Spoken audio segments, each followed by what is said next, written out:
Okay, so since my microphone isn't working currently, I'm gonna have to use a headphone for now. Thanks for the patience that you have displayed. We'll get it working in no time, because I know magic. So, greetings to everyone. Greetings, Night Creatrix. How are you today? Hey, I'm well.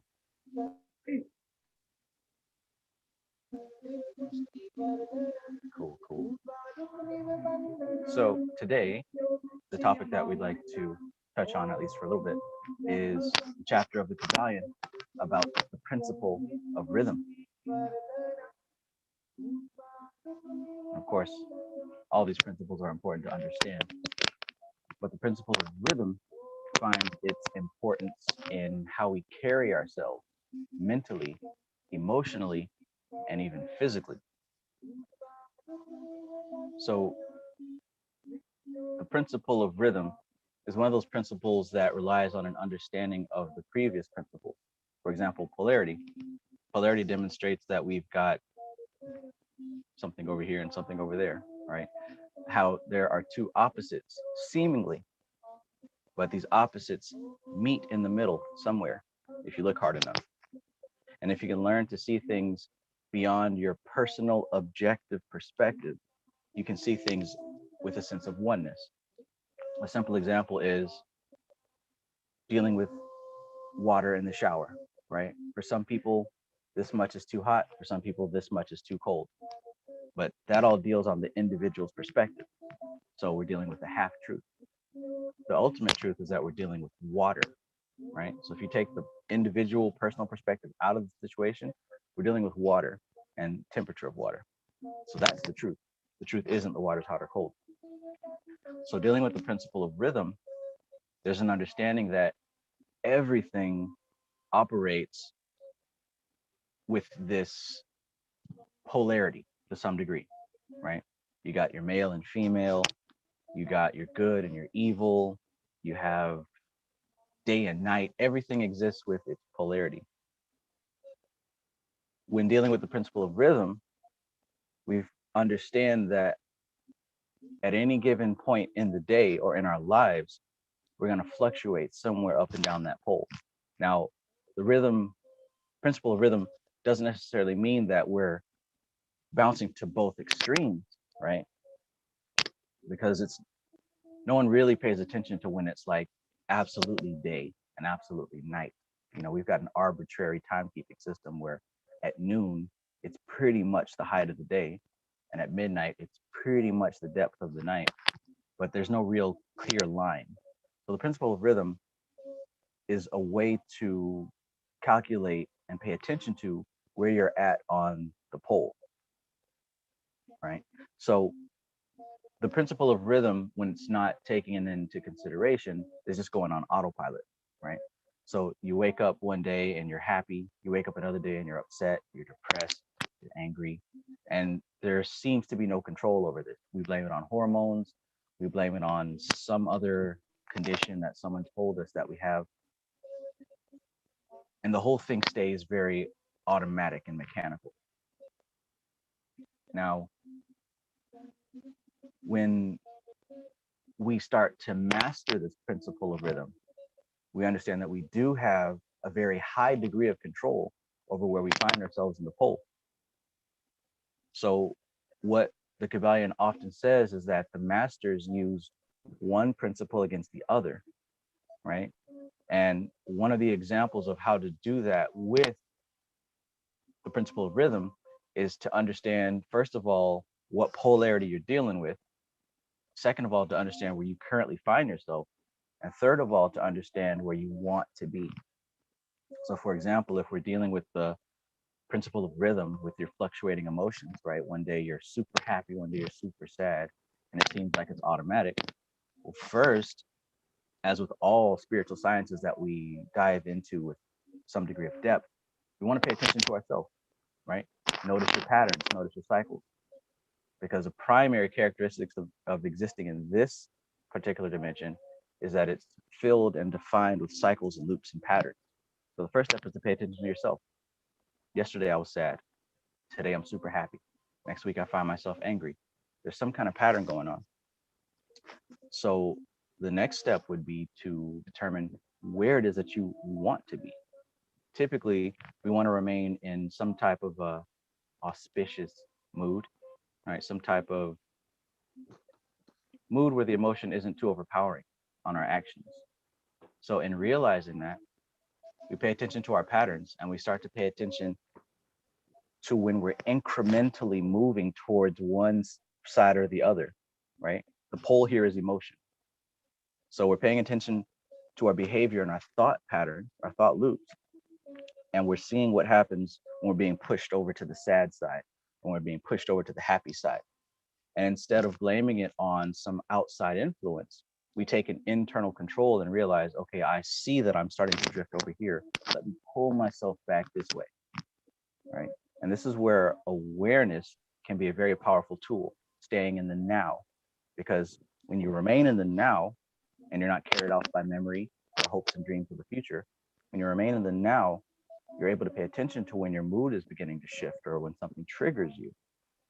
So mastery of the principle of rhythm involves paying attention to yourself in the moment at all times. It's difficult for someone who's not used to doing it, but day by day you get better at it. But if you're able to become aware of yourself, you can see when the polarity starts to shift, when the rhythm starts to shift up and down the pole. But eventually, if you get to the point, when you get to the point of mastering your own moods, your own thoughts, and even your own health of your body, you can begin to experience mastery over the principle of rhythm, right? In other words, it's no longer automatic. It's no longer on autopilot. Now it becomes something under your control. And like all these spiritual techniques, you get better at it with time. The more time that you invest in consciously practicing these things, the better you get at it. You begin to learn how to maintain your frame, right? You're not being carried away by paranoid thoughts or external fears or threats, because you understand that those things are temporary and they are also external. And they don't have to affect your internal world unless you allow them to. I do enjoy the There's a principle. question that comes to my mind. Greetings, Ananya. Greetings, Travis. So, like, sometimes what happens is like I think I'd asked the doubts of this chapter in January only, but so most like since childhood I'm getting into this vibration. It's a very weird vibration or frequency of emotion which I get. Like that this is not my home, that this is not my place where I am.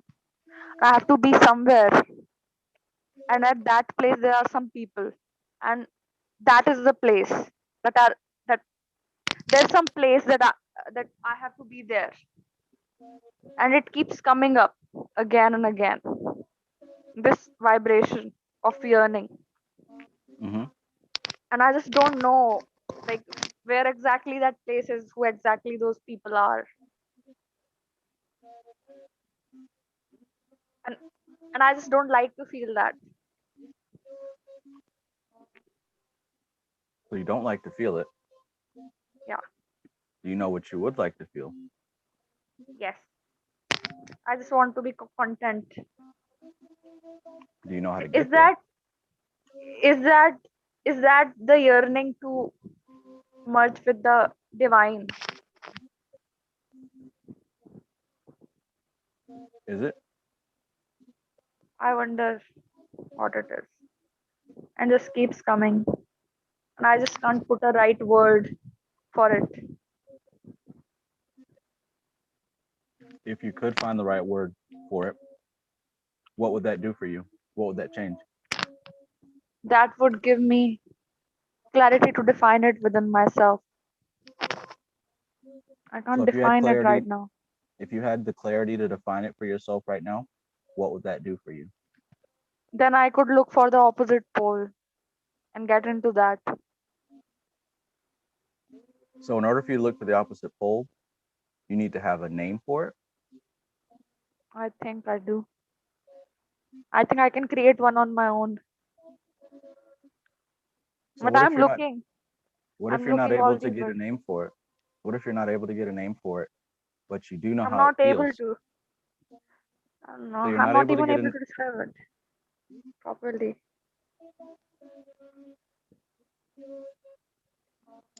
if I Yes, have a I cup, don't. Hmm. Ananya, one at a time, Sorry, please. sorry. If I have a cup of coffee and I have a cup of Coca-Cola Hmm. and I don't know the name of it and I drink one, is that enough data to have a general idea of what I'm experiencing at the time, or do I need to know the name of it? It's not like Coca-Cola. It's a very disgusting. No, not disgusting. It's like I can't describe it. There is something which is not in my conscious memory. I don't know it or I haven't experienced it, but I want to be there because I have actually experienced it some time back, or maybe in some other life, maybe. Do you know why you want to experience it? It's there. It's happening somewhere out there. There are those people out there. There's this place out there, but I have to go there, and I don't know where it is. Do you feel that you will go there one day? I think that place is destroyed, maybe, or maybe I will, or maybe it's God. Maybe once I merge into Him, like the divine, once I dissolve, once I be liberated, I will be there, and then I will get that home. Okay. Well, if that is the answer, then there isn't much to worry about because you know you definitely will go there. I hope I do soon.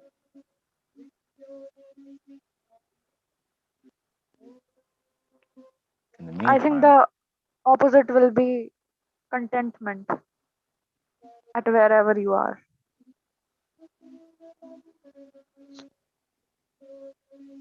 that sounds like a pretty useful mood to have, regardless of the circumstance. Like in childhood, I always felt that this human body, the structure that I have is weird. It's like it's new. Like I would get horrified when I see my hands and the structure of human body that we have got. It would feel very weird. It would feel like it's not what I existed as earlier. This is not my real form. Has Maybe. anyone felt that? Yeah, I feel like that all the time. All the time. And God, so I've read painful. somewhere that depression is living in the past in your memories, and anxiety is like waiting for your future, longing, or that fear of the future. It's not And exactly something in the past that has happened that nostalgia of what? I haven't experienced it yet. It's like I can't describe it, but I'm still nostalgic about it, even though I didn't experience it. I don't have any memory of it. mm, Yes, it's like yearning some sort of like past or future. That thing is there. mm, So, in dealing with the principle of rhythm, if this feeling that you're feeling about this place that you've been or never been to is very intense, one thing to recognize is that, not to dismiss this or anything, but one thing to recognize is that you're not there. It's something in the future or the past, but it's not here. It's Yeah, it's everything not except here. where you are. Yes. So with that being the case, it isn't too useful to dwell on that, right? And Yes. like I said, not to dismiss it, but when you have a situation like that, it's best to come to a conclusion so you can wrap it up. Otherwise, what happens? It's going to be an open-ended what if over and over, day after day after day. Now you're experiencing a very special type of torment, very special type of suffering, a suffering that has no explanation and no end. Yes. You don't have to unless you want to. That's why I asked the question, for the questions that I were asking. And then at one point you said, maybe this is a place that I'll go when I die. Well, if that's the answer, then take that. At least then you can kind of wrap it up. So it's not bugging you forever. Yeah. Well, Maybe I'm it's not there. also like I know I preach this a lot, but writing what you feel, even in a fictitious way, if you just keep writing, like it's a narrative, like as put Yes. yourself as a character or something. And the more you write over time, you'll start to see the rhythm of how your thoughts are playing out and how the story turns into something bigger. And it starts kind of answering those things that you feel. Yes. From my experience, that's what I've experienced. And as I'm writing what I feel, I start coming across more books or more art that kind of fits that same paradigm. And you start to encounter more situations that fit that. And it kind of opens up more doors for you. And Mhm. like being stuck on that place, it kind of, I know exactly how you feel. I know exactly how you feel. It just, it's kind of crippling. It's very It's crippling because something you cannot describe. That's why we just can't use words to describe that feeling. I know you feel it. I know you are getting what I'm trying to say. Exactly. That's a crippling feeling. This But is not my home. This is not my home. so think of it as a journey from one side of the pendulum to the other. Think Yes. of like you feeling this way, feeling down about it and wanting to get there. Think of those steps that you take throughout it, whether you experience highs or lows of it. It's going to be your own song. I think I want to write a poem about it. Just when you said writing, I thought of writing a poem about it and to not dwell on it and maybe just conclude it today that, yeah, I will go there one day and it will happen someday, but not now. Right now, I have to be here. Here, discuss my doubts with Travis, talk to more people.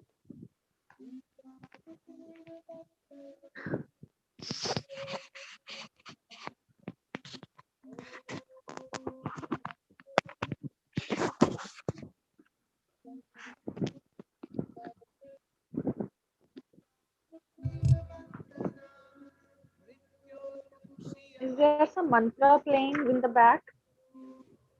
Hello? Oh, no, Who is not my playing voice. that mantra?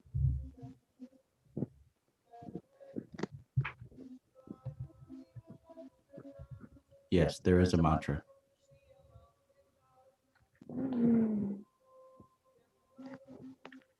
Let me see if I have any doubts which I could have forgotten in this chapter. If you have any what? Doubts, like always, the questions I got. You already answered my doubts of non-attachment. I made notes. I've written on the book on non-attachment, page number 73, paragraph.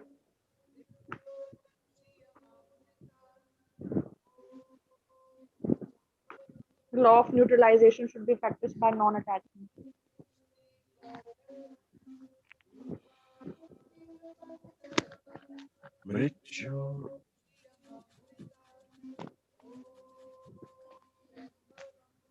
You answered this question long ago for me. How to rise above. Today you also gave some more concrete steps.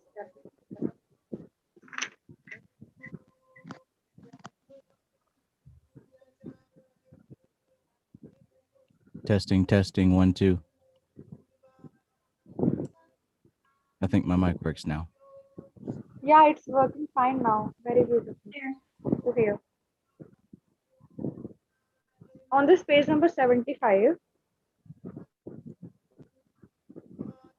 Kybalion, the rhythm chapter. There's this paragraph.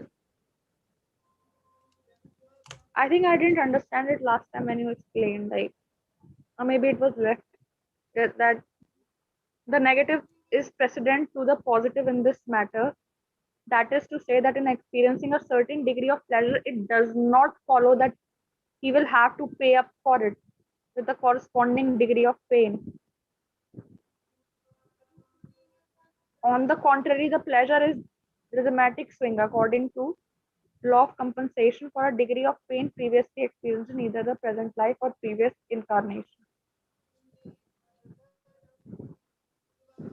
Now that's a bit of disbalance in my understanding. Like like earlier in my previous portion of my life when I was unaware, I used to believe that if I smile, I have to pay, something will happen that will make me cry as much as I smiled. But here this book is saying no, it's the opposite. That Right. the positivity is compensating the negativity. Right. And of course, this is addressing the idea of karma. And most of us get, at least over here in the West, most of us get this idea of karma as primarily something that we do and then we get an effect. But in the span of lifetimes, because if we believe in karma, then we also have to believe that there are multiple lives being lived. Yes. In this vast span, this tiny little lifetime that we live is a drop in the ocean. So there's so much more karma that we've accumulated than we can ever accumulate in one lifetime. So when something happens to us, it's more than likely an effect of the past. I think that's exactly what they're getting at here. Usually when something happens to us, it is the result of an old cause. I mean that's how life is. Everything here is a result of an old cause. That is really mean because That's what? sometimes you get sometimes you sometimes you get the effect when you least deserve it. Like suppose I committed a crime and hurt a small kid and Mhm. sexually abused that Mhm. kid. Then I worked for a few lives. In the next 10 or 20 lives, I worked on myself and became a better person. And now in current life, I have to face that what I did some 20 lives back. Then isn't that really mean? It would have been better if I got it at that time only. But we know how life works. It doesn't always happen that way. We don't always get the reward in due time, at least not immediate due time. Yes, that It has is less to do okay. with, it's not much really to do with morality. It has to do with Yes, energy transfer. You know, sometimes it takes more energy to accumulate before something changes, right? Sometimes yes, there's a buildup that has to happen. But honestly, as far as like what exactly we did, sometimes that's lost. You know, it's a lot like the stuff that I take called shilajit. Maybe you've heard of it. Comes yes, from your yes. country. But the way that that's made, basically, you know, I'm sure you know, but the grass and the vegetation and all of that stuff gets caught up under the tundra, and after so many years, it dissolves into this black goo. So it's indistinguishable of what it used to be. We don't know if it used to be grass or plants or whatever. It all just becomes this black mesh, and that remains. And we're able to take that. That's a lot how karma works also. Like I mentioned, there's a vast multitude of lifetimes that our consciousness has been through, and those experiences melt and mesh into different types of energy. So it's not so much like you're getting paid back exactly for this thing. It accumulates. Yes. Sometimes if it's really fresh, we can get an exact result from something that we've done. That's why karma generated in the current lifetime seems to be tit for tat. But typically when we're doing spiritual work, we are resolving and harmonizing and balancing those past karmas that are all melted together. Have you heard, Travis, that there are three types of karma? I Yes. now remember. I don't know why I remember everything later. Prarabdha karma, sanchit karma, and one I'm forgetting. So I can see the effects of prarabdha karma. It was like I didn't know that. Like I screamed at someone and like I did something, and just few days later, the same thing happened to me, which I did to other. It and I was thinking that I was right all the time while doing that to the other person. But when that happened to me, it was like it's not about the right and wrong. It's about the energy, and the energy was I was sent was of anger. So that I got back. Even if I thought it was a good thing to do to the person, like it's not that good a concept of good or bad. It's what you give, what you throw comes around in a circle back to you, Yes. and it could be anything. It, I would always get beaten up if I try to hurt other people, even for revenge or for teaching other people lesson. Immediately, I will get a reward. You know that I shouldn't be doing that. And since we're dealing with energy, there are different regulations and stipulations, but for the most part, it's generally best to try to put our awareness and our consciousness and our habits into a sattvic state, because ultimately that's the goal. And we can't really go much further in spiritual work unless we work on attaining a sattvic state. Yes, You mentioned the three types of karmas. yes. Of course, there's official Sanskrit names for name the. are Sanskrit name are not written here. Stored karma is sanchit karma. Seed karma. Uh, Seed karma I think is prarabdha karma. Destiny karma's name I'm not able to remember. Prarabdha sanchit. I have to look it up. Anyway, the names doesn't matter. Yeah. So these three types of karma that we have, that everyone Agami. has, we've got a vast multitude of energy stored up from previous lifetimes, right? And it's not so much that we keep coming back in a body, it's that our body is made up of energy. It's made up of That memory. solid, it's made up of liquid, it's made up of gas, right? It's made up of plasma. And these elements circulate through everyone and everything. When we're in the womb of our mother, she's eating food, and that food becomes our body. That collects karma, her experiences, her moods, everything. It builds our body. So it's not that we personally inherit karma from uh, a prior incarnation specifically, but since we're so attached to our life experience, we carry resonance of what we used to do in the previous lifetime. Just like how we grow and we have habit patterns and personality, on a larger scale, our soul develops habits. So we keep incarnating into the similar types of lifestyles, right? Yes, So that yes. this is why stored karma follows us like that, because We have attachments. It's Now, something we, in the book I am to- reading. The similar thing is written. The thing you just said, literal Hindi. now typically through our lifetime, we're given a small portion of that. And that's what that destiny karma is. We get a small portion of it to exercise and to work out. And if everything was perfect, we would exhaust that and everything would be good. But the problem is we come into this world with no memory, so we continue to become attached to our experience and generate even more karma. So instead of lessening our debt, we accumulate more.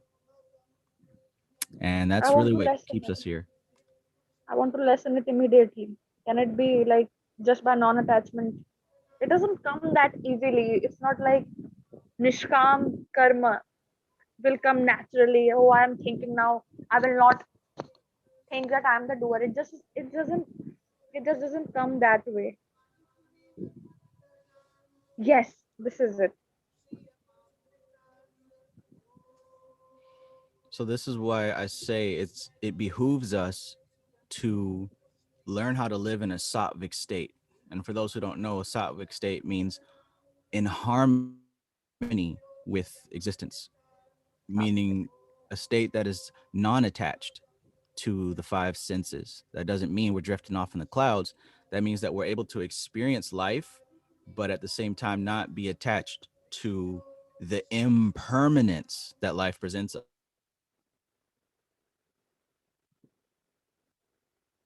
Yes.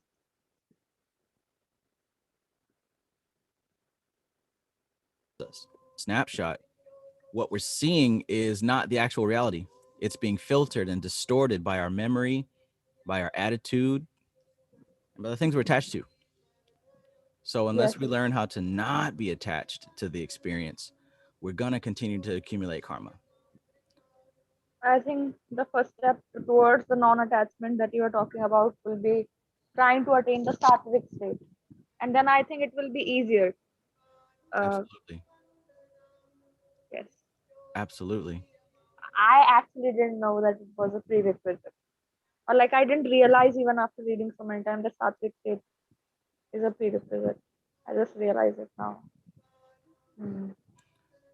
See, and the whole thing is a mind that is not able to, a mind that is constantly distracted, a mind that is constantly pulled to the left and to the right, a mind that is constantly angry, upset, engrossed in the sensory experience, a mind that is always going through that every moment of the day is not in a sattvic state, and it cannot see ultimate reality because it is wrapped up in a whirlwind of temporary data. So until we come to a harmonized state where all these passions can subside for just a moment so that we can see clearly, unless we're able to do that, we're always going to be tossed to and fro. Doesn't matter what religion you're in, doesn't matter what you believe. If you're not able to slow down and pay attention to your experience, you will continue to suffer more and more every moment of every day. Yes, external will govern you, not you governing your mood, not the essence of you, not the sense of the soul. But See, our mind, this is where the benefit of mantras come in, right? As opposed to like meditation or asanas or mudras and all that stuff. Mantras are actually the most important part of tantric practice. You'll find yes, mantras in every limb of yoga. You'll find mantras all over the place because the mantra is arguably the most important part of this whole thing. I didn't know that before, but as I study, I'm starting to realize that. And the reason being is because let's think about how the mind works, how the immediate mind works, because we've got multiple layers of the mind, right? But the mm, immediate layer of the mind is where 99% of us find ourselves, and 95% of us are that's our ceiling. We don't go farther than that. So the immediate experience is the five sense experience. And the way that we understand and navigate and grow is through language, through words. right? When most of us, there's just words bouncing around in our head, right? Whether it's self-talk, whether it's remembering the grocery list, there's words bouncing around in our head all the time. That's how we grasp and interpret reality. That's how we think.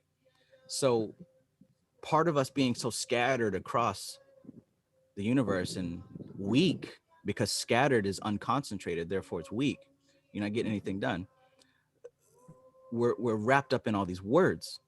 So what one of the things that mantra helps us do is it gives us something to hold on to, right? The word mantra comes from two words, manat, which means mind, and trae, which means Right. to free, to liberate, right?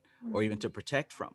So mantra helps us to liberate ourselves from the mind, from that aspect of mind, the manas, the five sense mind. Mantra gives us a cycle, a loop, something to hold on to, so that we can expand those higher aspects of our mind. Now, mantra does so much more, but that's what it does for the immediate mind, for the lower mind, for the mind of the world that, the people that we meet every day, they're stuck in the five sense mind. But if they were to practice mantra seriously, they could begin to expand to the higher aspects of mind. But again, until we're able to come to that state where we're not constantly scattered, there is no going to higher states of consciousness. Yeah. What's good? Greeting stuff, dog. That's why listening to mantra always is like meditation with mantras on is easier.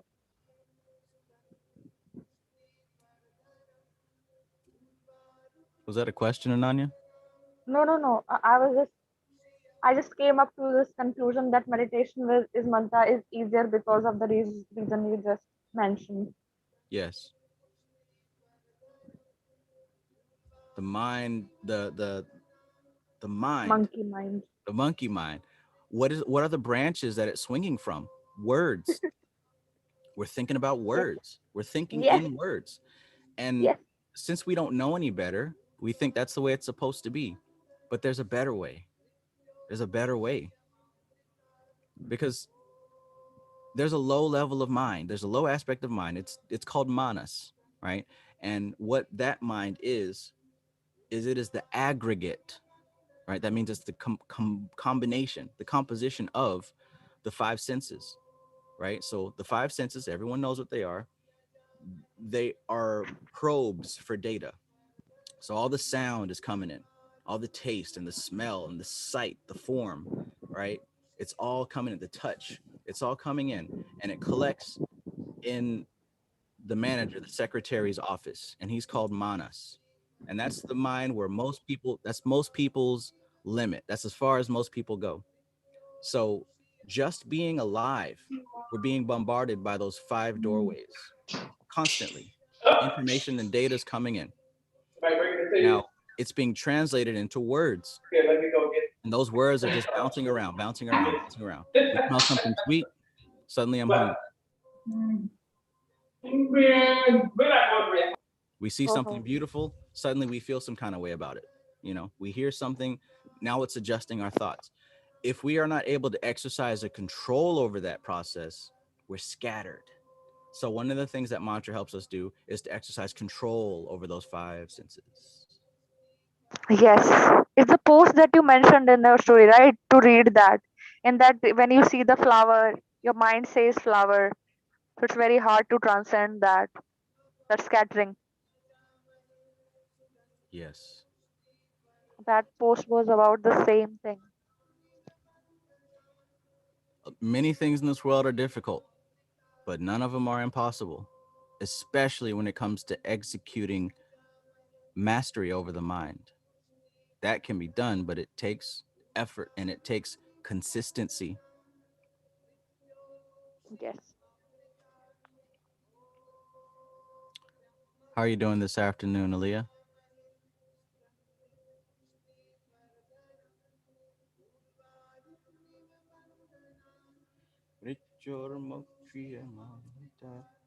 Om Trambakam Yajamahe Sugandhim Sugandhim Pushtivardhanam Urva Urvarukmiv bandhanan mrityurmukshiyamamritat.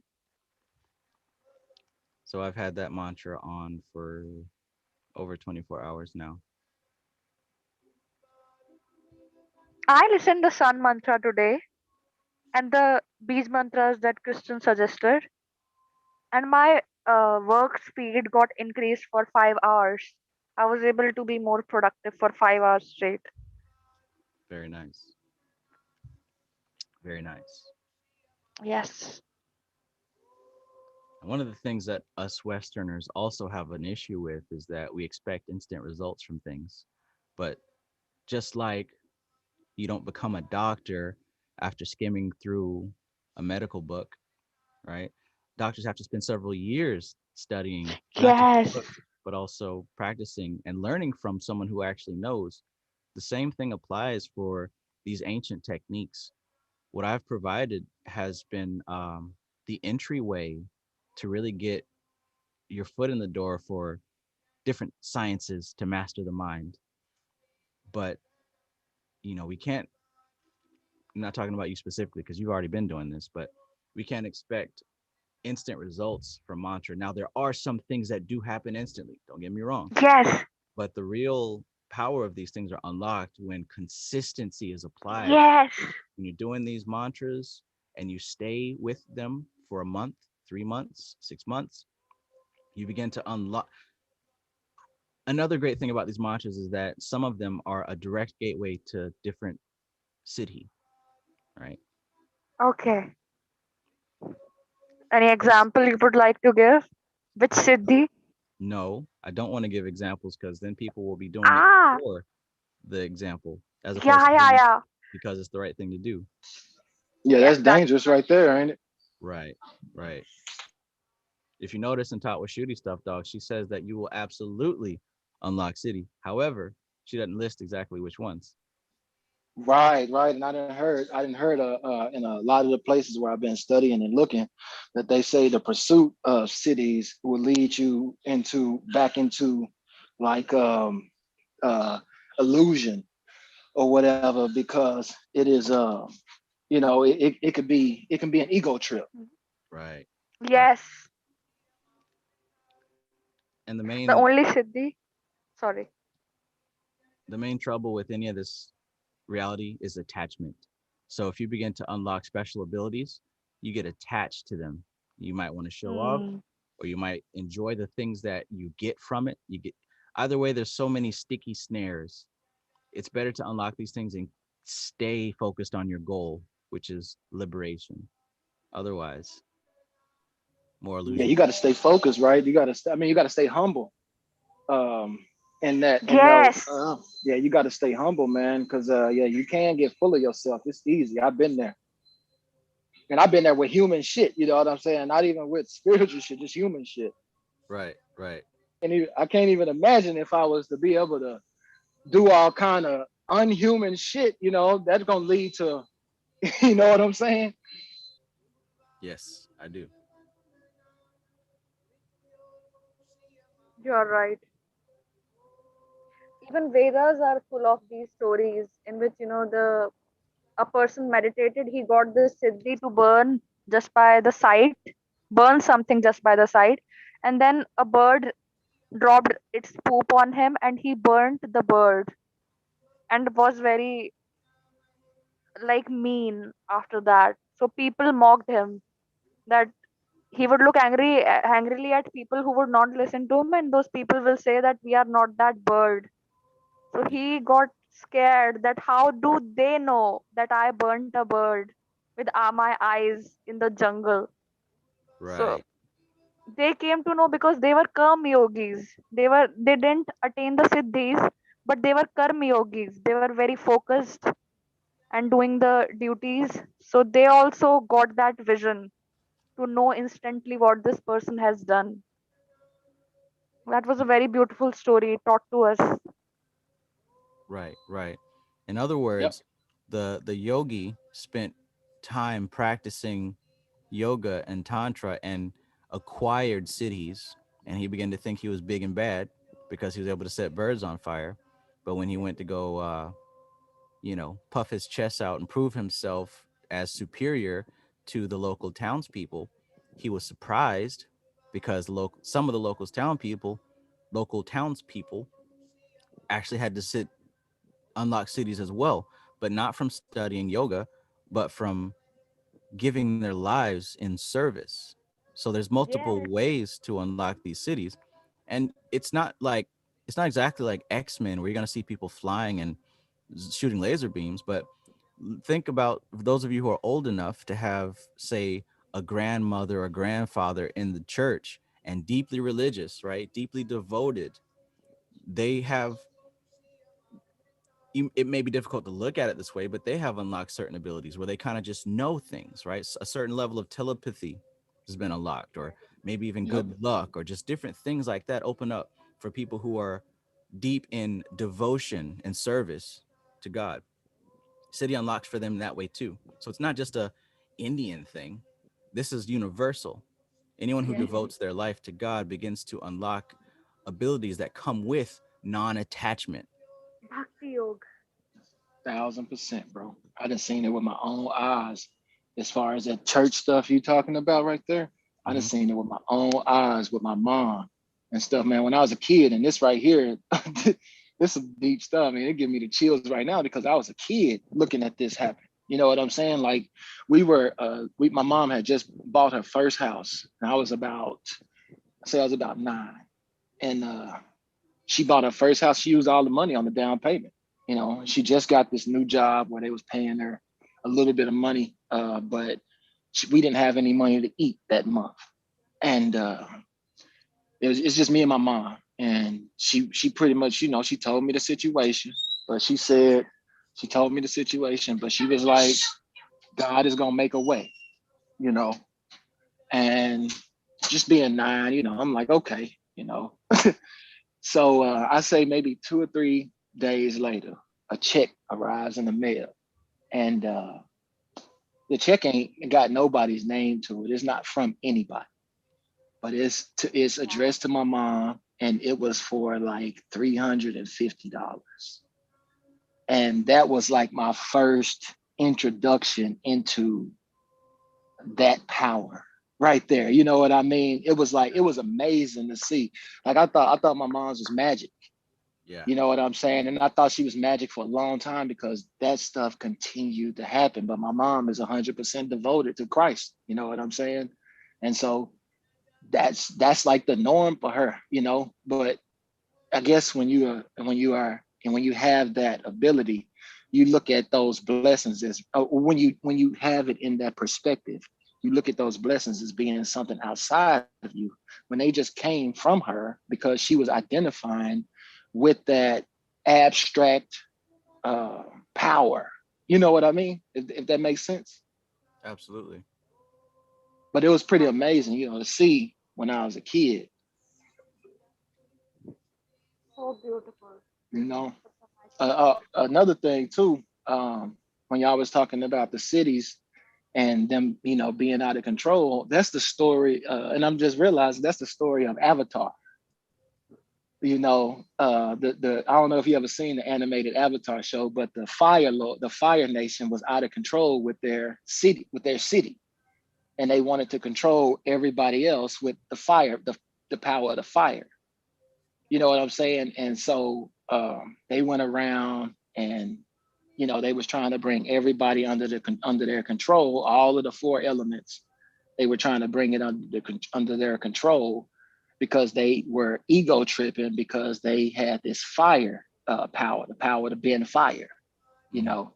But I'm just seeing so many correlations with like in Tatwa shooting is Agni is fire, is the element of fire. And in Avatar, when they would go into a duel, they would call it an Agni Kai, and then the king of the Earth Kingdom, one of the Earth Kingdom, his name was Bumi. And that's the element in Tatwa shooting. I was just tripping when I was looking at it, and my son was Yeah. pointing, and my son was pointing this stuff out, you know what I'm saying? And he was like, that's Boomy. And he was like, what about the Agni Kai? My son, he's 9 years old and he's pointing this stuff out because I'm reading the book and he's in here and he's like, an Agni Kai? And I was like, oh shit. Agni. You know, but it's so I many go references. shit. Agni agony. Oh, Yeah, it's deep though, man. I was tripping. But yeah, yeah, that it's is it's cool. yogis and Avatar. The Avatar had to go to a yogi so he could transcend the four elements and reach his Avatar state, which is pretty much a Akash. And they were showing him when he was doing that, he was on this narrow light bridge running up to this giant avatar of himself in the cosmos, right? And so he had to merge with that, but he left because to get past that, he had to let go of attachments. And he seen his girlfriend was in trouble. So he turned around and left. And the yogi told him, he was like, if you leave now, you won't even be able to achieve the avatar state because you still are attached.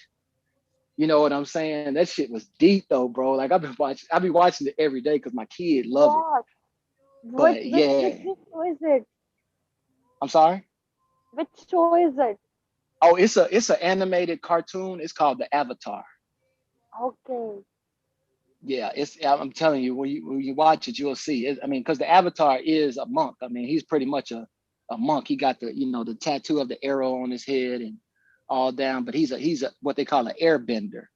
And Oh, the air is when you read in the book, it's the next one outside of the ether. You know what I'm saying? So they leave the world and they go up into these temples in the mountains. And they're pretty much, they call them, they're air nomads, but they live in the mountains and they don't deal with people. They just deal with themselves. But the book is, I mean, it's crazy because it comes straight from this. I think the people who have written the show are well aware of these things. 1,000%. Nice.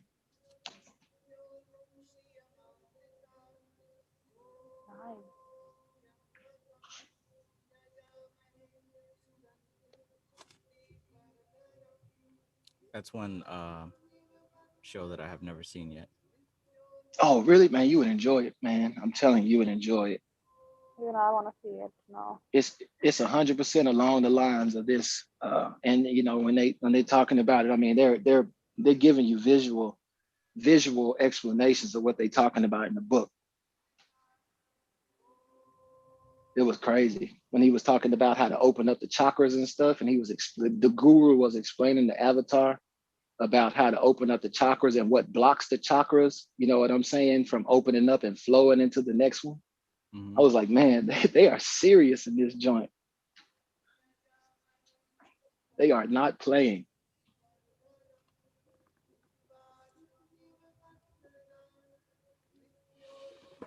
Interesting.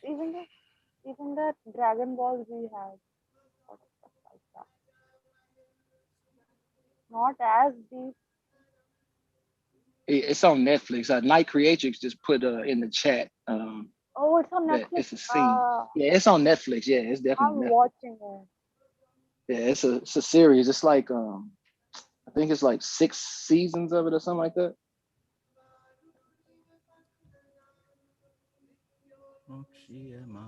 Check it out though, Trad. Check it out, man. If you I got think. time. Oh, yeah.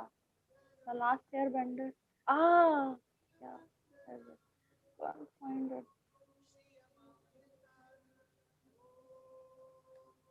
Oh, yeah. Got it. Thank you. It's by the name of Last Airbender. There's a movie also.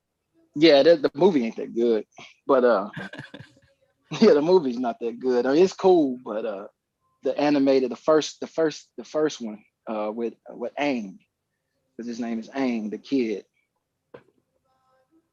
Seems like the show is not available for Indian audience.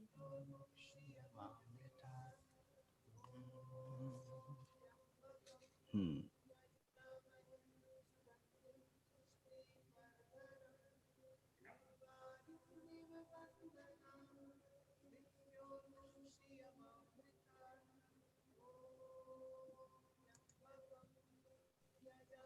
Man, Trav, I've been in talk with Shooty, man, and man, this is brilliant, man.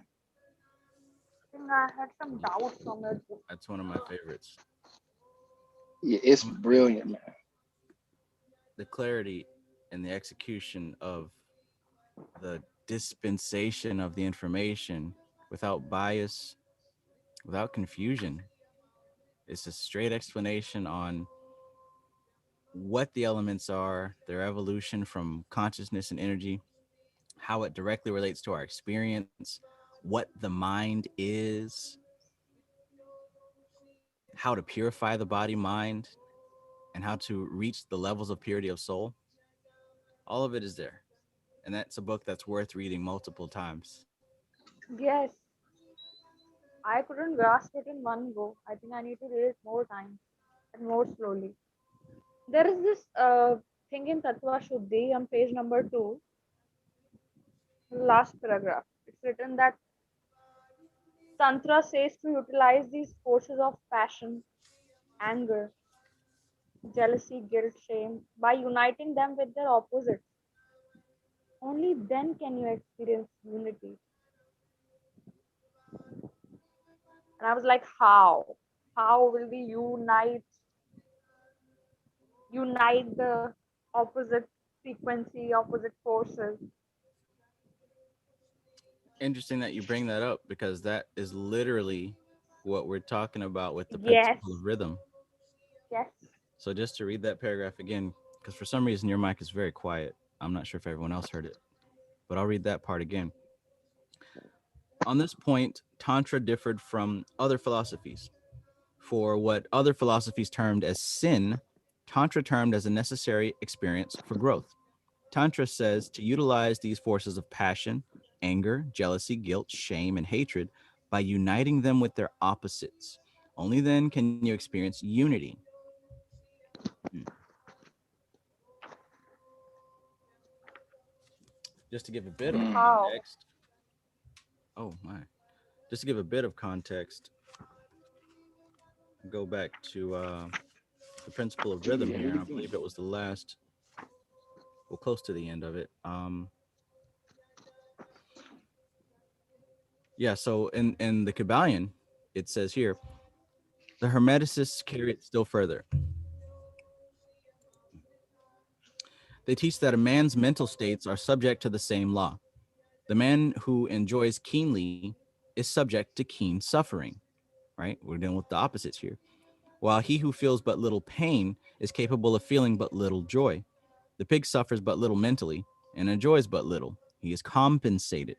And on the other hand, there are animals who enjoy keenly, but whose nervous organism and temperament causes them to suffer exquisite degrees of pain, and so it is with man.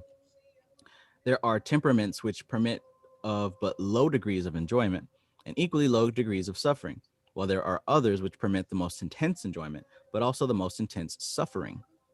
The rule is that the capacity for pain and pleasure in each individual are balanced.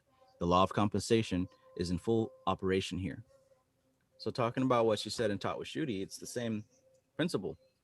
Most of us are taught to hide and run away from pain, shame, and guilt. We're not taught to invoke the corresponding opposite feeling in order to fill that gap and have a harmony, right? Yes, So when we Transmute. dwell in yes, mental transmutation. So when we dwell in shame and guilt, we cling and attach to this thing that we call sin. We're literally attaching to it. We're holding it, squeezing it tightly, and absorbing it and rolling in that filth. That's not healing it. What the ancients are yes, telling us to do, it's a process of what's going on in the mind. Like you said, Stuffed Dog, it's mental transmutation. The more that we push this pain and this suffering, this guilt away, the deeper we dig that hole. So one of the things that tantra and yoga and spiritual practice teaches us is that we want to get to a point where we can remain in a sattvic state. We want to remain in a balanced, harmonized state, meaning that we find ourselves steady, we don't get moved too far off in the sadness realm. But to balance that out, we also don't get too far off into the happiness realm. So regardless of things that happen to us, whether it's a car accident or you win the lottery, we remain steadfast in where we are. We don't get too happy about it, because that degree of happy and exciting that you get, that's throwing you off balance. And now you're back in the principle of rhythm, which means at some point you're going to have to swing to the other side. You have to. Mm. So But in but all then in walk the of our life, we want to remain on a steady path. but then in the next paragraph it says, right? This is why I always get confused. The paragraph you just read in Kybalion. In the next, it is written that the frequency of that happiness is not compensated by the frequency of that negative experience. In, quite the contrary, the so it kind of throws me off balance in understanding this. I think this paragraph is fake then. Is it fake? Is it fake, or do you just not have enough data to understand what it's saying? Yes, I don't have enough data. When you first started talking, the microphone was low. What paragraph was it that you mentioned? The paragraph you read in Kybalion just now, The whole just thing? next paragraph to it. Oh, the next paragraph. Yes. Okay. What's good, Damarama? Guys, So Damarama, what's up? Amar is here. damn. You're the only one that didn't call me Don Rama. The man Amar.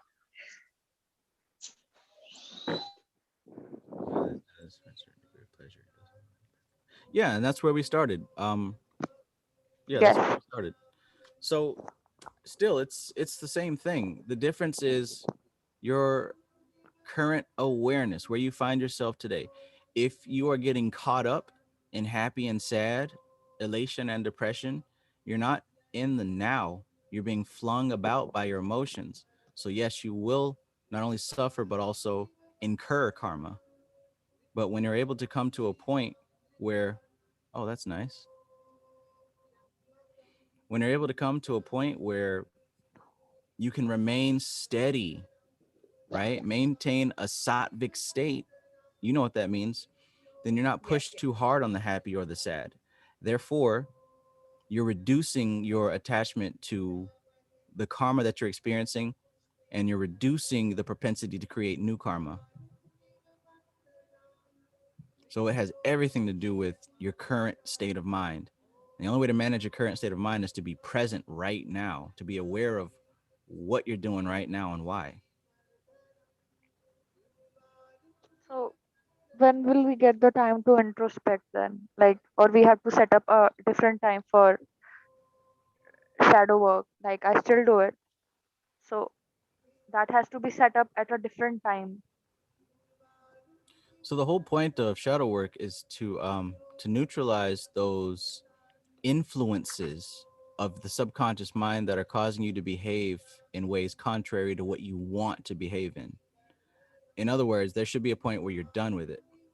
So being in a sattvic state would include being done with the shadow work. Because remember, being in that sattvic state also includes the notion that you're not being influenced by the subtle aspects of mind, or excuse me, the gross aspects of mind, like the subconscious and the habits and the samskaras. That's that. That's a bit because I used to think that maybe shadow work will go on through all of my life, even if I attain sattvic state. But yeah, you are right. Sattvic state is above that. Right. You know, it's and that we get the notion that shadow work is forever because no, nobody's studying this stuff. So we think that it's supposed to go on forever. That's not healing. That's just managing and dealing with the pain and the trauma. For this type of spiritual work, we're aiming for liberation. It's not liberation if you're still doing shadow work. Yes. So Perfect. liberation means that you actually come to a point where those past experiences, where those past influences no longer influence you, you know, where when you see your ex with another person, it doesn't hurt you anymore. Not because, oh, I don't care and I've moved on, but because you have a level of understanding that none of this has anything to do with you anyways, that it's just an experience of energy flowing and flowing and flowing, and you are bearing witness to it. You don't have to attach to any of it or cling to none of it. Sure, you got to get up and go to work and do your thing, but it's not you. It's not something that you define yourself by, not anymore. Yes. If I am an abused son, that's a label that I'm identifying with. And I'm going to be dealing with shadow work as long as I identify with that label. That's why a massive part of that particular situation is forgiving the abuser. Not saying it was okay for them to do that, but understanding that what is happening is energy and essence is playing itself out through other people and other things and other situations. And as we saw in that paragraph that you pointed out, it's the result of past karmas, and not Yes. necessarily, oh, I was a person in a life that did a thing, but because of the unlimited accumulated experiences have all meshed together into this soup that you're being given bowls of every day to either eat or throw out. So the experiences that happen to you as a child are part of that karma that is a result of things that happen into the deep With caverns reason. of antiquity. Yeah. That gives that gives a very good forgiving ability that I am facing this. Like whatever, if I face something that, oh, this is happening to me because I did that to somebody in the past. So I shouldn't be angry because now it is played out completely. But if I hold on to resentment or anger or he should be punished, she should be punished, I want to see them punished, then Right, probably right. I will be bound to them. And in next life, I That's will right. beat them up. Or The the next cycle life goes you on. well, the whole thing is the attachment. Remember, the attachment is the thing. That's the issue we're dealing with here with all this is attachment. It doesn't matter if your attachment is good or bad. It's attachment. You're clinging to it. You're identifying your experience by it, right? At the end of shadow work, you should no longer be identifying as an abused child, right? You should be identifying as that thing that you're seeking. But the shadow work isn't done if you're still identifying as the trauma. It was just an energetic thing that needs to be played out. That's right. Trav, I'm sorry. Go ahead. Um, and there comes a point where it's way too much to be exhausted unless you're a guru, actual guru somewhere isolated from the rest of mankind. It's too much to exhaust completely. But there are ways to not attach to it anymore and identify that it belongs to the body, not to you. The karma belongs to the body, which means that you can leave and the karma will continue, but it'll continue elsewhere. You don't carry it. See, the whole thing with reincarnation is we carry it. Oh, Just like as I grow up, I develop habits. Well, the soul develops habits life after life after life. That's why we keep incarnating in similar situations. And until we learn to develop non attachment to these habits, then we keep incarnating with the habits. And that karma don't even have to be yours either, though. Trav, do it. It could be That's like what I'm saying. family karma and stuff like that. Yeah, because it comes with it's like genetics.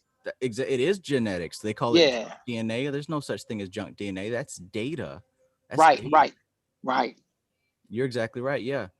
It's not only just DNA, it's also the environment. As I mentioned, when this consciousness finds a womb to incarnate in, the mother eats food and she has experiences and she goes through all that stuff is it's being transformed into a body for you, which means it is karma being compiled into a machine that we call a body for you to use, but you attach to it. Now, you did attract that experience because, like I said, of the spiritual habits, but there you have an opportunity right now because we've got this beautiful information to practice non-attachment and let this shit go. This shit is over, to let it go to the next Mhm. place. So it's like Hey, jumping Trev. in the, oh, go ahead, Chris. Hi, guys, by the way. Hey. I jumped in really quick because going off of what you're saying, Trev, I recently was reading something about the reincarnation process, how they say if you want to incarnate into this family's line, then this is the karma you will carry in that body. So literally, like you're saying, it has nothing to do with what you did in a past life. It's all about the body itself. Right. And the lineage that it's connected to. So each one you incarnate in, it's not your karma, it's the body's karma that deals with that line, that family line. Absolutely. Yeah. Absolutely. Like jumping in the river, a current, you know what I'm saying? You can jump in, but the current is still moving even if you're not in it or not. So that would be the body or the Exactly. lineage. But you Yes. could jump in it or jump out at any time. Yes. Yeah. I thought Yeah. that was super interesting. It It makes is. sense. It makes sense. Makes total sense. Because Total sense. karma only exists in the world of elements. It only exists in prakriti. It is what prakriti is. Karma is not a Mhm. bad thing or a good thing. It's just a description of how it flows. Yeah. And this whole Vedic stuff is threefold. One of it has to do with Ayurveda, which describes the type of bodies that we have and how to take care of it. Yep. The other part has to do with the yoga and the tantra, which are exercises to liberate the consciousness. And the third part is the Vedic astrology, which gives you a exact description of your current Yeah. karma. The So mapping. Yeah. it isn't so much that it's how to predict the future. It's not. It can, but that's not what it's for. It's to tell you the particular wave and pattern and cycle of karma that your body has. Indeed. Now it can be superseded once once you do reach a sufficient degree of non-attachment, because that's when you really realize that this isn't you. But until you really realize it, and in order to really realize it, you first have to reach that sattvic state that we've been talking about. You first have to reach that harmonized, balanced state of mind where you're not being pushed by the rhythm of karma. You got to rise above that first. Then you can start looking at, okay, let me supersede this karma.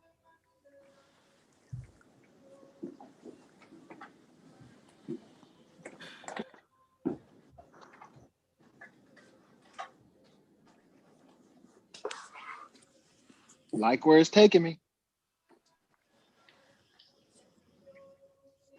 There is also one more thing that I got confused in Tattva Shuddhi. Uh-oh. It was that, yes, I'm shifting to Tattva Shuddhi. So in that, like the individual tattvas, the ninth chapter. So in that, it's written that we should when Akash Tattva is flowing, we should practice concentration and meditation. So the exact timeline on the flowing of these is not given here. You know what? It's not given. And if it was something that was crucial for your evolution right now, then it would be given. But when you are at a level where you either deserve to know it or whether you've reached a certain proficiency to where you can use it consciously, you'll discover it. Yes, okay, I'm not on that level yet. In other words, Okay, yes, okay, it I'm getting exists. it. It exists, and it actually is in the book. But unless you really know what you're doing with it, you know, I think first and foremost, you should do the Tattva Shuddhi exercise. Yes, yes. And reread the book probably. But yeah, every hour, every so often, just like how there's planetary hours, there's planetary hours. Yes. While that information exists, I find it useless for me right now. Somebody else may find a way to use it, but it's useless to me. And I think I feel the same way about the elemental times. I think I just got a correlation actually. Planets also denote a certain kind of this tattva, the element. That's right. Like the Saturn is the air element. So maybe in that moment, when the Saturn dasha is on during the day, that Saturn timing, Hmm. that this planet is more active, then maybe that tattva is flowing. Maybe. Maybe. But like I said, unless you're ready to use that, it's best to leave that alone until you are ready. Yes. Because there's other I things that need to you practice can it. be doing right now. Remember Yes, the, yes. the twofold criteria. Is it useful? Is it appropriate? If it don't meet them guidelines, leave it where it is. It'll be there for you when you're ready. But if you're not Yeah. ready for it, you're just wasting your time. I still need to practice a lot of things before reaching that level. Me too. Me too. That's why I said it's useless to me at this point. It may not be useless for everyone else, but for me, what am I going to do with planetary hours? I don't even wake up at the same time. I hope you become master of Vedas soon. You read them, and so that I can get better guidance from you. Oh, don't do that to me, Ananya. I'm trying to die first. Oh no! If I You have to. don't have to die early. Just wait a bit.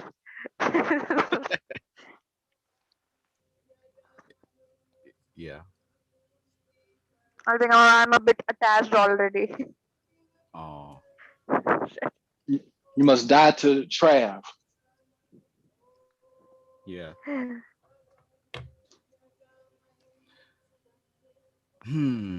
There's so many things. So many things. Oh yes, the Thai Upasana is also there. What was that? It's the practice to determine the um, flow when the particular element flows. It's written in Tatva Shuddhi, page number 80. I just it's like the information I have read it, but it's not learned. It's not fully understood or grasped. It's not something I could remember immediately if I think of it. Still need to.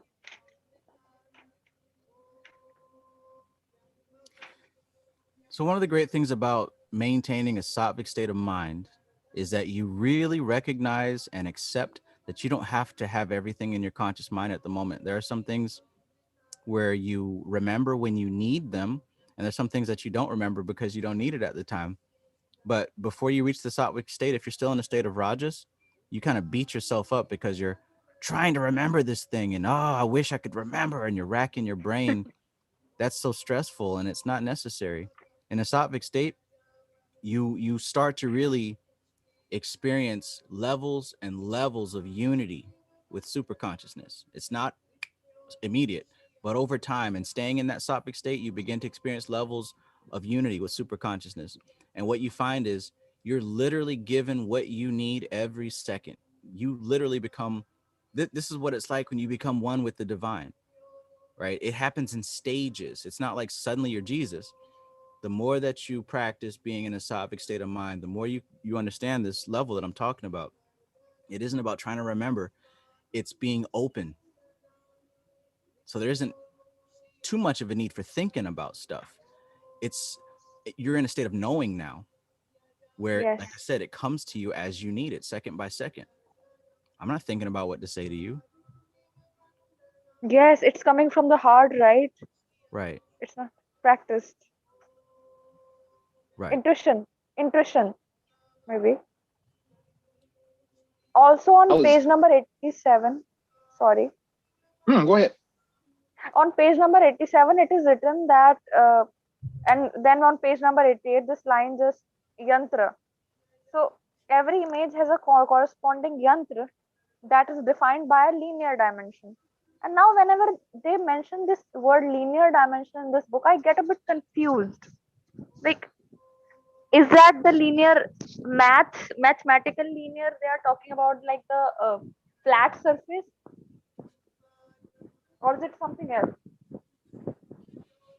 Okay. Page 87, talking about yantra.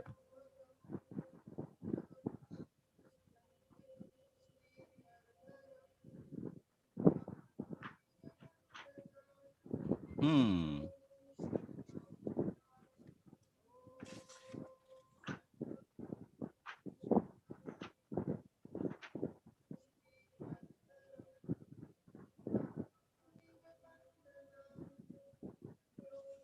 All right. So, yantra on page 87 of Tatwashuddhi at the very bottom. Just as the mandala is a pictorial representation of an inner vision, so the yantra is an abstract mathematical representation of the inner vision. As the awareness penetrates deeper levels of the consciousness, the inner experiences also change. They become more abstract and universal as seen in nature. Nature is not the trees, rivers, ocean, and sky as we see them. That is the gross form. But behind the gross form, there's an abstract, subtle form, and that is this form that the yantra represents. That's also the form that the mantras represent. Every image has a corresponding yantra that is defined by the linear dimension. In fact, everything in nature can be experienced in its original form, the yantra. And one more just for shits and giggles. Just as all forms of creation or matter are nothing but energy, so a yantra also contains inherent energy. Due to its mathematical precision, it is a powerhouse of energy. And by visualization and concentration on a yantra, you can induce the awakening of the equivalent energy within you.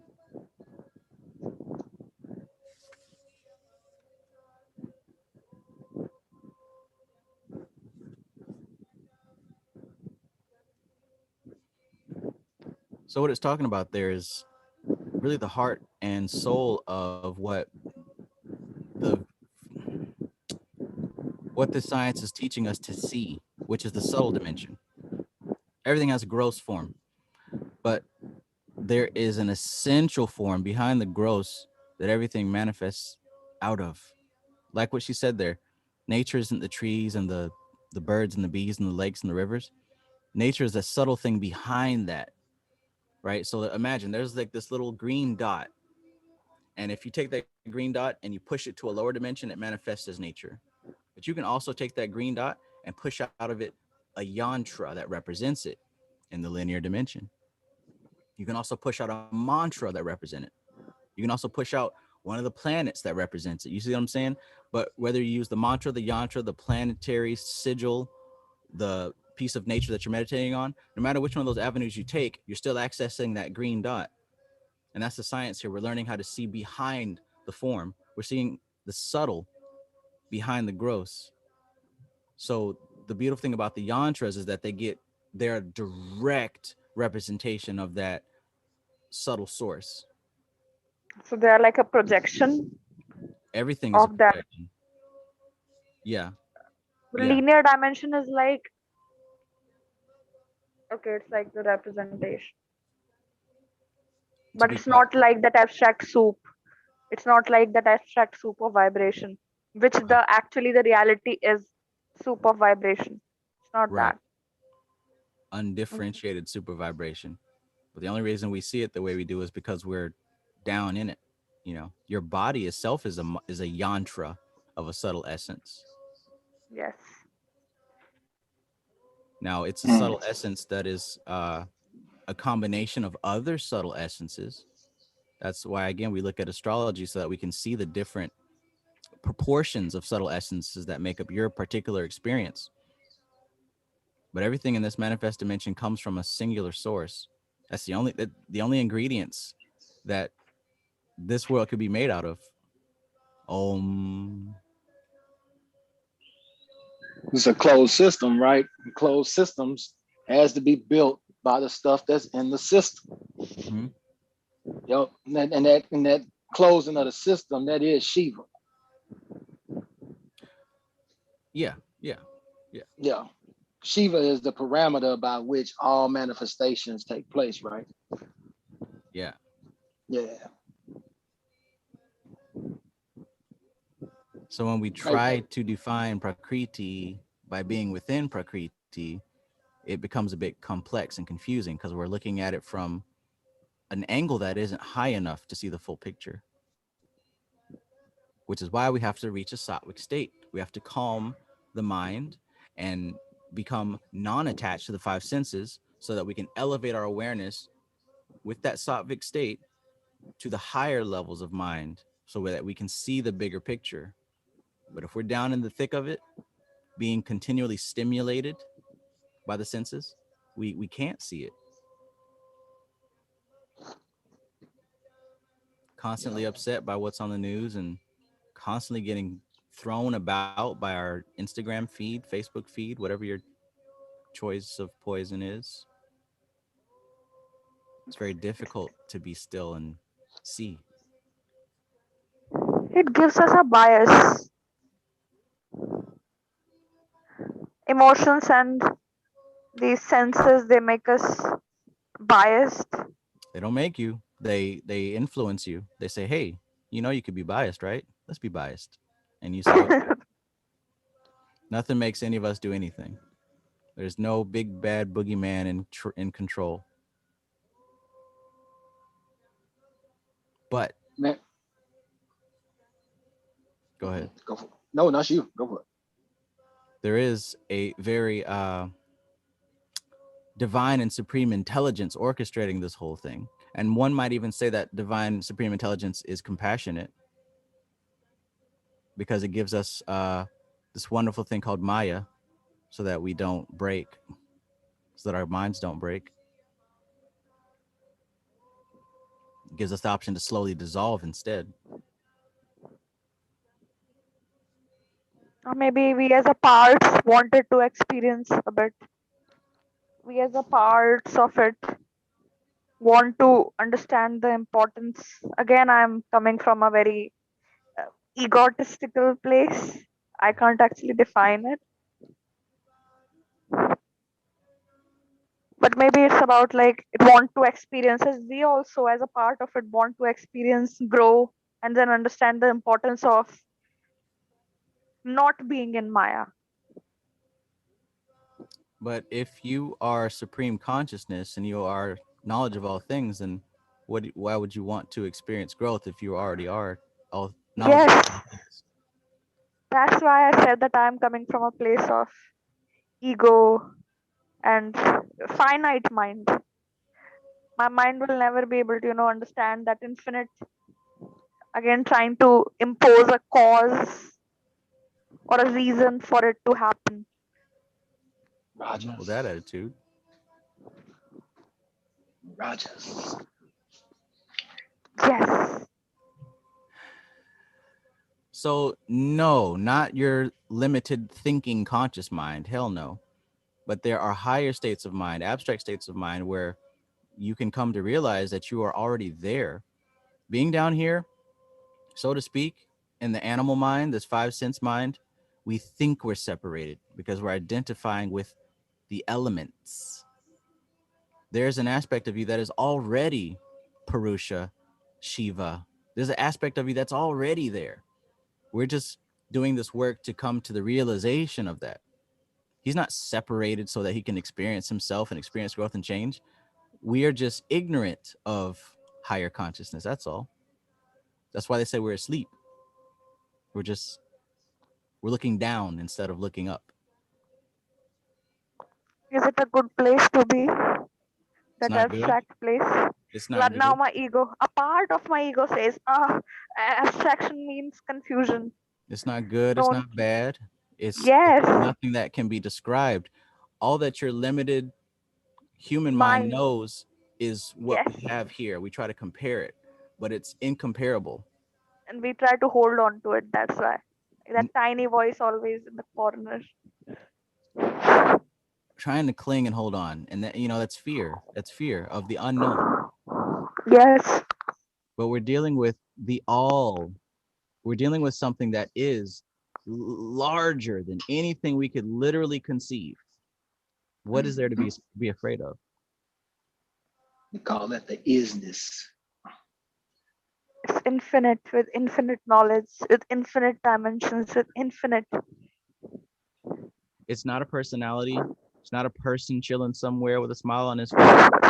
It's beyond that. Yes. So It they say that's the literally, isness, huh? It just is, huh? it just is. It's all consciousness. So Right. how can you be afraid? It's you're a part of it. It's like the pinky being afraid of the brain. The pinky and the brain.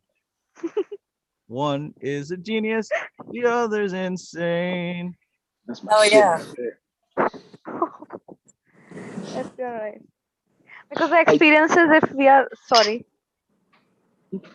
no, go ahead. like the experiences, even if we are afraid of pain, then why we are afraid of pain? The experience will pass away, and it just passes away, no matter how it is. And you never experience pain. You never It's the what does body it does. the body does?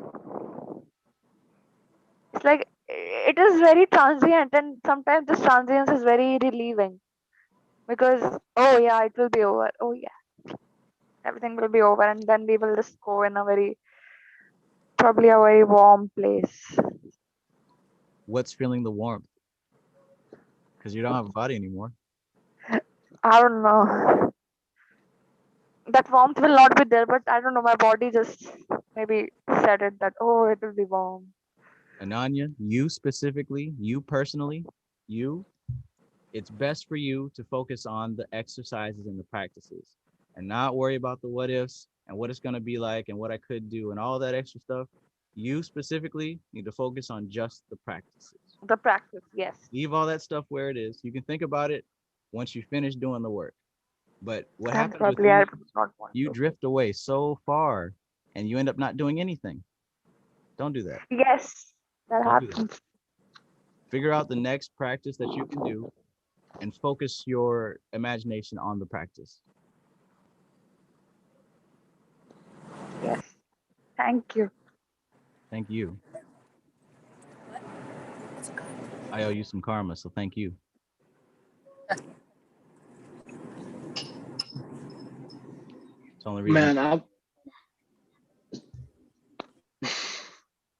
Go ahead. no man, that's you. Stuff is not able to say anything today.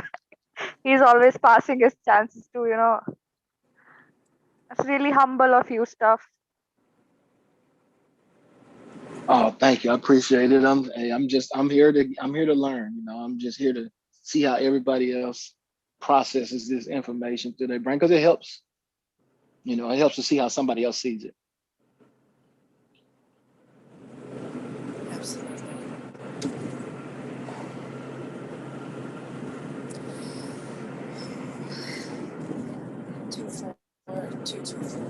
But I was gonna say, Trav, when you was talking about earlier about a sattvic state of mind, and you're not being there all the time, but you climb into that level when you need to.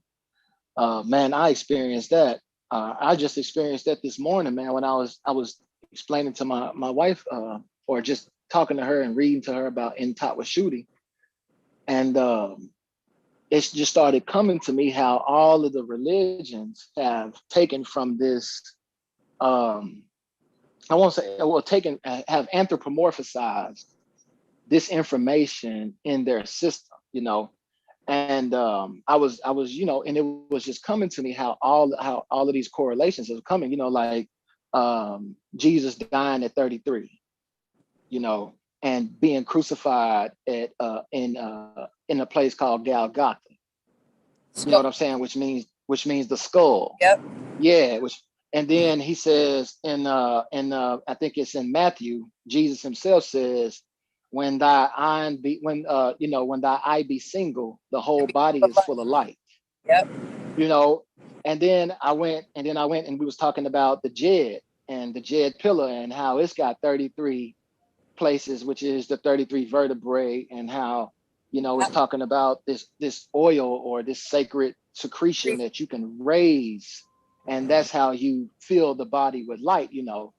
And it was just going on and on and on, and about the cross, and if you draw a cross three-dimensionally in blocks, there's 6 blocks which make a cube, and how that cube is the earth in the visualization in Tatwashudi is a cube when it's talking about earth. You know what I'm saying? And even in If you're talking about Yahweh, that's the cube God, not Yahweh, but Yaldabaoth. That's the cube God. You know what Saturn. I'm saying? Saturn, yes, Saturn, Yep. exactly. Saturn is the same thing. It's the cube, you know, and just how all of these different, even in the Native American traditions, they make totem poles. You know what I'm saying? And that's a depiction of this thing, because when you get to the top of the totem pole, what they got up there is an eagle. It's flying. You know what I'm saying? And it's all of these correlations that come. What you say? Sphenoid bone in the brain. Oh, the representation of the eagle. Yeah, it's like the soul or something. You know, it's flying. It can fly. It's you know, actually yeah. Go ahead. There's a bone in our skull that actually looks like two wings flying. Yeah, what they call it? The sphenoid bone. Sphenoid, yeah. Yep. But I was just like Ganesh is part of the brain too. Ganesh, and then you got the hippocampus, which is the ram. All of that. All of it. Yep, astrology, it's all the deities, it's everything. It's inside of us. It's the inner alchemy, inner and outer worlds. Yep. And I, it was just coming to me when I was, explaining. It was just thing after thing. And then my son started talking, and then I noticed that it had just fell away and I lost it. And that's what I told my wife. I was like, dang, I lost it. But I understand what you're saying when it comes on, you know what I mean? And you can just be in that moment, but then it'll just go away. So it's like a stream, it's not like up there in my brain. It's like a stream that I can, you can tap into for a minute, and then, you got to get out because you'll drown. Stay there too long.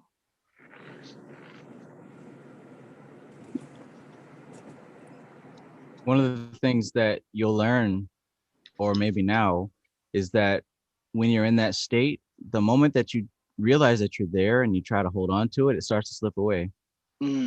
So one of the things that I learned was that you let it come and go as it pleases. You don't try to control it. And what happens is sometimes she likes to stick around longer. When we don't react to it, right? When we don't like, oh my God, it's happening. Or because I was talking with someone else, how he talked, and he was explaining when he gets into those states of meditation and something starts to happen, he goes, oh, he gets excited, and then it falls away. And I was trying to explain how to just there's that, when you feel that feeling of excitement, try to like just don't react as best as you can. Not react, just observe it versus react to it. I know it can be hard at first. At first, you're going to be excited. You're like, oh, wow. Then you go back in and try again. But eventually, because you want to know what's happening, you want to see the message. You want to hear the message. You want to see what's happening. So you get yourself to a point where it can be calm, where you could just be an observer, an observant, and complete neutral, and just see what's happening. It takes practice, but, I mean, you can get there. You can get there. Now, obviously, the more you do, for me, I like to do binaural beats on top of the meditation. So like at nighttime, even take advantage of being asleep. Use those binaural beats. It does help you to get in states of calmness. So I mean, I would recommend, I personally, for me, I like to do the binaural beats to help me get there, to stay there, With that being said, I'd like to bring our attention also to the principle of rhythm, where he talks about, the pendulum swinging from feeling this excitement or feeling this depression, right? We're talking about a sattvic state, which is balanced and harmonized.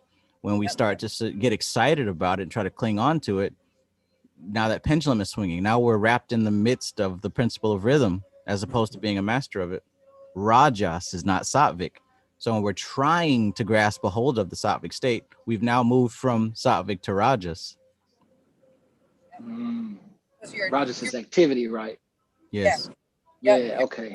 So it's like trying to communicate. You gotta be, you pretty much gotta shut up to let it talk to you. It's pretty much what it's saying. Like if you start trying to talk over it, it's gonna pretty much just go on about its business. Yeah. Okay. Right. That's the big thing. There's the thing that the sattvic nature teaches us is that there's nothing to do. There's nothing to do. Like you said, it's isness. Exactly.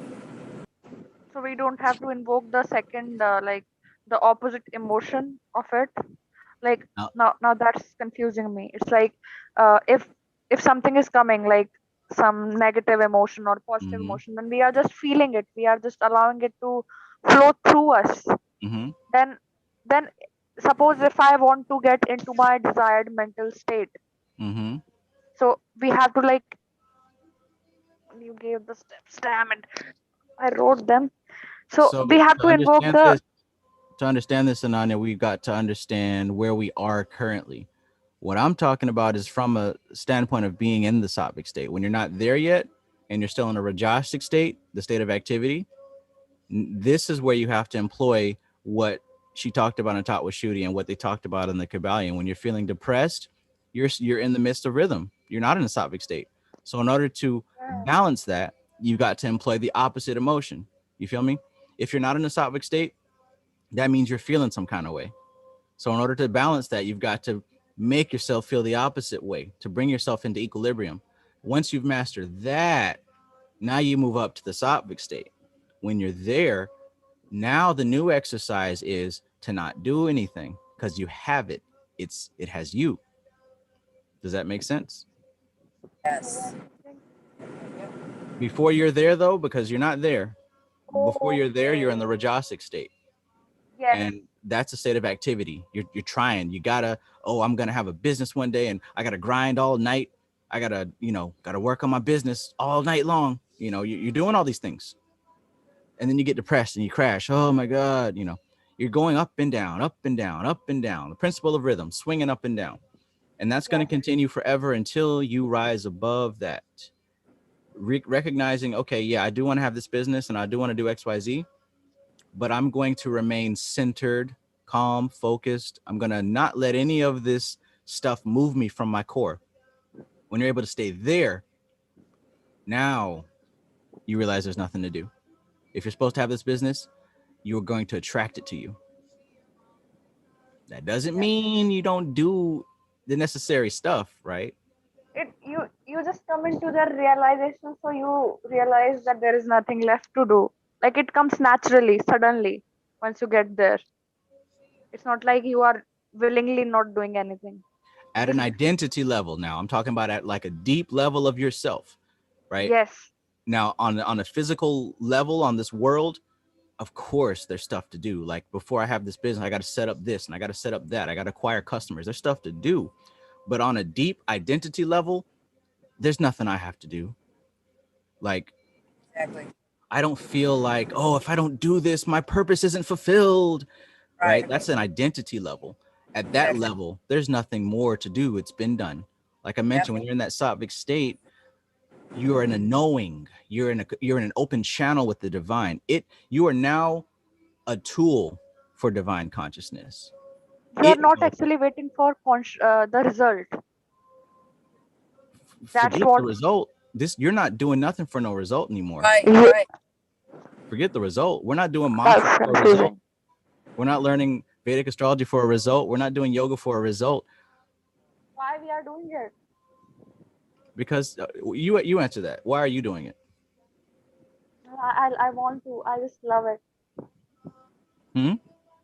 I just love to do it. It's want to. There's a desire, Okay. Why do you love to do it? because I just do. I don't know from where that desire is coming. There's a strong desire to understand all these mystical and to reach that liberation. And I think maybe deep down, I think that all these things will take me closer. Okay. Okay. So that's why you're doing it. Yes, it's not sattvic. Well, of course. Well, okay. So in that reference, when you've got rajas, which is passion, it's better for it to be pointed upward, like what you described, as opposed to being pointed downward. Like for the divine goal that I just mentioned, that is means it is pointing upwards. It's pointing up to sattva, meaning that you're going to transform your desire into wisdom. If that's the truth, what you described, Yes. that means that desire will become wisdom. But when it's pointed down at the five senses, when it's pointing at attaining things and I got to do this and achieve my desires, it's pointing towards tamas. And the ignorance will cause more and more complications. That means using astrology for prediction, earning money, or like for like, oh, I will predict this, and then I will do this. I Right. will make up that I want to gain siddhis so I can make people do what I want. to burn people with eyes to fly, maybe someday.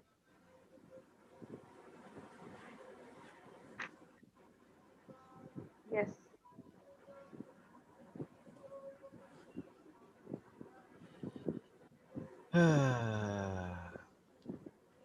Trav, Hey, you know who Nipsey Hussle is, right?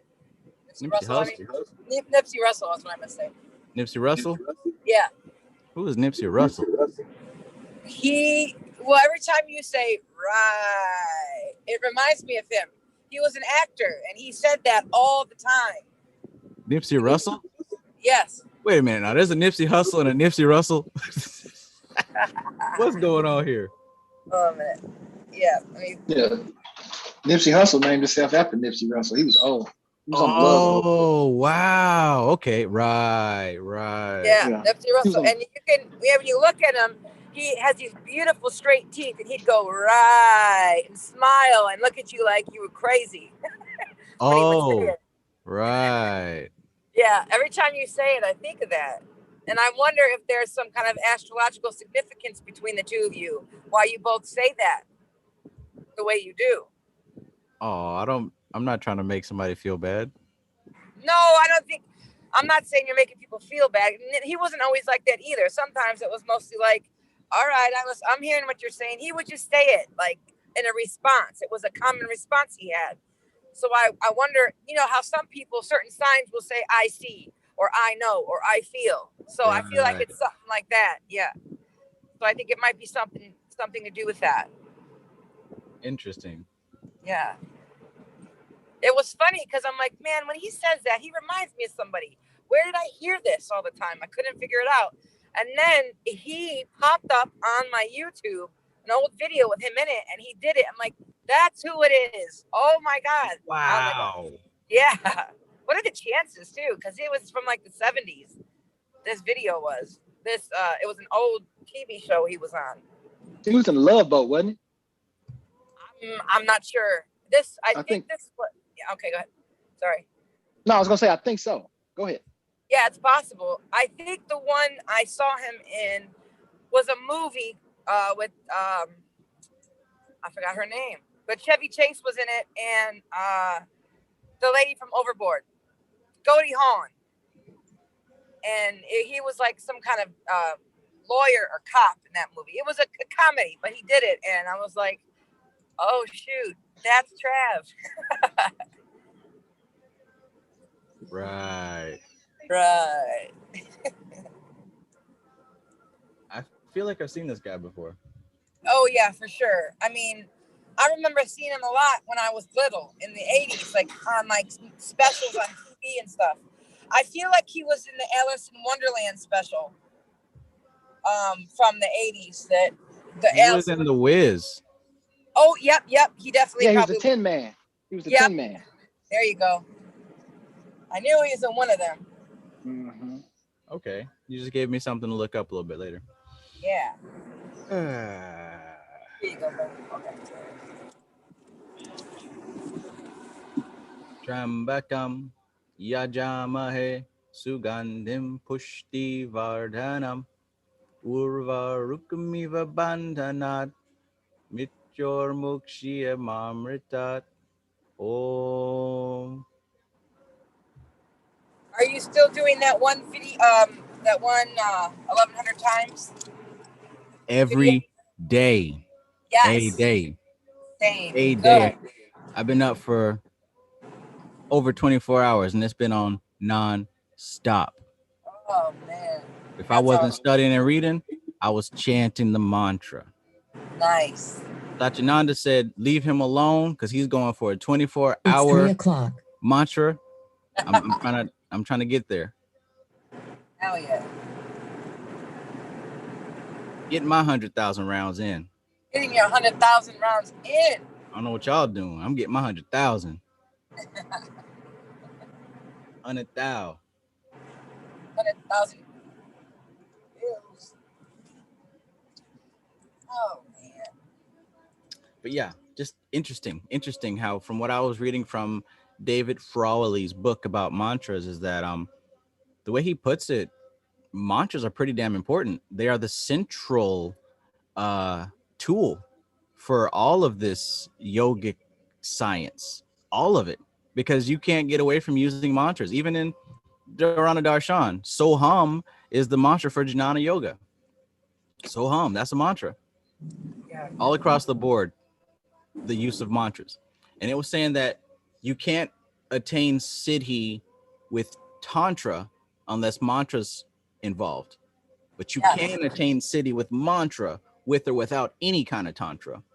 In other words, mantra is the core, because kind of like what Ananya was kind of like what she brought up with her question, these mantras are direct connection to the source of specific things, like them seed mantras, them bij mantras. They represent, they're little access points to touch this the seed of the energy. So just for a mundane gross example, if we're talking about wealth, right, I can make my own sigil and post cool pictures on the internet, or I could find the bij mantra that's already connected to the source of wealth and repeat that bad boy nonstop until it activates within me, and now that energy is vibrating as part of my energy, and it just naturally comes to me. Exactly. I had an amazing experience with Abhijit. I wanted to tell you this. It's amazing, even though it's just the way we used it was for fun, but it worked. My son and I were picking up dinner, and there was the Keno machine and like the big claw machine that had this like spinner in it where you can get these prizes. Mm-hmm. And I had my Abhijit copper bracelet on that my friend had made me. And he was like, let me wear the good luck bracelet, because he knows about it, because I explained to him. He goes, let me wear it. So I let him wear it. He puts it on, right? He puts his arm against the glass of the machine, and he picks up the thing. It's like you pick up and push down, and it spins the wheel, kind of like that game show. I forgot what it was called. But it spins the wheel. But he had his hand up against the glass, and the whole time the wheel would spin, he would say, Abhijit, Abhijit, Abhijit, Abhijit, Abhijit, over and over again, real fast, right? He fucking won 4 times in a row. I was like, wow. I have to take 4 times in a row? 4 times in a row. This machine, and mind you, we were doing it beforehand without that and lost every fucking time. Like every time it was going on, you have to get over 250 points, right, to win. We were getting 35 points, 100 points, never over 250. He started using that. He was getting 400 points, 450. I was like, what? I couldn't believe it, right? Then we sit down, and I put the bracelet back on, and I'm looking at the Keno machine, and I say, and I'm calling out the numbers just to see if I'm right. I'm like 67 pops up. I was like, and we look at each other like, what the hell's happening? Then I go 32 popped up. I'm like, this is freaking me out. This is freaking me out here. I'm like, I know it's like mundane, physical, dumb, goofy gambling shit, but it was like working. And the belief in it that it would work is significant. But the fact that it was like 4 times in a row, I couldn't believe it. I was like, I have to record us doing this and see if this is like a thing, if this happens again. It just blew my mind. And he thought of his own to say Abhijit over and over again. That was all on him. He was like just repeating the word, and he won. I was like, oh my God. I mean, I know it's just like a little claw. It wasn't a claw machine. It was like Is that The Price is Right? You know, that big wheel on The Price is Right that spins and you have to hit a certain number? Something like that. Yeah. Yeah, it was something like that. I was like, and him and I were like cheering like a bunch of goofy kids. Everyone in the place was looking at us like we were nuts. Like, we won. Sound like you tapped into something, but you when you started to like judge it, it kind of went away, huh? Oh no, we didn't judge it. We just stopped. Oh, you just stopped. Okay. Yeah, because at first we were doing it without the bracelet. Like he asked me to use. He was doing it on his own, right? Wasn't winning, and he asked me to use my bracelet because I told him about Abhijit and all of that. And he knows about the bracelet. My friend got it to me. He goes, "Let me use the bracelet." So he puts the bracelet on, and he puts the bracelet with the word Abhijit facing the glass, and then he does the he pushes the thing down, and the whole time it's spinning, he's chanting the word Abhijit over and over and over, real fast. And every time he did that, the next 4 times in a row he did it, he won. And then we sat down after we won, and then we got the numbers right on Keno. It was like we were like flabbergasted. We were waiting for our dinner to be ready, and they brought the dinner out, and that's why we left. But we couldn't believe that we won that many times. Abhijit. Yeah. That's cool. Abhijit. He was like really fast with it too. I was like, where did you come up with the idea to say that?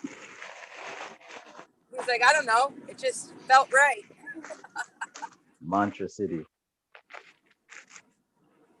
Oh wow, that's a cool bike. Hey Trav, I could see why the mantra would be the most important. I was looking at the characteristics of the 5 elements here on top with Shooting, page 61, and it's all of the associations with ether is about sound and hearing, ears, vocal cords, all of those things. So that's the original source is sound, and I would assume the original source for everything. If it's the original source for well, I'm not assuming. It is the original source for everything. You know what I'm saying? So that's the root. You know what I'm saying? To everything is the sound that it emanates from. Exactly. So I can see how that mantra would be the most important thing, because sound is the most important thing. Exactly.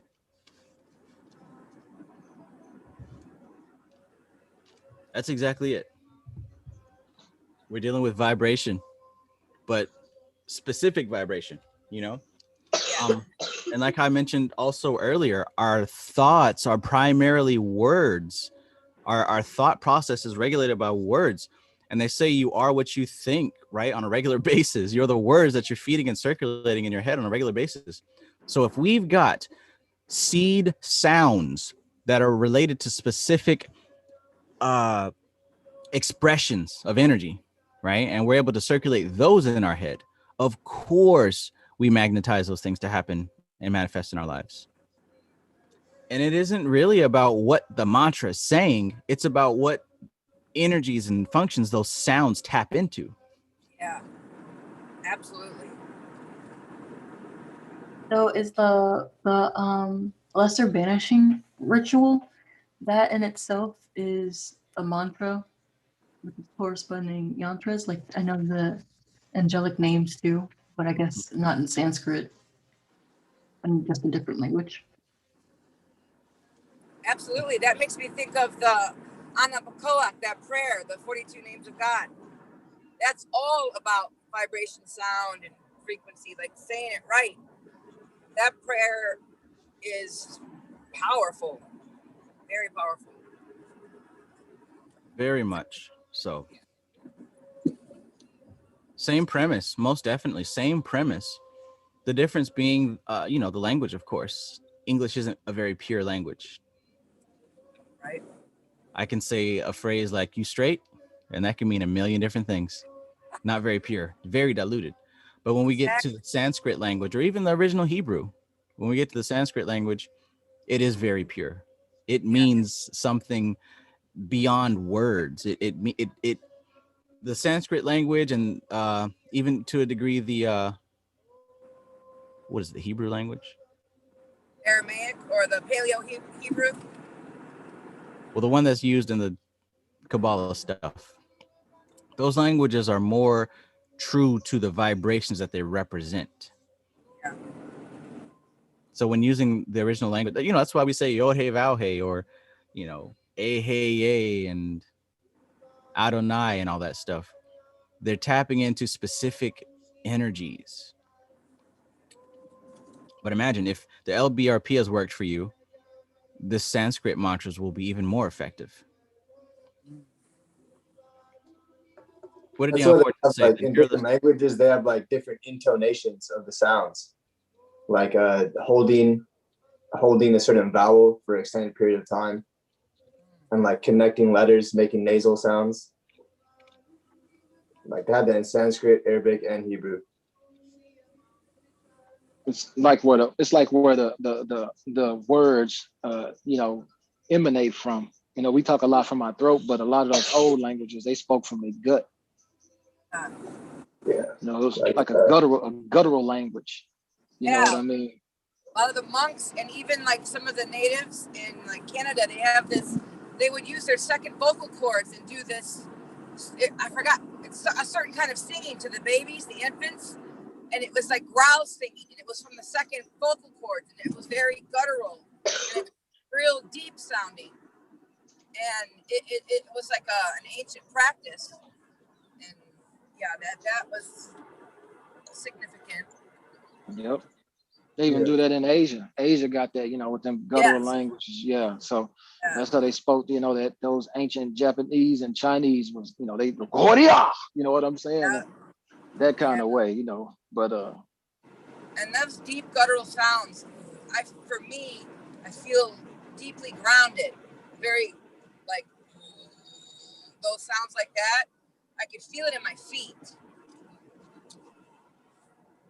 whenever I'm listening to it or trying to do it myself. It feels like I'm being grounded, pulled down, in a sense. that's how I try to do my mantras. I try to do them in a deep voice, like that, kind of. It's hard too, because on some of them they do a lot of singing and stuff like that, and they come up in high and up in pitch and low in pitch, but I try to keep mine around where I'm at. But yeah.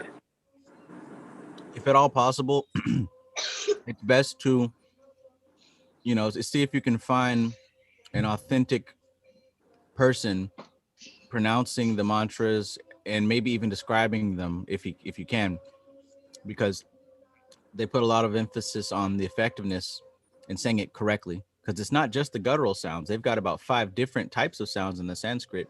They've got the deep guttural, and they've got at least 4 different areas of the mouth. You've got the labial sounds that come from the lips. You've got some at the roof of the mouth, in the back of the mouth, in the throat. So it's like with the different, this is Arabic, but this goes for Sanskrit too. Like the different letters come from different parts of the mouth, like Trav was saying. Absolutely. You want to make sure you're hitting the right ones. So like I said, it would behoove you, if you got a mantra that you're working on right now, to see if there's a YouTube video where somebody's breaking it down. I found the one. Sanskrit channel. Yeah, the Sanskrit channel had like that's a gold mine. He breaks everything down. You broke down the Gayatri mantra for me, and that was a game changer. Sanskrit too. Like that's what I'm gonna learn. Like after I'm done with all this Arabic stuff, because the Arabic stuff is just as deep as like the Sanskrit, but I already know Arabic, so it's like yeah. I know a little Arabic. I grew up with many Arabics, but I also know a little Spanish too. It's the neighborhood I grew up in. You just grow up learning it because you're around the parents and they speak it to their kids, and it just ends up. Yeah. You know what I mean? Oh yeah. I don't know regular Arabic. Like I only know like ancient Arabic. Oh, I see. Okay. Yeah. So I can't have like, if someone was talking to me in Arabic, like regular Arabic, I'd only be able to pick up some words. Yeah.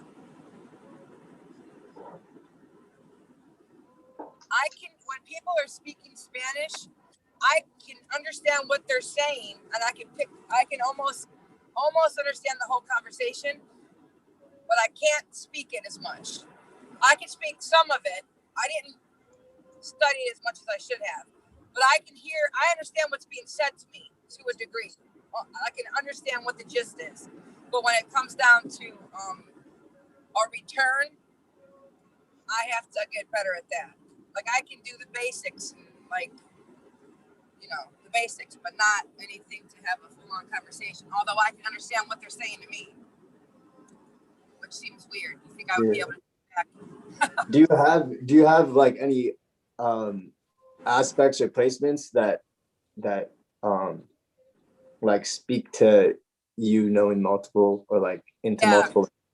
Well, the Mercury and Venus being in the 9th house. Okay. Yeah. So, and I know sign language. I just different kind of things, different kinds of speaking and communication, different types. I just easily pick up on it. If I choose to, really, I can pick it up quick. You know what I'm saying? So, it's like having a musical ear. It's easy to, you can hear the sounds and how they're being said, just like accents. I can do accents too. People that are hasta can do that really well too, because they have an ear. They're able to mimic or copy what they hear. They can like replay it or repackage it out. And hasta is in Virgo, so Virgo's Mercury. Yeah. Yeah, so they're good at that too. People with hasta, they're not. While it is the hands, it's also they have a skill with their ears and around music or hearing, so they can replay it back to you. Yeah, hasta and mimicking is something that I've seen on like the YouTube channels and shit like that. Oh yeah, it's super fun to watch. Yeah, now I know. If you ever see someone who is a good impersonator, you bet they got hasta in their chart. Like the dude who did, I forgot his name. He was on someone's show, and he was doing a bunch of impressions. He was super good at it. Talk about Jay Farrow. Is he black? No, not. I've seen his stuff though too. Oh yeah, he's amazing. I love seeing. It was the guy that did the voice of Kermit the Frog. Oh, was he on like America's Got Talent? I'm just gonna Google his name. Okay, cool. You know what I'm talking about, Bella? Is he the one that sings everybody's voices? No. Seth MacFarlane. Oh, I'm not sure who that is. I'm not sure. You say Seth MacFarlane? Yeah. Yeah, Seth MacFarlane. Yeah, he the one that do Family Guy. MacFarlane. Yeah, he does multiple different voices. Yeah. You know, he's also Shravana. You know that? He also has Shravana. Okay, so that makes sense. Yeah. Yeah, he can hear it and put it out. So he's got an even better ear because he's got Shravana too. And his shit was mine. I was like, oh shit.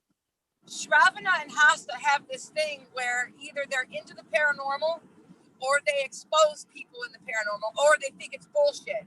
And they're embarrassed on why they're feeling, they have a calling towards the paranormal and they usually don't like to admit it. So then they want to try to expose people because they really want to be proven. They want it to be proven. They're interested in the paranormal and they want someone to prove it to them. Like, what's his name? Houdini. He used to go to Lilydale, New York, where all the psychics live. He would knock on their doors and do challenges and challenge them to come out and prove that they were psychic and all sorts of stuff. So it's weird with Shravana and Hasta. They're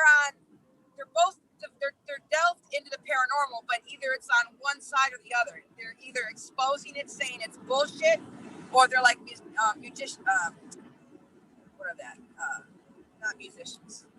magicians on stage, and they say it's an illusion, or they're straight up in the paranormal and they're like ghost hunters or they're psychics and they create some kind of, you know, mystical school, something like that. That's usually where you catch those kinds of people on the two ends of the paranormal.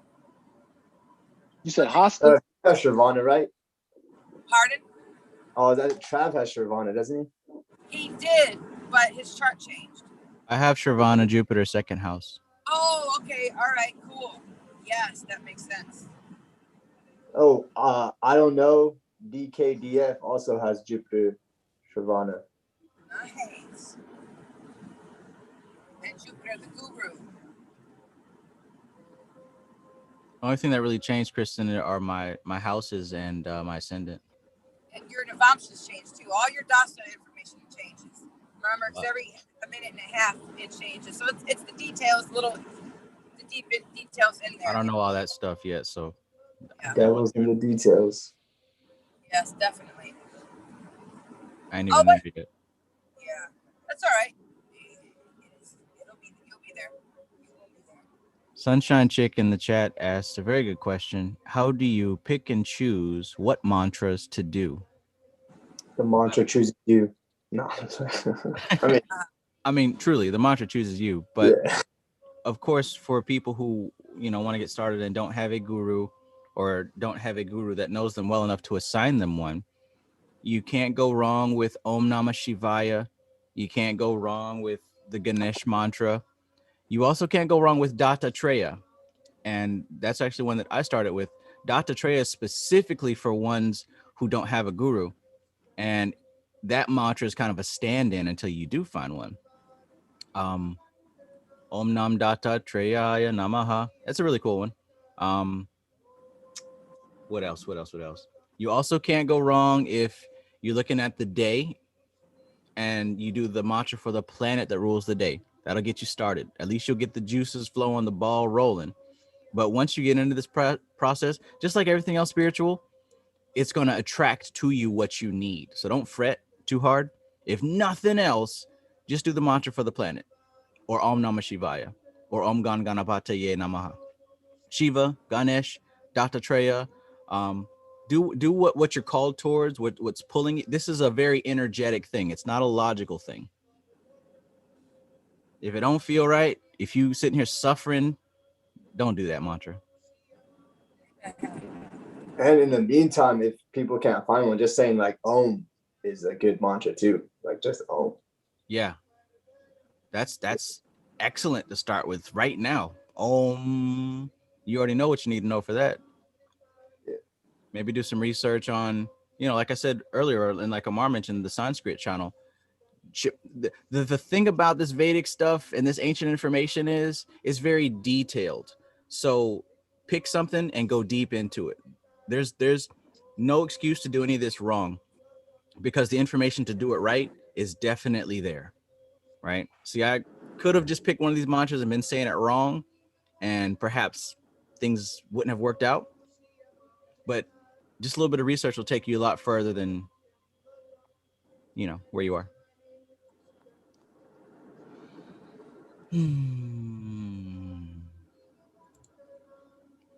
Yeah, it's by the three initiates. The Kybalion is by the three initiates.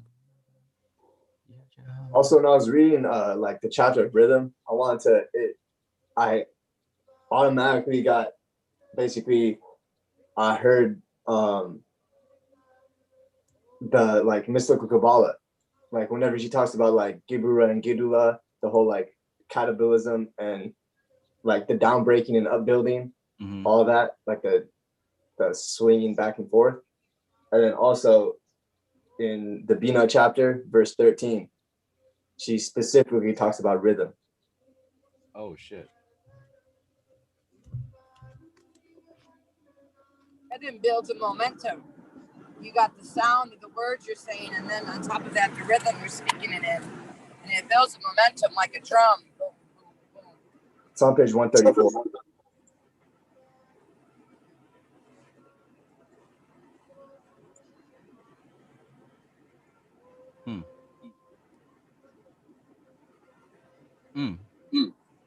If we understood rhythm better, how much suffering we would save ourselves. Wait,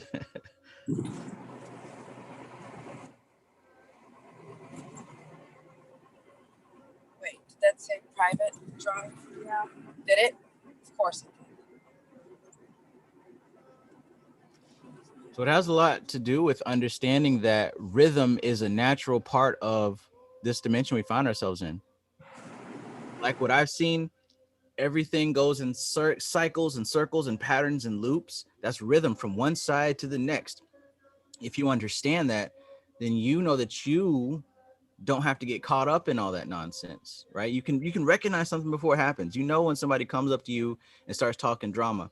If you sit there and get entertained by it, listen to it and join in, you're getting sucked into that cycle. You can always change the subject or go do something else. Like when somebody comes to, maybe tempt you with something that you decided you weren't going to be doing anymore. Why sit there and put yourself through that? There comes a point where you can recognize the cycle before it begins and place yourself out of it. Happy and sad, And, I mean, and even get into the Vedic information that we're getting into, like I know a couple people have the Ghana Yoga and the royal science of the Bhagavad Gita, and I started like reading basically verses what is it, chapter 2 verse 16 to 33, and it basically like Krishna is talking about like the real nature of of the soul and like what you are. And like, so basically I said that to say like putting everything in the proper perspective. It's like who, like the questions I ask myself is like who and what is reincarnating. And then like, cause he goes on to say like, what is one of these verses? Like basically it's like the self doesn't die, the self can't be killed, the self isn't birthed, like the self can't be put on fire, like all this shit. Mm-hmm. And so knowing What's that from, Amar? the royal science of the Bhagavad Gita. Okay. Yeah, I'll find a specific verse right now. Yeah, it's verse 19 and 20. 19 is he who considers the self as a slayer, he who deems that it can be slain, neither of these knows the truth. The self does not kill, nor is it killed. The self is never born, nor does it ever perish, nor having come into existence will it again cease to be. It is birthless, eternal, changeless, ever the same, unaffected by the usual processes associated with time. It is not slain when the body is killed. I mean, he just goes on for the next like 10 verses going in about that. So I think that goes perfectly with this rhythm chapter. Mm. You could have kept going, man. I was digging that. Yeah. That's what she said.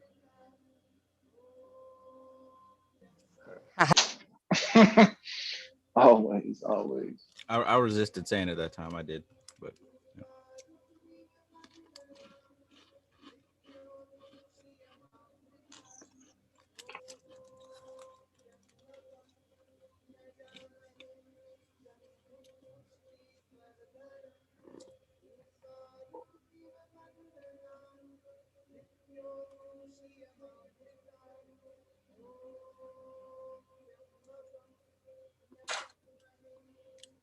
In the chat, Niru says, Om Brahmanye Namaha, Rohini Sun, Nakshatra vibes for Sunday, Brahman all day. If you like me and you like to do a lot of different things, aside from doing just the planetary for the day, you can also find out where the moon is and what nakshatra the moon is in and do the mantra for that particular nakshatra. So what's been my personal daily catalog has been the planetary mantra of the day, the short one, then the planetary mantra, the long one, and I do the lunar nakshatra. I do Om Namah Shivaya. I do the Mahamrityunjaya mantra, and I do the Gayatri mantra, and whatever else I'm feeling like. But you can't really go wrong doing those because that's the energy of the day, the planet of the day, and whatever the nakshatra the moon's in. And if you know anything about Vedic astrology and you know that maybe you've got something in your chart that's inauspicious, you can do the mantra for the planet that corresponds to what would balance out your chart. But if you don't know anything about that, then don't worry about it. There's a lot of different mantras that you can go ahead and do now is what I'm saying.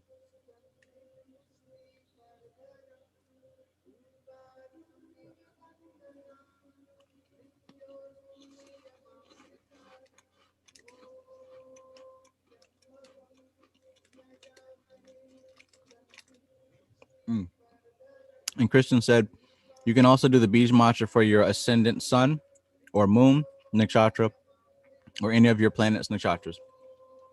So yeah, if you do know your Vedic chart, you can also do the mantras for, you know, your ascendant or what nakshatra your planets are in. There's a lot of different things you can do.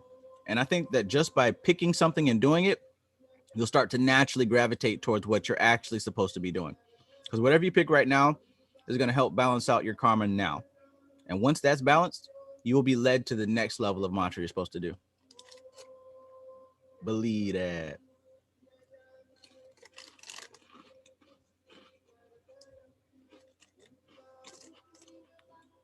But if you don't do anything and just wait and ask questions instead of actually trying something, you're no better than where you were yesterday.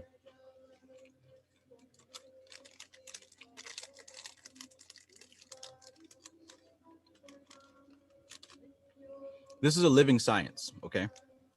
This isn't a dead science. It's the living science, and it's the oldest. So there's an intelligence behind it. Trust and believe you're going to go exactly where you're supposed to go. The fact that you're here is testament to that. So jump in that water.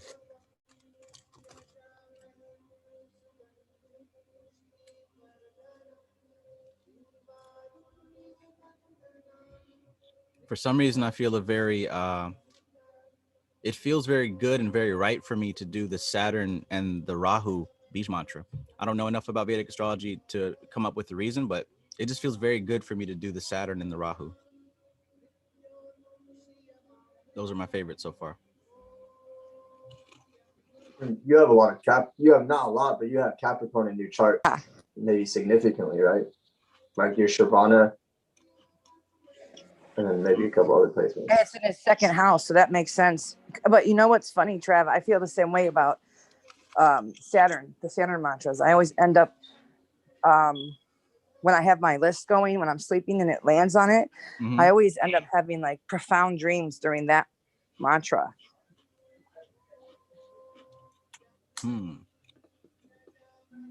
Speaking of profound dreams, that will be happening here because we have Mercury moving into Pisces, along with the new moon's in Pisces and the sun's going to be in Pisces. A lot of good things will be happening, but lots of vivid dreams will be taking place.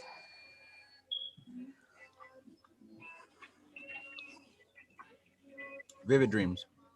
Vivid dreams. Oh my God, that's a beautiful boat.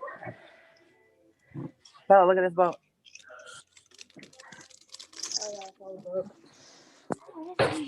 That's a $500 boat. And you can't even ride it.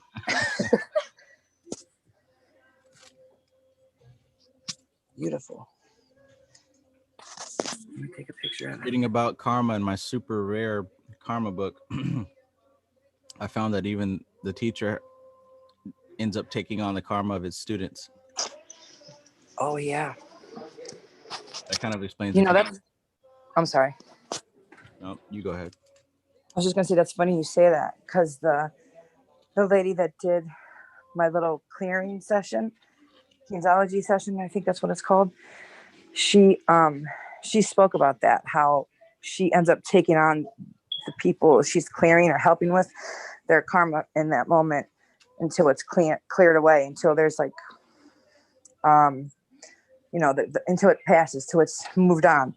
So that's not the first time I've heard that, of the guru taking on the karma of their students or the ones they are helping. Oh, that's interesting. That's why, I mean, that goes into the why, like the student is vetted and the guru is vetted too. Yeah. It's like you're not trying to get some bullshit karma. Yep. Oh, shit. Oh, hell no. That explains why some don't stick around. Let me stop before it goes too far, Kristen. Uh-oh. Man. Oh my God. I want to, I don't know. That's, Not don't you on think? not on national YouTube, Kristen. Not on national YouTube. Save it for Oh. the chat. Save it for the chat. Okay. We will chat about it. Not on national YouTube. The national YouTube. Sour orange. Maybe I should start making videos telling people that I am the incarnated Christ. Well, hey. Maybe then they'll put some spec on my name. Put some respect on it. Instead of reposting my pictures and cutting off my damn logo. This is a huge chocolate bunny. I'm in this store, and this chocolate bunny is like 3 feet tall. That's what she said. Right.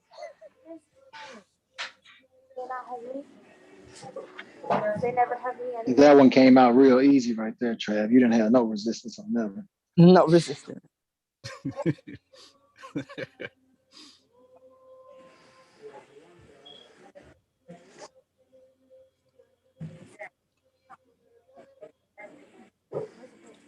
Look at it. I don't see any pit bulls.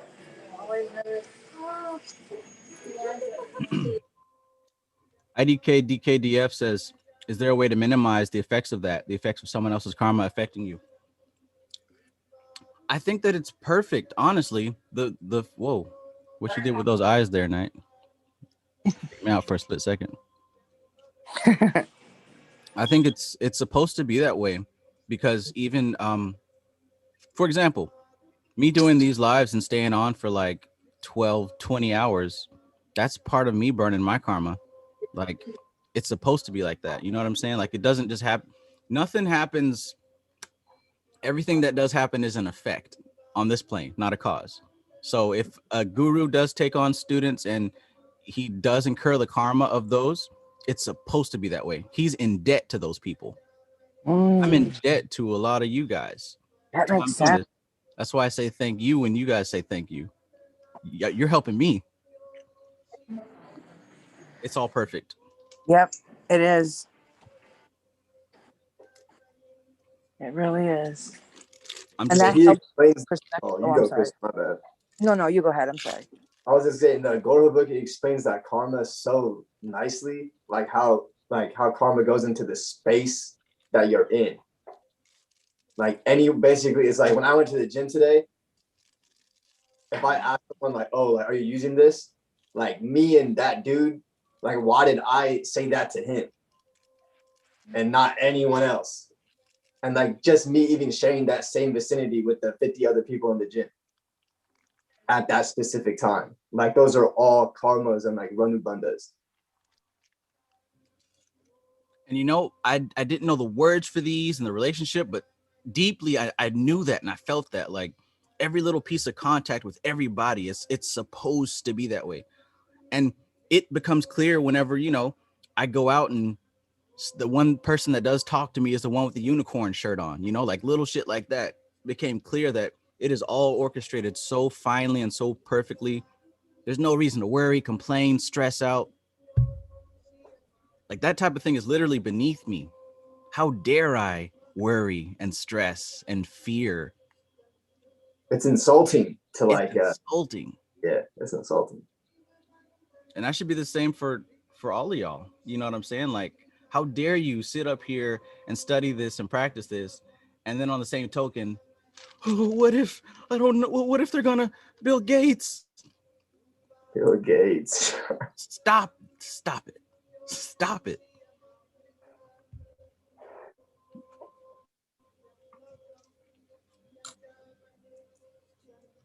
Yeah.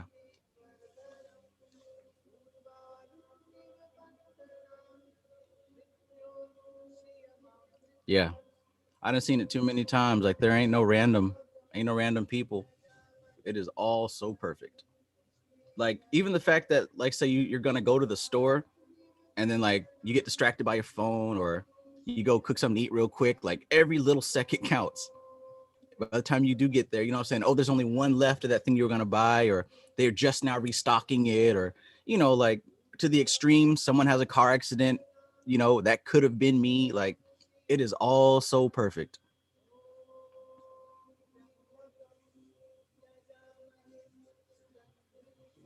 The people that witness you, the people that you witness. So have you read the part where he goes into like people basically he talked about like death, and it's like when it's your time, it's like he explained it as like Mahakala possessing that the other, like the people, like it was basically um like this dude Vimalanda knew that this guy was supposed to die at a certain train station, and he told him to avoid the train station, but he said that his wife got possessed by Mahakala and was like, no, we have to go. And then Yeah. like they arrived there, he like had a heart attack and died. Yeah. And I saw that in my other karma book too. It was a similar situation where they were the guru dude told them not to go take this trip, and the dude was like, yeah, we're gonna do it. Or I think he said his wife insisted, and they ended up, yeah, it was a similar story. I just saw that last night actually. Ooh. That like made shit hella clear, because for Amar, like his grandpa, like basically that the night that my grandpa got hit by the car, my mom told him, like he was wearing all black, it was raining, and my mom told him like, yo, like don't wear all black. And usually like he'll take her opinion under consideration, but he's like, no, like I want to wear this, I'm gonna wear this. And it's like, you can't, like when it's your quote unquote time and shit, like those karmas are gonna play out unless you're strong enough to overcome them. Yeah. Which he pointed out that he pointed that out too in the book. Yeah. Yeah. I like that. Yeah. Unless you're strong enough to overcome it. I mean, there's so much there with that. Like we're so our senses are so unrefined and gross that all of the subtle influences around us push us in the direction that we're supposed to go. Karma's unfolding, and it's a series of influence that's just pushing us in the unfolding direction. And unless we really refine ourselves and sharpen ourselves to the point that we're able to be aware of every influence so that we can become unconditioned, we're just going with the flow. That includes astrological, that includes the chitta and the samskaras. Like we have so much pushing us in a direction. Like it's, unless you become aware of it, it's autopilot for you. Period. I don't care how many videos you watch. If you don't sit down and sharpen that antakarana, it is a blunt tool and it's being pushed. I've been having to challenge, well, not really. I just, the whole free will thing.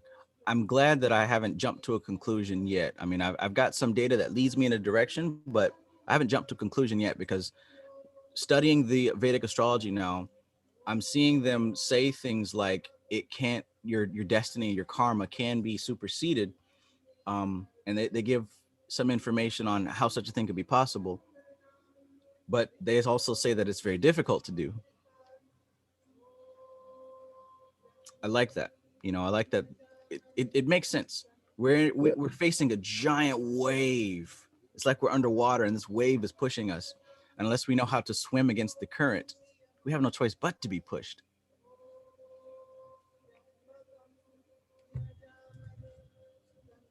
Pushti pardhanam urvarukamiva bandhanat utriyamarmitat.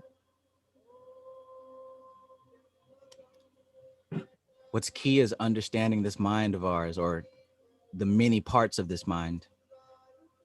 It is layered from gross and dense to subtle and fine. And if we don't get to know them fine parts, there's no question we are pushed around. by the universe. There's no question about it. If all we know is 5 sense experience, you're already in the realm of effect. You ain't nowhere close to cause.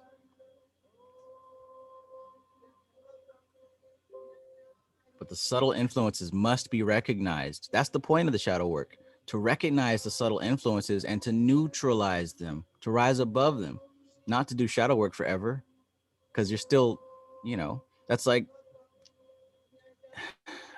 going to alcoholics. That's what therapy is. You just talk Yeah. over and over again. I was going to say Alcoholic Anonymous, but yeah, therapy. You sit on that couch and you talk about it, but are you getting healed? And with the shadow work, it comes to a point where, I got to the point where I asked, it's like, who the fuck is doing this shadow work? It's like, am I doing the shadow work from Amar? Like in Amar, or from the perspective of Amar? And is there shadow work outside of that? So that was interesting. Thinking of it like that, I almost wonder if this shadow work is like a hidden key to evolve past just ego sense. Because I think if you do shadow work long enough, you should be shown that the thing that you're doing shadow work on is its own entity and it ain't you.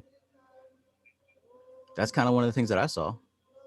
I think that's like a core theme from all of these Vedic books too. Like in Dharan Darshan, he talks about the Vrittis fighting with themselves.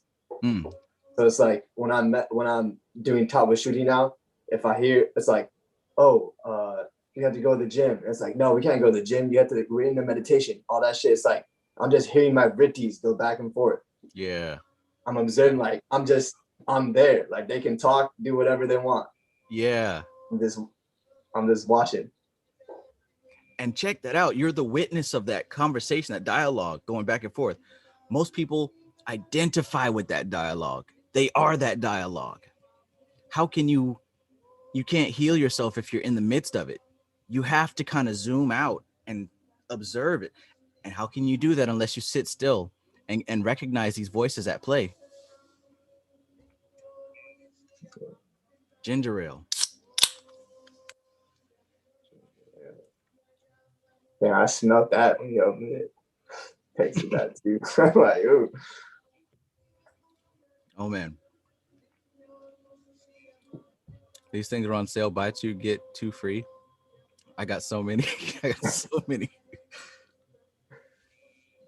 You got some karma with Yeah, I got some karma with Canada Dry. Yeah. I don't think I'll be running out of these bad boys.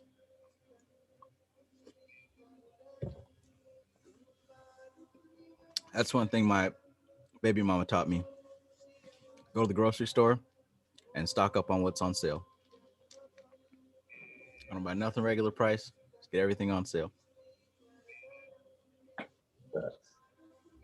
Because the way it circulates at this particular store at Publix, like everything goes on sale at some point. So just stock up when it's on sale at a certain time. That's smart. Pro tip for those of you who don't know that.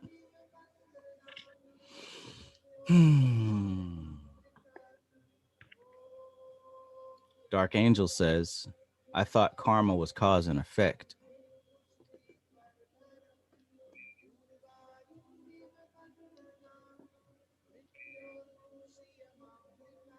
So what do you think now?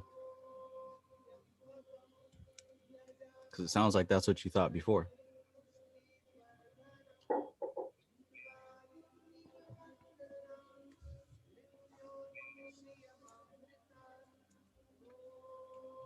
I give respect to the previous teachers because they introduced us to certain concepts enough so that we could even have the opportunity to go look it up ourselves. But as with anything and anyone, if you get information, you've got to go do your own due diligence and research. So if Panic says karma is cause and effect, knowledge of karma doesn't stop there. That means you got to go and figure out and verify if what he says is true.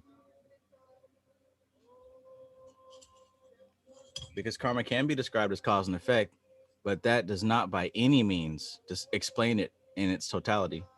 That doesn't even give you an effective ground to work with what it is, you know? Sure, karma's cause and effect. So is hair growth and hair loss, right?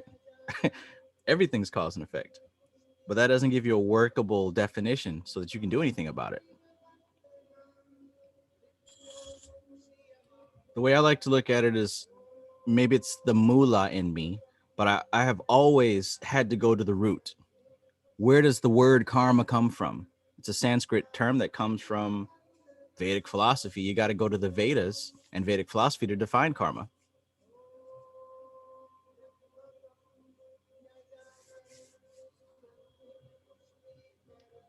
A 50-year-old New Yorker may not be able to give you the best explanation, or a 50-year-old Georgia boy. You're going to have to go back to the Vedas.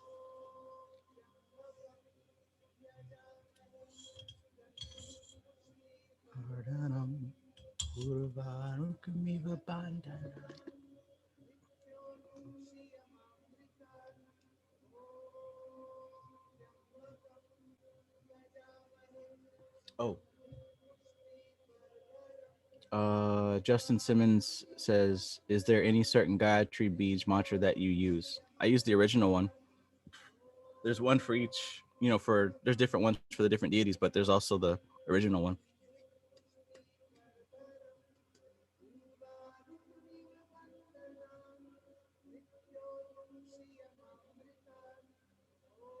The Ricky Shift says, cycle of sales and stockpiling. Life is just finding the sweet spot within any given cycle.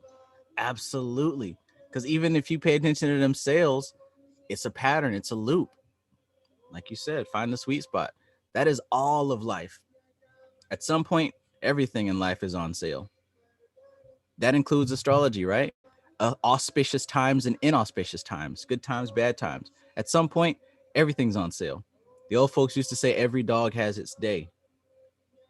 So just that knowledge alone should give you a little more pleasant of a roadmap. Every week, the weekend comes around, so you get a couple of days off of work or days off of school.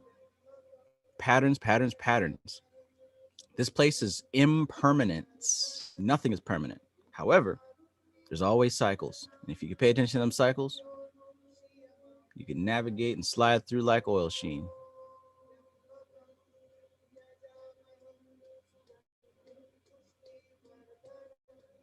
Uvarukamiva bandhanat Mrityormukshya mamritat Om Triambakam Yajamahe Sugandhim Pushti Vardhanam Urvarukamiva bandhanat Mrityormukshya mamritat. Lord, keep me juicy like that cucumber that falls off the vine. Urvarukamiva bandhanat. And when I die, keep my soul.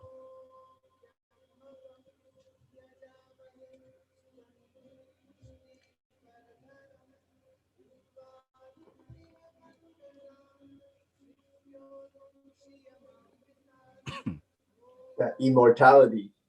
Oh, yeah. Yeah. When this body dies, when the body falls off the vine,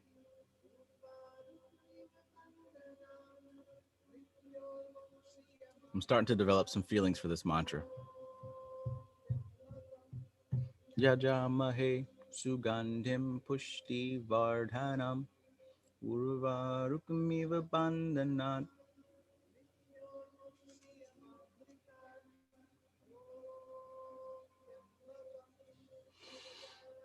Wow.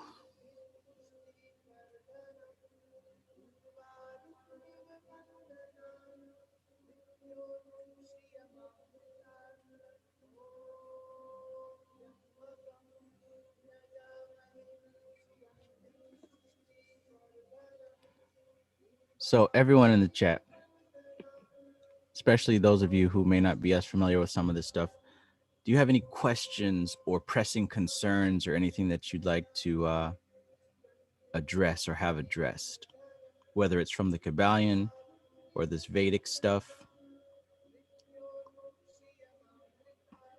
or anything really?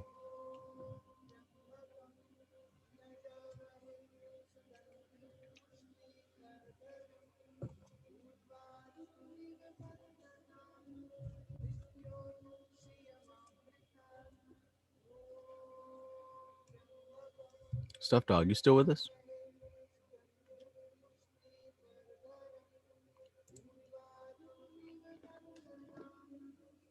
Guess not. Yeah, I'm here, dog. I'm just in the Okay. gym right now. Okay. Got you. Yeah, but I'm here though.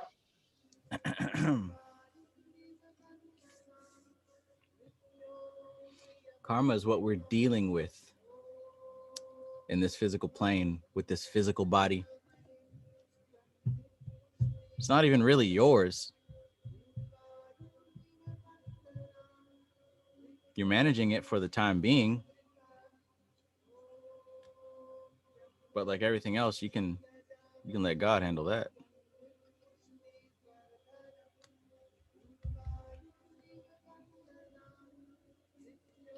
But developing a sattvic state of mind is paramount. There are many ways to go about doing that. Mantra is a great way to start that process, but also starting to develop the qualities of non-attachment, which means that, yeah, you're going to go through life, but you don't have to freak out about everything. You don't have to get over anxious. You don't have to get depressed or angry. Everything is transient. Just like those cycles, comes and goes, loops, rises and falls eternally. That's the nature of this whole place. If you really understand that, there's nothing to get upset about. Everything rises and falls, including pain. Every second is a little snapshot of a rise and a fall. Every single second. This whole slideshow of reality rises and falls, rises and falls, rises and falls.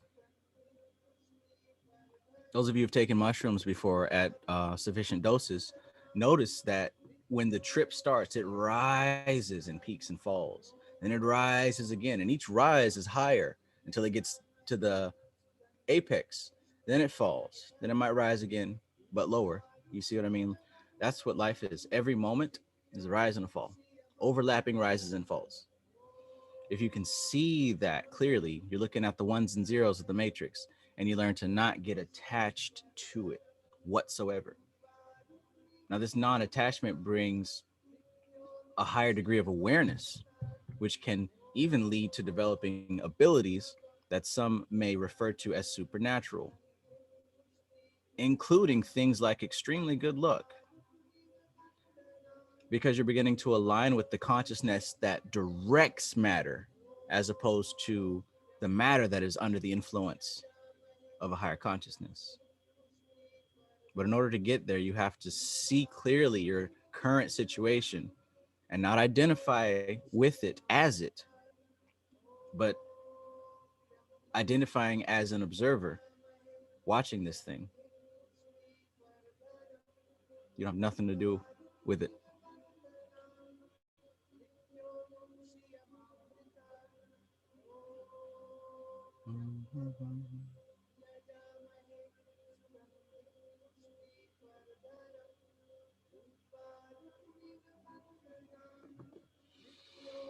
Matthew Watson says, Travis Majors, this thought came to me about the illusion of prakriti and how these different levels of it.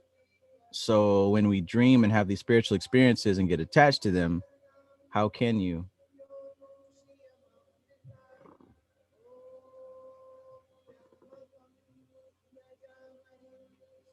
I think there might be a second part to that. Oh, okay. So when we dream and have these spiritual experiences and get attached to them, how can you bring that mind state of non-attachment in these states? I get attached to my dreams and want to avoid that if it's a trap. That's a good question. Now, look, this is where repetition comes into play. This is where the mantras come into play. Before I knew about these Bij mantras, I had my own little mantra, right? Maintain your frame, be ever vigilant, exert your influence, always be leading. I used to repeat that often, frequently. And what I have found multiple times is that during dream, whether it was a nightmare or some kind of crazy thing, the repetition of those words came to me 4 o'clock in the dream. Thanks, Maxine. So what I'm saying is repetition of mindfulness, repetition of a sattvic state, repetition of remaining aware of your present moment can and does translate into the dream state. This is how you're able to do lucid dreaming and astral projection in your dream. It starts while you're awake. It's not something that you do when you're asleep. The practice for it starts when you're awake. This is what it means when we say that this is a lifestyle. So it's not just magic in front of the camera or magic when we talk about it. It is literally all the time. And when you adjust your life to become that, it adjusts your dreams to become that. The whole reason that I become lucid in my dreams is because I practice awareness regularly. And when I'm in my dreams and I see that something isn't right, it triggers lucidity for me. I'm at a Wu-Tang Clan concert and they start rapping and it becomes lyrics of the Kybalion. They start rapping the Kybalion. The awareness that I have says, wait a minute, this ain't right. And it triggers lucidity, right? What was another time? There was another time where I was in my own house and I was with a female and she opens the door and it becomes something else. Like there was something else behind that door. It was my grandma's house. And the fact that that was so odd, the level of awareness I had in my dream, wait a minute, this isn't right. And I became lucid. So what that comes from is maintaining awareness and lucidity in your day-to-day life. Dr. Richard Bandler says that as human beings, we're constantly seeking to go from trance state to trance state. Not awareness, we're seeking to be under the influence of something else all the time. It's our natural habit. So if you practice awareness, you overcome that. And you are here now in the body, breathing this air in and out. You're aware of how you're positioned, whether you're sitting in lotus meditation pose or you're slouched over or leaning up against something. You're aware of everything as often and as frequently as possible, and you hold on to that. You make it a lifestyle so that when you go to sleep, you carry that over with you. That becomes your new habit. Awareness, awareness, awareness.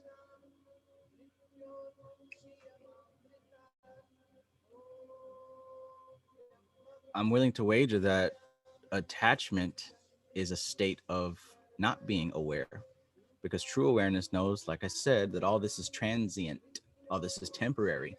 So to be attached to something means you're not really aware of yourself because you're trying to hold on to something that doesn't exist anymore.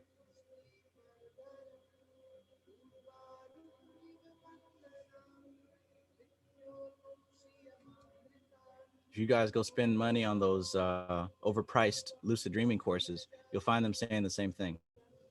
It begins while you're awake, and it begins with awareness of your waking life. It translates over into your dreams. Even with Ophio's book, The Art and Practice of Astral Projection, we're talking about different methods of repetition and being aware in the repetition so it becomes a habit. Or if you've taken the Robert Bruce course, same deal.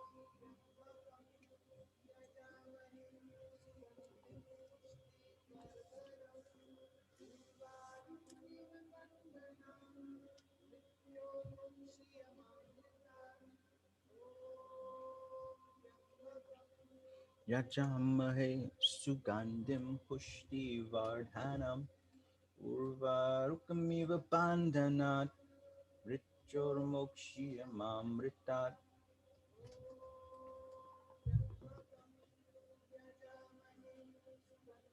Mm-mm-mm.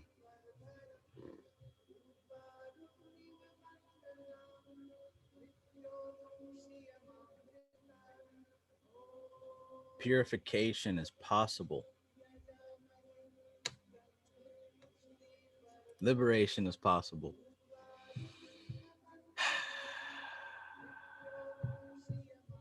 But you got to start where you're at.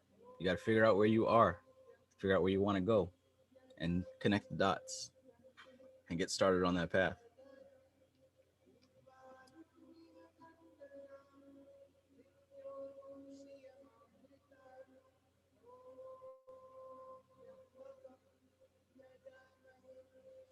Nice.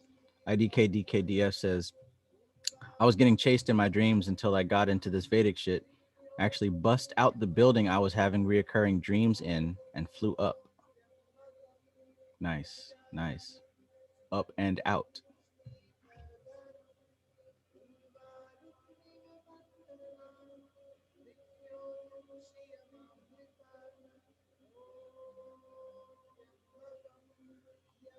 Yeah, Matthew Watson says, thanks. And you're right, because whenever I get too attached and engrossed in my dreams, that's when I can't remember them. Exactly. And that's the same thing with life. When we get too engrossed in the five sensory experience, again, we're in a trance state now. We don't remember anything. We just keep repeating the loops. We become the loop when we're engrossed in the sensory experience. Pratyahara, sensory withdrawal. Engrossed in the five senses is getting further and further away from source, further and further away from God. Because we're becoming, we're the five sense experience is under the tamasic category, which is inertia, stillness, death, ignorance. That's the five sensory experience. Separation from source. So we have to withdraw from that. Yes, our body is receiving data at all times, but you don't have to attach to that data. This is where the practice of sitting still helps, because you hear the sounds going around outside, you feel the wind on your skin, you smell everything, you experience, but you don't have to attach to those things. You see that there is an experience going on the inside as well. And the more that you practice that, the more you start getting more sensitive to the inner experience. And this is a transition here. It's not an overnight thing, but the more sensitive you get to your inner experience, the more you start to perceive the subtle influences of your everyday thoughts. Right? Before you're here, you think that your mind is your five senses: what you see, what you hear, what you smell, what you taste, all that. You think that it is your mind, but that's only a portion of mind. Specifically, it's called manas, right? That's the lower mind. The mantra, the first part of mantra, man, comes from the manas, that mind. Mantra means liberation from the mind. It's liberation from that part of the mind. So mantra can help with this. But if you never meditate, you never sit still, you never get liberated from the five sense mind. You're stuck there. You're engrossed in the five senses. And I believe it was Patanjali that said that's probably the worst scenario of human experience. Because really, when you're in that place, you're nowhere near the cause. You are purely effect, and you're getting washed, pushed to and fro. NPC type status, non-player character. When you begin to still your body and still that lower mind, like I said, you become more sensitive to higher mind. Higher mind is very subtle, and it's always raining down influence upon us, right? Prakriti is always emanating, flowing, vibrating downwards. It's a wave, right? And if we identify with the five senses, we are constantly bombarded by that wave, right? When you sit still, you begin to rise up, and you can perceive that subtle influence. One way to notice that subtle influence is through Vedic astrology, or astrology period, because it details the subtle waves that are being filtered into this reality. You can see the patterns of these subtle waves through examining what's going on in the astral plane, astrology. Right?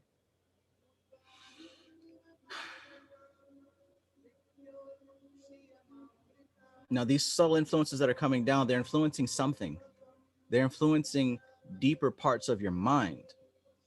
And if you're not aware of those deeper parts of the mind, they continue to influence you in the background and you never realize it. So you keep repeating the same patterns over and over and over again because those subtle influences are triggering your subconscious mind, your samskaras, your chitta, and that causes you to behave and filter the world in a certain kind of way. And if you never go to the root, you're going to keep receiving the fruit.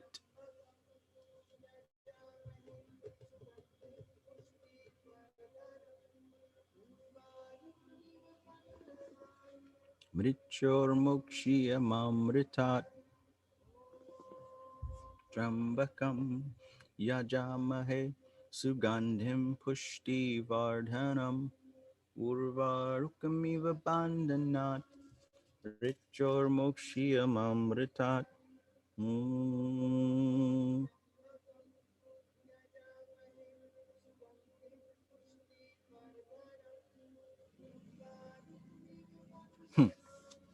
Wow. The influence on the consciousness is always very subtle, albeit very precise. You cannot know the levels of mind that the consciousness explores and influences. It is the subconscious and unconscious mind with which the mandalas converse, and therefore they are able to awaken inner visions. It is through this process that the deeper layers of mind begin to manifest. So when it comes to the more subtle and deeper layers of the mind, some of them can't be touched directly, right? Some of them can't be influenced or affected or fixed or healed directly. That's why we use things like mantras and mandalas and yantras, because, like I mentioned before, there is a pure source of whatever particular energy that we're talking about. And this pure source, from it on a lower plane, emanates, like we said, nature, trees and rivers. Now, from that pure source also emanates a specific sigil or a mandala or a yantra. From that same source also emanates a particular mantra that can be repeated. So when you employ the mantra, you're tapping into that source. When you employ the yantra or the mandala and you focus on it, you're tapping into that source. When you spend time in nature or whatever, you're tapping into that source. Those are subtle ways to harmonize the deeper unconscious layers of self that cannot be reached consciously. There's parts of your subconscious mind that you cannot get to. So we use the science of mantra and yantra or sigils to indirectly influence those parts of self. This is why mantras can help to purify. This is why yantras and tatwa shuddhi and chakra shuddhi actually cleanse the body and cleanse the chakras and cleanse the karma. This is how it works because we're going in about it in an indirect way. We're hitting it from the back where it cannot be impeded, where it cannot be resisted. I mean, isn't it so that advertising uses specific colors and yantras and jingles and mantras to affect your subconscious mind? Aren't we talking about the same thing? They got their science from the same place. The only place that information comes from that we see on paper, at least.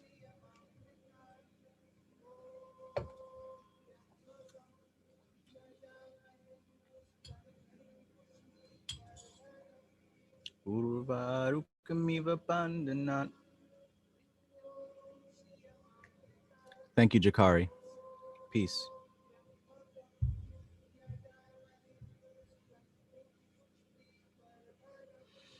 Urvarukamiva bandhana mrityur mokshya mamritat.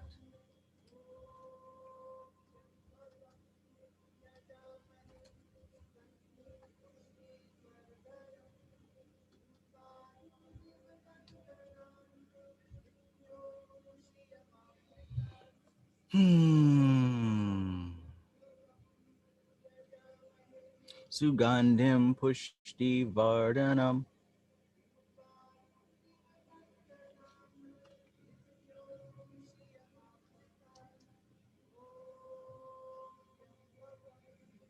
Do y'all want to continue, or do you want to call it a day?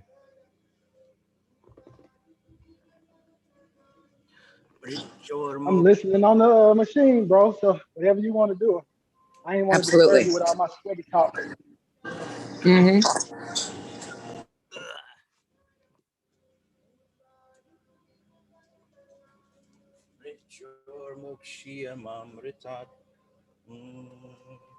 I was gonna get back in when I left out of here, so I'm still on. So whatever you want to do.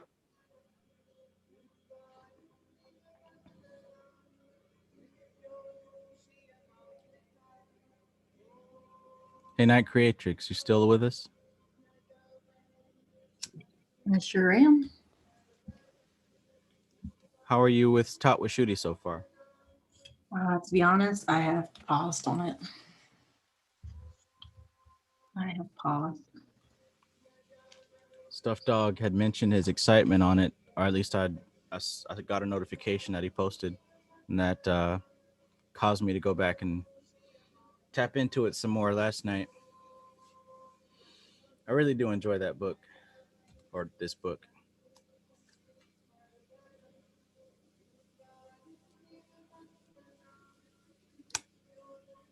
It's so clear, man. It's like, I had never heard it explained the word. It just made total sense to me. Yeah. I mean, really, I buy a bunch of books because I'm specifically looking for certain information. But honestly, if you have any one or two or three of these that we've been talking about, you've got enough. Dharana Darshan and Tatwa Shooty, Samkhya Darshan, those books have it all in it. The Yoga Sutras of Patanjali, it's all in it. I mean, I buy a lot of these others because, like I said, I'm digging for something specific. I'm going in a specific direction. But as far as, somebody that's just trying to learn about this stuff and employ it in their life, what you got right now is perfect. If you got taught with Shooty, you're good to go. If you got Dharana Darshan, stick with it. Honestly, I have not seen a book from the Bihar School of Yoga in my collection, at least, that has not been worth more than its weight in gold.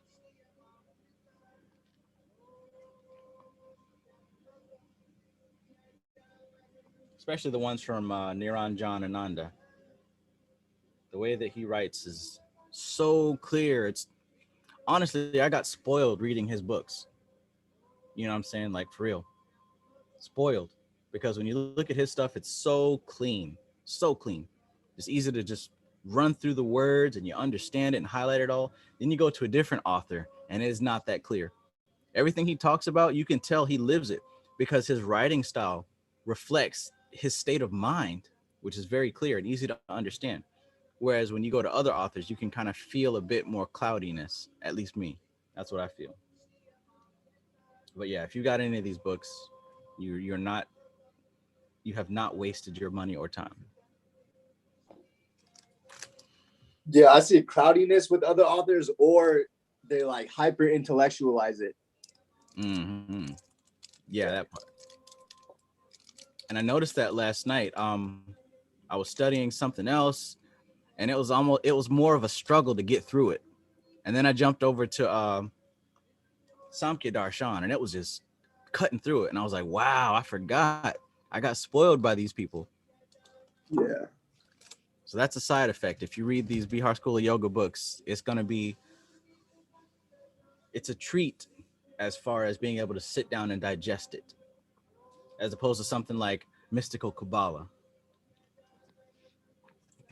where you might need to set up a study group to get through that bad boy or bad girl. Whatever. And like Tatwa Shooty, the book is amazing, but the practice, that was next level than even in the book. Yeah. Didn't even touch on the practice and the benefits that it's been bestowing. Honestly, the fact that I'm even on mantras now is because of Tatwa Shooty. Because in the practice, you have to employ the Bij mantras for the 5 elements. So, right? And that's where I got firsthand experience with ahamkara, with manas, with mahat buddhi. Before there were just words, but after doing this ritual over and over and over again, you start to see the difference between those minds. Yeah. That's why I'm able to talk about it. Not because I read this stuff, but because I've seen manas. I know what my manas looks like. All the data coming in from the 5 senses. And if that's all you know, that's a limited ass mind, boy. I've seen ahamkara. I've seen buddhi. These books just give you a detailed, they show you what to look for and they point to it. But you got to do the practice. You got to do the work to experience it.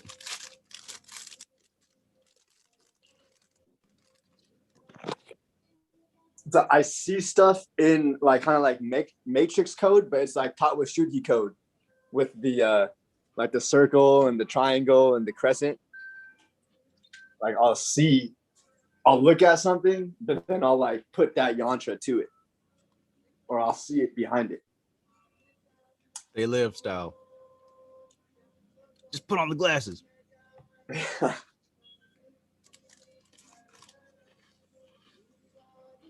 And then even like kind of like with my like being able to see it in myself, I'm able to pinpoint where someone is at in their mind, like where they're stuck at.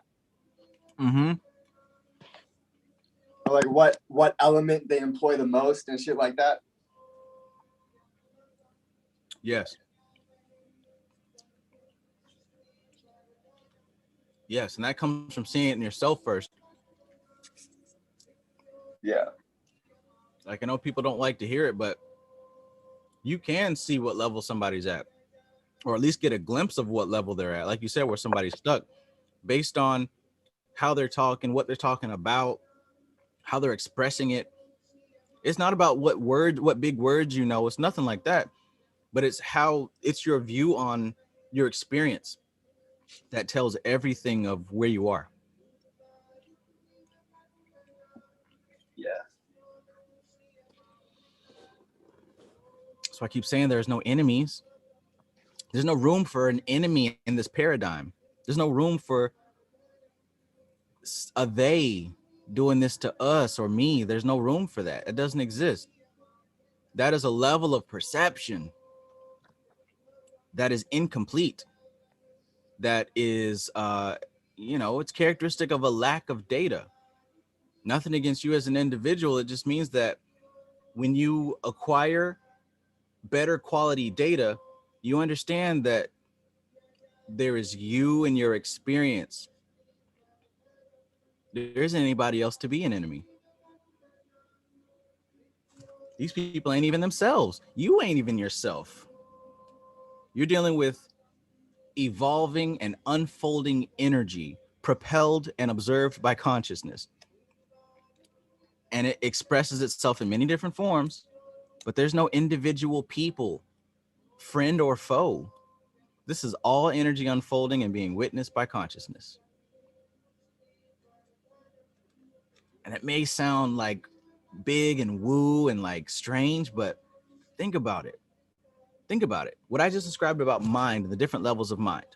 If you got a bunch of people who are consciously no bigger than smell, sight, taste, touch, and sound, that's as far as their experience, that's as deep as their experience goes. They're not even in control of themselves. They're being influenced by everything under the sun. They're being influenced by the media, by friends, by family, by habits and memories and trauma, not to mention being influenced by cosmic attributes, big old sun, Rahu, Ketu, Jupiter, being pushed around by everything. They're not even in control of themselves. They are literally pawns. You can't even have somebody to singularly be mad at. They're all pushed by the influences, which, mind you, are the same influences that are pushing you. And they're the same influences that are the building blocks for what you are. So what do we mean an enemy? That person over there that's doing that thing is being influenced by the same thing I'm being influenced by. And if I react to him as an individual, I'm literally on that unconscious level with him. So I'm not awake either. But then you rise up to the next level of mind, which is ahamkara, an ego. And you realize that, okay, there's an experience here and it's separate from what's going on over there. You're still divided, but it's a little bit more expanded than just 5 cents. Now you're raising up out of that root chakra and gimme, gimme, gotta survive, gotta eat, gotta have sex. Now you're just a little bit more expanded. But if you're able to point that me and the world to more of the oath of the abyss type of thing, where it's consciousness and reality, now you can start to fine tune yourself to what the macrocosm is, which is consciousness and energy, consciousness and matter. There's still some refinement that has to happen because you as a person, you still think you're a person. But in truth, this body is matter, just like the world that it's in. You're no separate from your environment. It's all matter. It's all one thing. Now we're approaching the mind. The mind it's more subtle than the body, but it's still matter because it's being generated, just like the steam rising up from off of my little incense burner here, right? It's still the oil that's in here being transformed by the fire. It's still part of the material world. It's just very subtle. The mind is the steam of the body. Still matter. There's something behind the mind. That's why you can't take the logical mind with you up in these higher states. That's why you have to be okay with not knowing everything, because there's an even higher intelligence behind your rational mind. So it's not the 5 sense mind, it's not the ego, and it's not your logical mind. There's an even higher intellect. But to get to know it, you got to learn how to be quiet, how to be still, how to detach, how to non-attach to the 5 senses.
You're tuning in live to channel LVX 777. All mantras, all the time.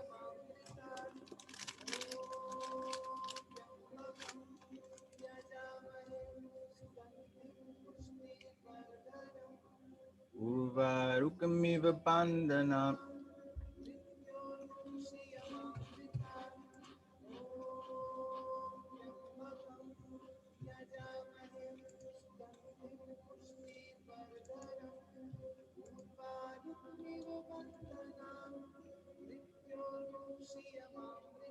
Hey, look at the Zoom time. It's 3:33.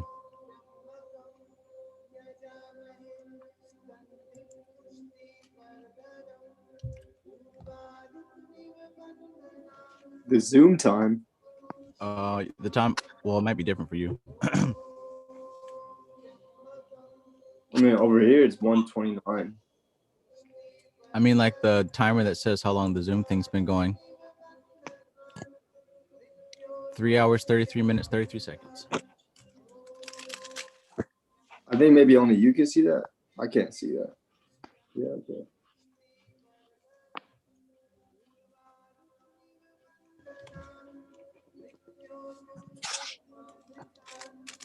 Ooh, karma and haunted houses.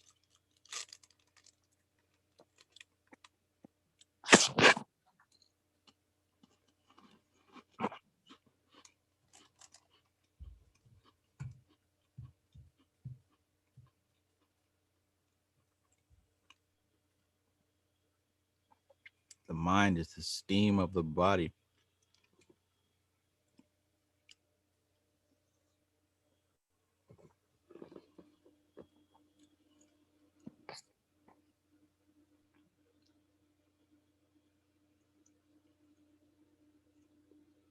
If thine eye be single,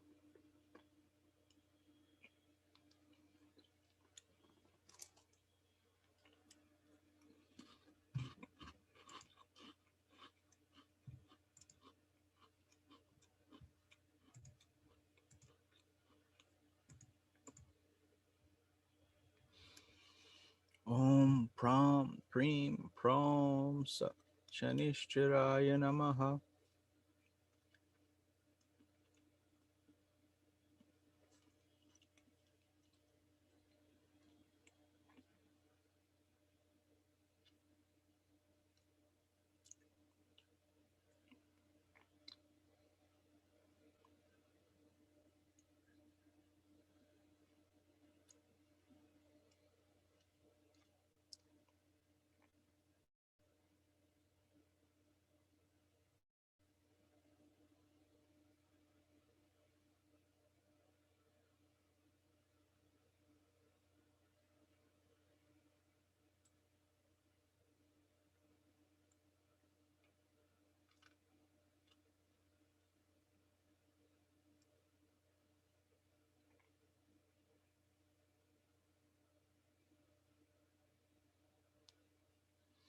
Oh boy.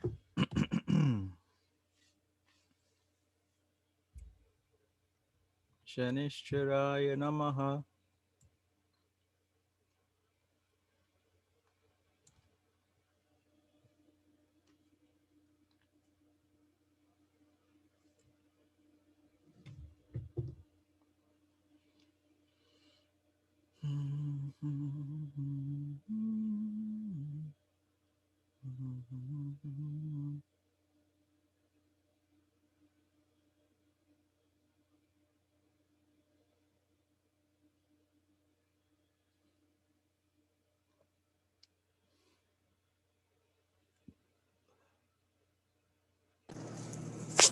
Hey, Trev.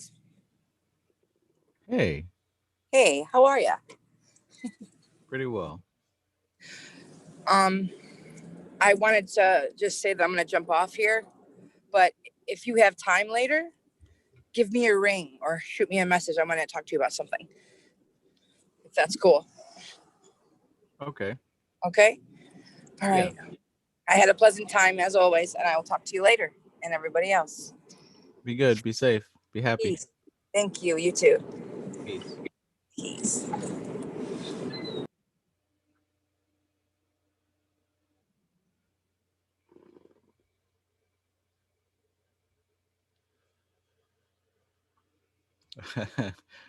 Om Pram Prom Sa Shanishchiraya Namaha.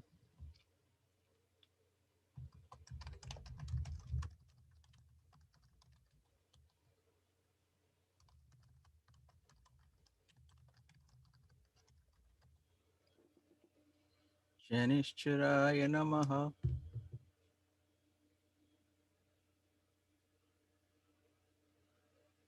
Om Pram Preem Prom Sa.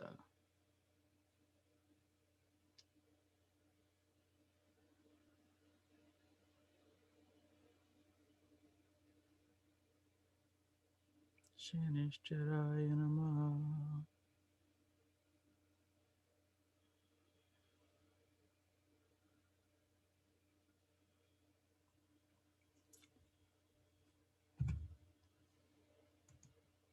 Uh-oh.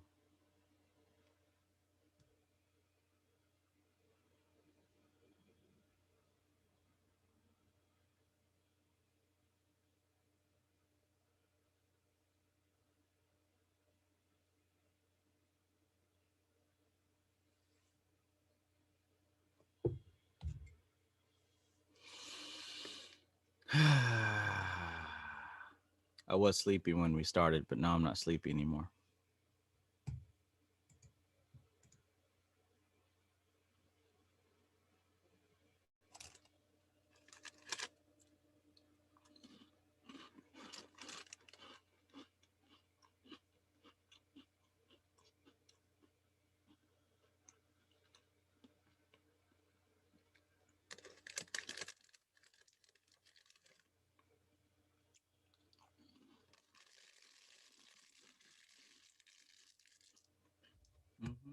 I'm gonna finish this workout, man. I'll holler at y'all later. Not gonna be on Thursday. Well, you, Trav, you said you was almost done with this, didn't Yeah, I guess so.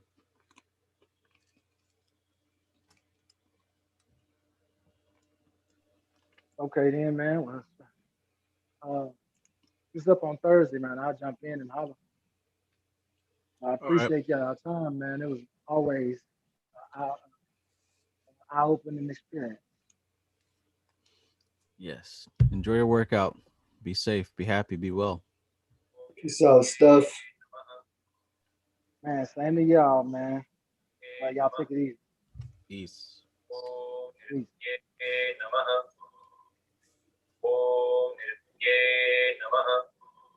I hear that nakshatra mantra. Oh shit. Which I didn't know. nakshatra is that? Mula. Oh yeah. Yeah. I should know that one. Brahmanye namaha. Brahman. Yeah. I just be doing Kali Ma mantras basically. What I surmise for me is that it's how do you say it? You know how you kind of have to prepare the field in order to start planting the seeds. I think I kind of had to prepare by doing what I was doing up to this point. Like I think I had to start by doing the mantras for my nakshatras just to kind of get the ground churned up, you know, and then I had to start doing the planetary ones. And I think that actually was leading me to what I'm doing now, which is the Mahamrityunjaya, the Gayatri mantra, the Shiva one. I think those are the three that I'm really supposed to be doing. But yeah. it's good. It's good. I still do the planetary ones, but with the other three, it's like an all day. Especially if I'm just like in the shower or, you know, just doing like the brushing the teeth and that stuff like that. Yeah. I'm not sitting here talking, oh well, what am I gonna produce and make, and I gotta read, and I want none of that stuff. It's the mantra. Yep. And the first reservation is like, well, I usually use those times to plan things out, and I use that time to sort through like what am I gonna, you know what I'm saying? That's the fear. But then I'm like, let's just try it, see what happens. Everything is working out just fine. Makes me wonder, was I really even doing anything when I'm sitting here like, you know, well, I got to do this and I should do it this way. Maybe I should like, was that even really accomplishing anything? I wonder. Other than just maybe keeping me entertained and busy. Yeah. Because the clarity, like what you were talking about when Ananya was on, like you don't plan the talks or shit like that. It's just whatever comes to you from the question.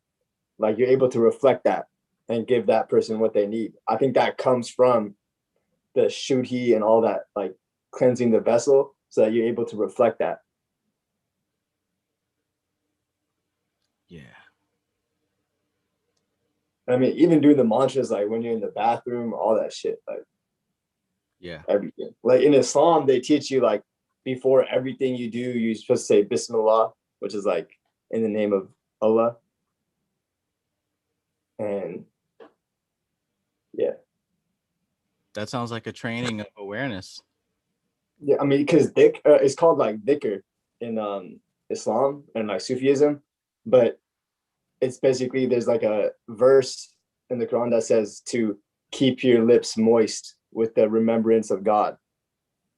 So basically, you just, if you're not doing something, or if you're doing something physically, like in your mind, you should still be saying the mantra. Yeah. Keep your lips moist with the remembrance of God. Yeah. It should be fresh, never chapped and dry. It should be moist. Like that cucumber. Like the cucumber. Yeah. Lord, keep me moist. Juicy.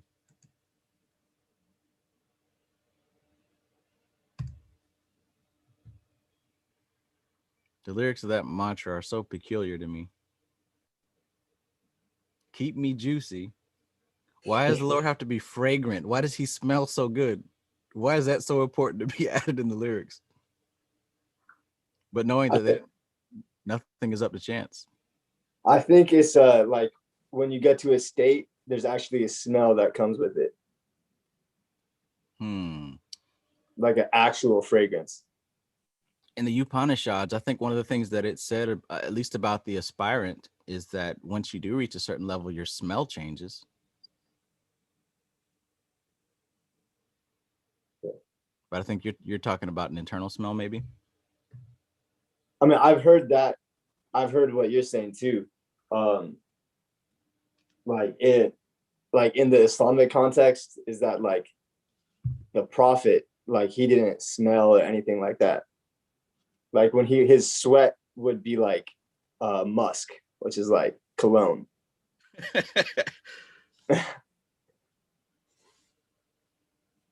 That's an interesting city to have. Make your perfume out of your sweat. I mean, don't they make what's that stuff called? Pheromones. Yeah. I mean, yeah, most definitely. In the Svetasvatara Upanishad, the first signs of progress on the path of yoga are health, a sense of physical lightness, clearness of complexion, a beautiful voice, and agreeable odor of the person, and freedom from craving. Health, physical lightness, clearness of complexion, a beautiful voice, an agreeable odor, and freedom from craving. That doesn't sound like somebody who's concerned about Bill Gates's big garden. That doesn't sound like somebody who's concerned about what else was it? The Prince of England or whatever being disowned by the Queen. This is somebody focused on spiritual attainment. As a soiled piece of metal, when it has been cleaned, shines brightly, so the dweller in the body, when he has realized the truth of the self, loses his sorrow and becomes radiant with bliss. I think about these yogis and just looking at how life is natural and gradual. It wouldn't be as if they just suddenly became these awesome yogis. Like, they literally spent so much time and effort that they gradually transformed.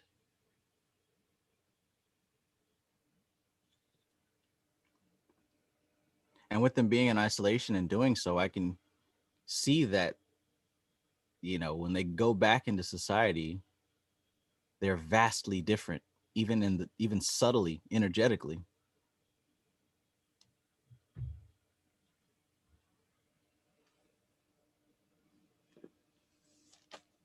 Mm.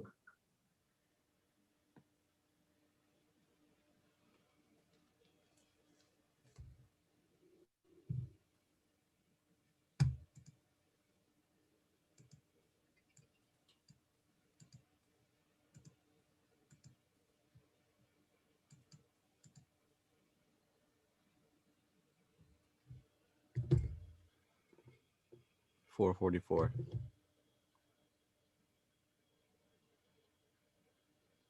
Om Pram Preem Prom Sa. Suryaya.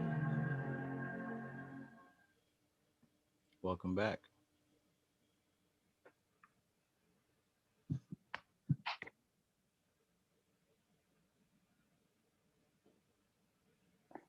Oh wait, what? I just seen what you put in the chat like 10 minutes ago. What the fuck? You should see it in person, or at least. I'm about to go look it up right now. Oh my goodness. Oh shit.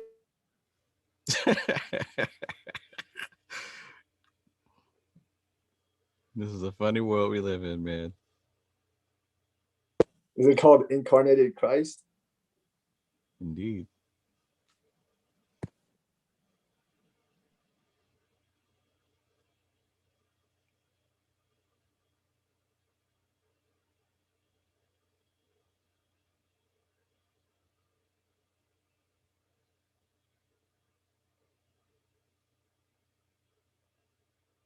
IDK I looked up that mantra and I didn't find it. I just saw it in my my search engine. I didn't find anything specific. The Om Nishka Maye Namaha. I didn't find that. Um, if you could possibly link that, that might be beneficial.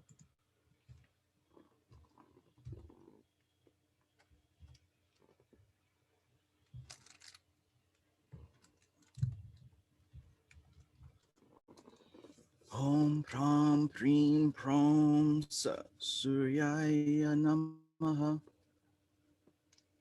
Om Pram Prim Pram Suryaya Namaha.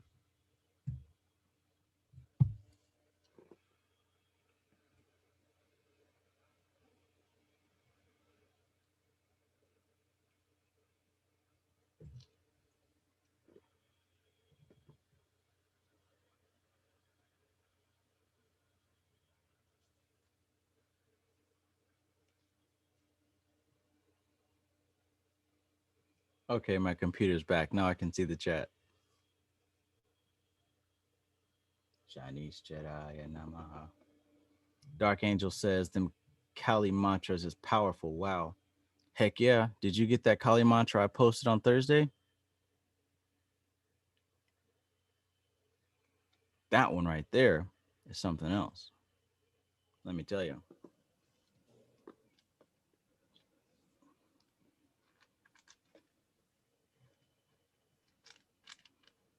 Wait, the one you posted in the like on the YouTube? Um yeah. With that sounded like a boss battle. Oh.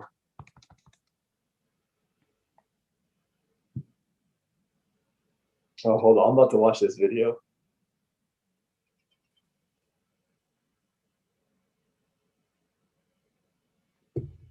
Hey, I don't have any comment on it. I didn't even see it. I just saw the title. I just thought it was interesting. Om Shram Shreem Shrom Sa. Doo doo doo doo.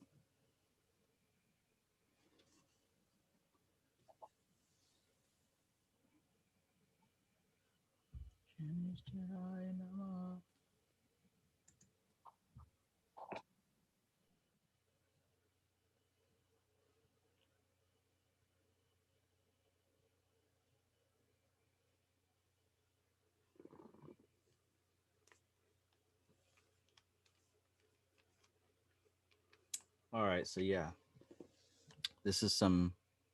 These are some important points here. Being on this channel, I think it's safe to assume that you're interested in spiritual expansion. So, yeah, the things that we've discussed here have been things. At least I can speak for myself, you know, but I'm pretty positive everyone else too. These are things that we've tried and practiced for a little bit, at least, and know that they have caused adjustments in our subtle states. which are what our growth states are built upon. So adjusting the building blocks, the foundation, will definitely change the rest of the structure. MC Maestro says, I found out my addiction to pleasure was passed on from my dad.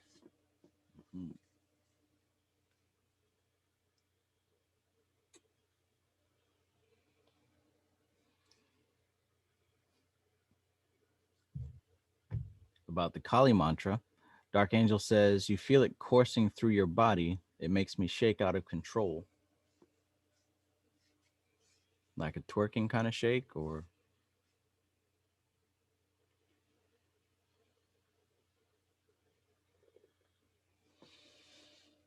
Om Shram Shrim Shrom Shanish Jedi Namaha.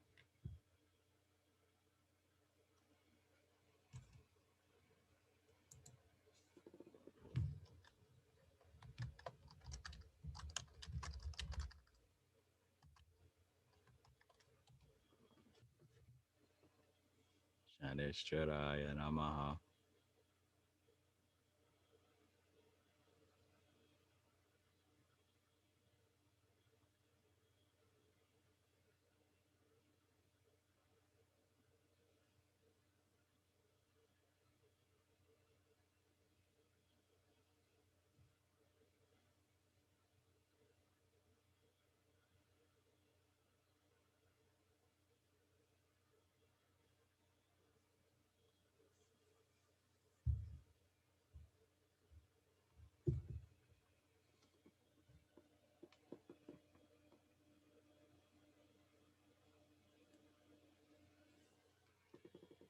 Yeah, I'll certainly take the PDF.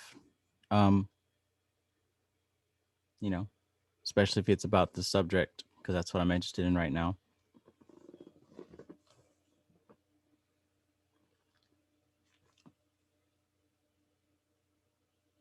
But so far, this David Frawley character is very knowledgeable, very wide database of information he has. He's not just like some white guy who went to India. Like, he's very well respected in that community.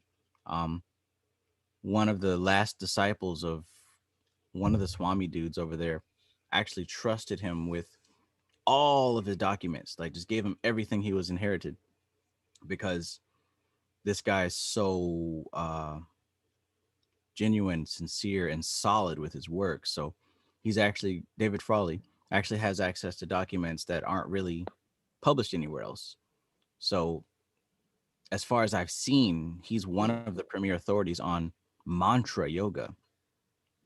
And just from everything he's put together, he really shows how mantra is at the center of all the stuff we've been doing. So it's no accident that we're talking about this stuff right now.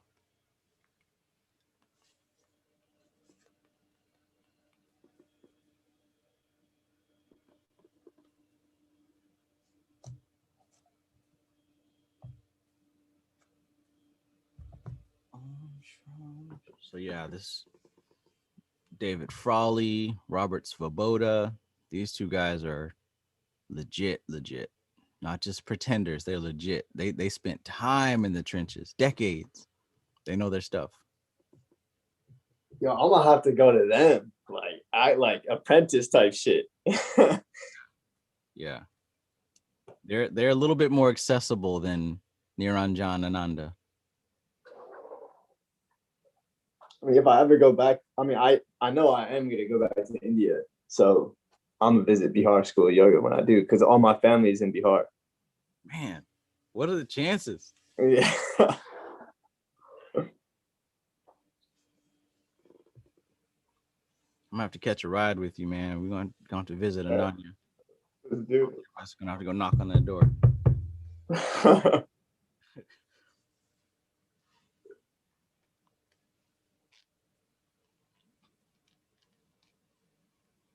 Doctor Strange for real.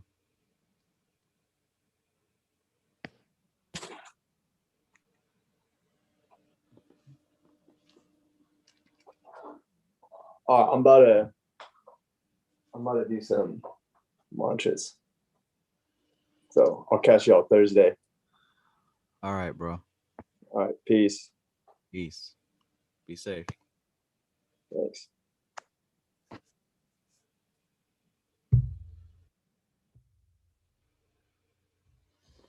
Om Ram Brim Prom Sa.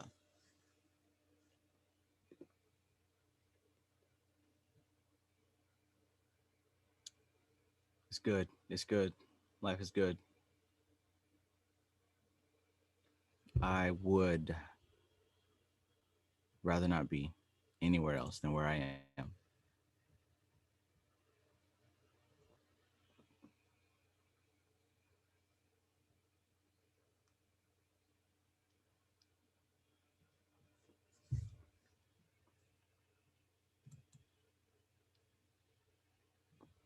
Perfect. Absolutely perfect.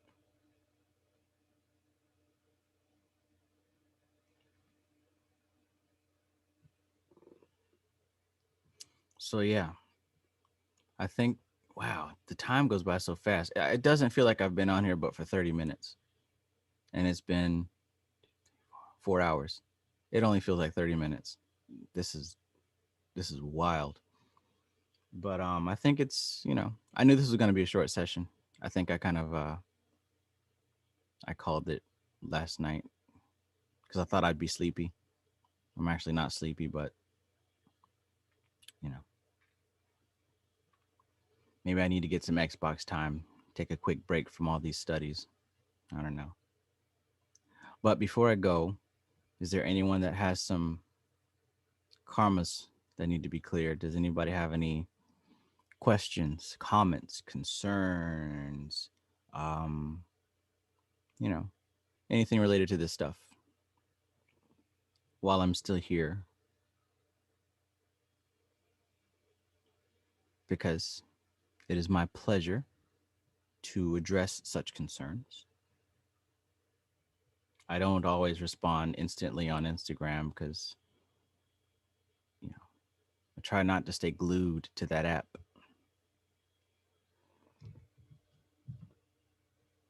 Or any of the apps, really.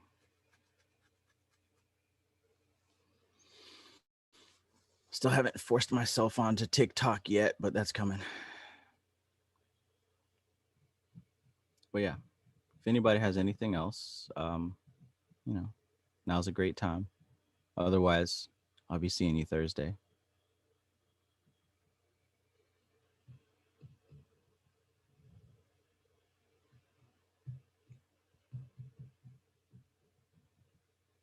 You know.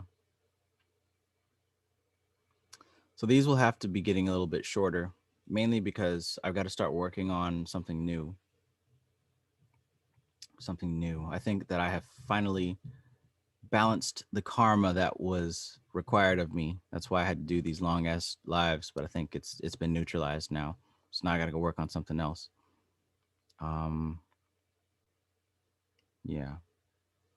Yeah. Does any what what would you like to learn? Like if you could have me create a course or train you or do some kind of tutorial or something in the chat, tell me as clear as you can, what is something that you'd like to learn? Like something that you could spend maybe 3 months on dedicated, and I could show you step by step to go from confused and not knowing all the way to having proficiency. What's something that you'd like to learn like that? Let me know in the chat. Because these talks are very helpful, but I know that some people need a bit more of a concentrated approach. I enjoy having the talk go for hours, but some people, like I said, would do better if there was a concentrated, specific thing. So let me know if there's something that comes to mind, if you could choose anything, whether it's summoning spirits or learning astrology or, learning about this Vedic stuff or how to strengthen your mind, discipline, confidence, um, you know, chakras, astral projection. Like what's something that if you could learn it, what would be the first thing that you'd want to? It's 5 o'clock. Thanks, Maxine. That you'd want to learn. Let me know in the chat.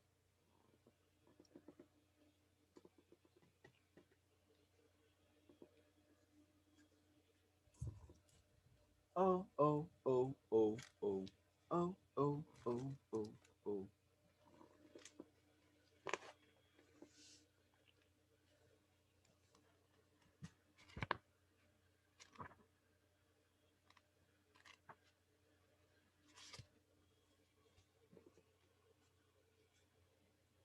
Shanishcharaya Namaha.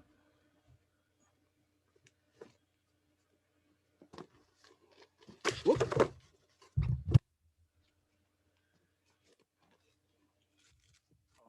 Okay.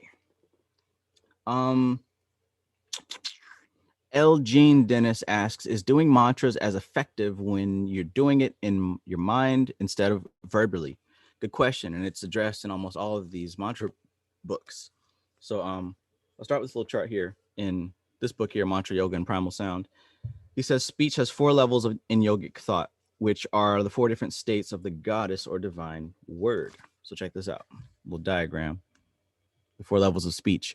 The first level is Vaikari, which is audible speech. It's in the throat and it deals with your waking state. The second is Madhyama, which is pranic speech, deals with the heart and dream. The third is Pashyanti, which is illumined speech, deals with the navel, deep sleep. And then Para, which is transcendent, root, center, and samadhi. All right. So those are the 4 levels of speech, the 4 levels that you can do the mantras at. I'm flexing with my bookmark here. All right, so in Agora, he also treats that early on. All right, those same 4 levels. A mantra is a collection of sounds. When produced, their vibrations provide energy to the yantra. But notice right here, he's got those same 4 types. Right, bija means seed, and these seed sounds produce fruit, according to the Bijavrkasha Nyaya, or law of the seed and tree. The frequent repetition of these bijas eventually result in a sort of standing wave, permanently energizing either an external yantra or some area of the aspirant's brain, resulting in the continuous production of a specific effect, one which is coherent with the personalities invoked. 4 types of vani, or speech, exist for the pronunciation of mantra. Again, these same 4, Vaikari, which is vocal speech, Madhyama, which is nasalized speech, Pashyanti, which is purely mental repetition, Para, which is telepathic speech, in which only the intention, but not the sound, is conveyed. The more subtle the speech, the deeper its effect on both the individual and the surrounding environment. Just as a laser produces coherent light, a human brain can produce coherent energy with a single frequency. A bija is selected and is amplified appropriately with yantra and tantra. So in other words, it's the subtle essence of the mantra is the most powerful. But here's the thing, in order to access the subtle essence of the mantra, you've got to sit still and repeat it repeatedly, roughly about 108 times or 1,000 times, honestly. But when you're doing the mantra verbally, what you're actually doing is you're calling forth, you're connecting with a subtle energy. It's not the words. The mantra isn't the words. It's not the sound you make with your mouth. There's a subtle essence that you're connecting to when you're saying the mantra. And when you say it enough times, you eventually connect to that essence. You feel me? Now, when you connect to that essence, now you've tapped into the subtle aspect of that mantra. And when you connect it to it like that, it doesn't have to be said. It can be thought. It can be felt at an intentional level. That's when it's the most powerful, because it's actually now planted in your internal reality. That's why you have to do it repeatedly, day after day, time after time, so that that circulation of energy actually happens inside, happens within. So once you get to that point, it's more powerful than saying it out loud, right? That's why I've been doing the mantras that I've been doing repeatedly, nonstop, right? When I'm reading and studying, they've got 5-hour loops of these mantras, 10-hour loops of these mantras, and I will sit there and play them all the way through while I'm studying, while I'm writing my notes, and if I'm walking around thinking about what I'm studying and writing, I'm saying the mantra.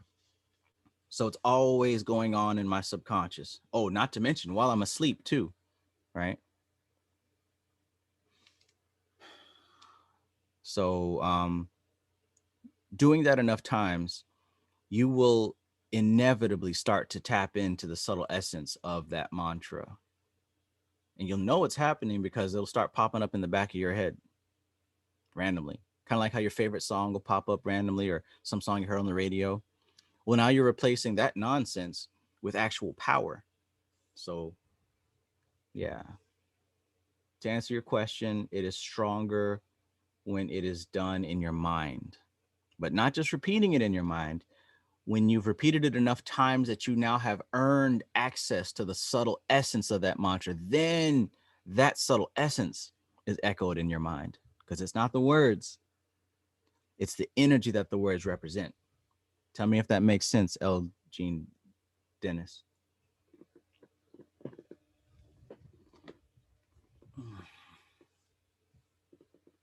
MC Maestro says astral projection and focus. ESP or strengthening my psychic ability, says Trinity.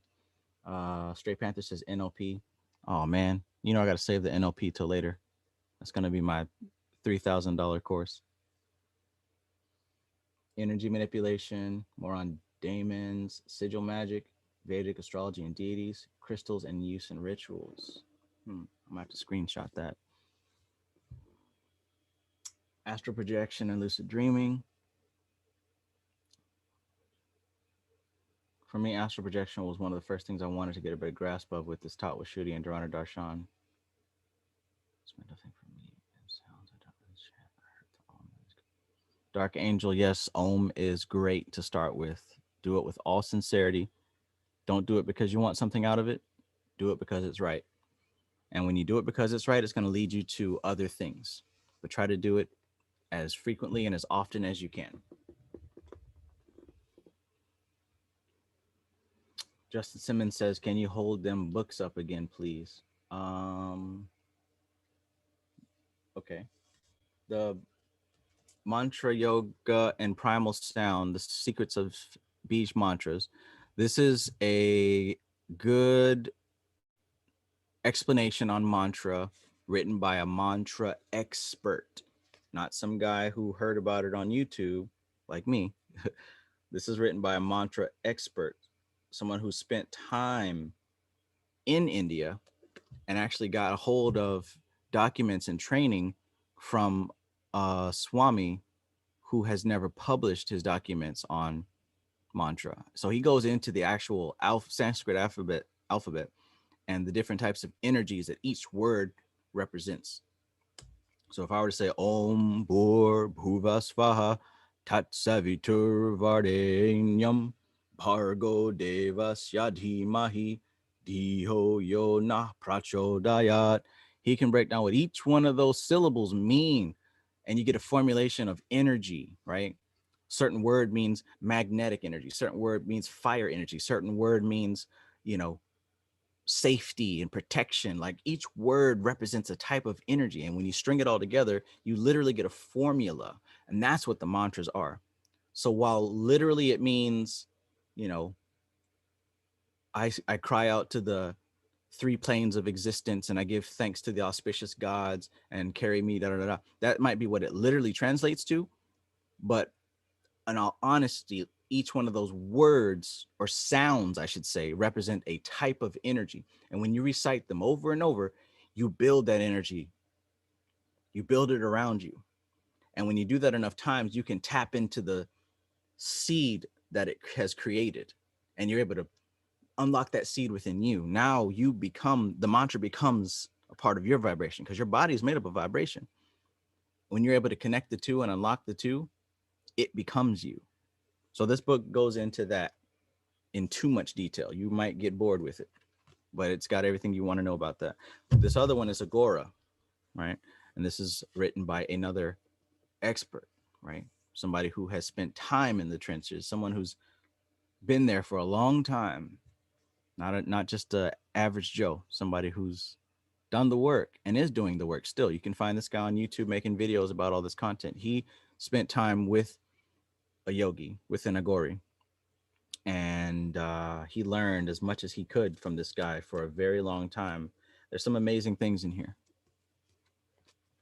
It's an excellent uh, description. Like, I could just flip to any page and read something awesome. Tantra aims to replace the limited personality with an unlimited permanent one. An individual may fail to become eternal, but may, in the course of tantric practice, accumulate sufficient energy to obtain some extraordinary power called a siddhi. So yeah, this book talks about siddhis as well. I mean, even from the very preface and the intro, it's got some amazing stuff. But yeah, check these books out and actually read them. Don't just collect them. Spend some time. I talk about a lot of books, but find out what you can use immediately right now and get the book that I mentioned on that and dive into it.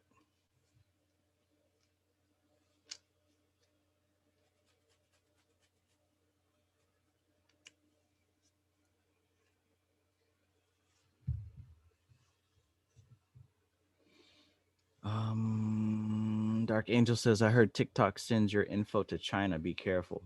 Trust me. If China wants your info, they got it already. I mean, what info? I'm on YouTube.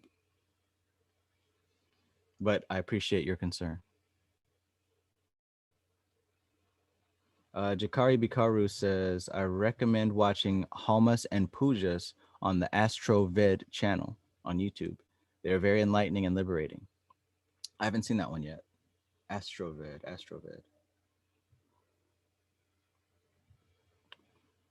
Brad Fawcett says, are the meanings of each mantra created by the mind of the human, or is the actually an energetic connection that is embodied or encoded into the sound?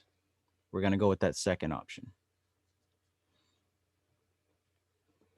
So the book is called Mantra Yoga and Primal Sound, meaning that we're dealing with the science of observing something that has taken place before man had time to corrupt it with his ego and wanting to be special. We're dealing with a group of people who over 5,000 years ago were able to purify themselves and observe reality in its purest state, and to leave lots of documentation about that, and to have it verified and vetted by others who are able to achieve purity by following the practices and to observe the same reality.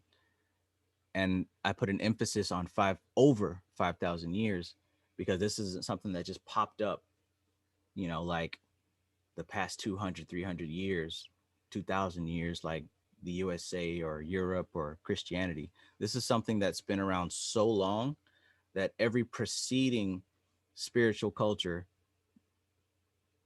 owes this culture, owes them. They're indebted to them, because what they have is, it works. And every other culture after them has copied, has imitated, has taken from.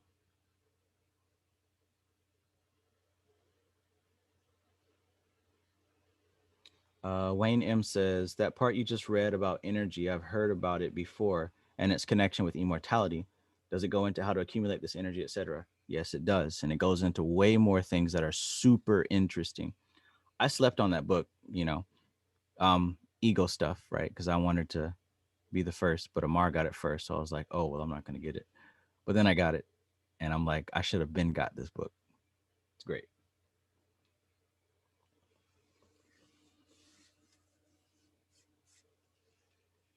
I am that I am 1877. If you ask me to show this book one more time, you better screenshot it this time. So I'm not showing it again. Agora at the Left Hand of God by Robert Svoboda.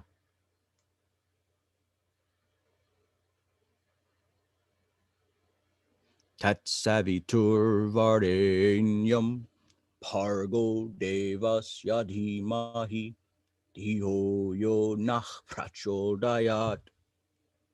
Oh yeah. But yeah, good stuff. Like I said, if you're into the mantras and stuff right now, good. If you're into, getting to know a little bit more about the practice of taking tantra seriously, and when I say tantra, I'm not talking about sex. I'm talking about spiritual practice. I don't know what it has to do about sex yet. I'm sure it's in there somewhere, but I ain't seen nothing yet. Tantra is much more vast than a couple of perverted Westerners. But if you're serious about learning different methods of perfecting the self and what it would look like, that's a great book. Great book. I'm not finished with it, but every time I crack it open, it's difficult to put down because it's very entertaining and it answers questions that I didn't even know I had.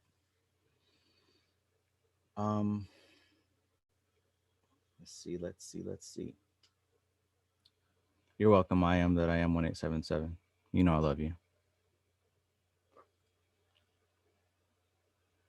Let's see. Brad Fawcett says, do I have any Scorpio placements, Scorpio rising or moon? No.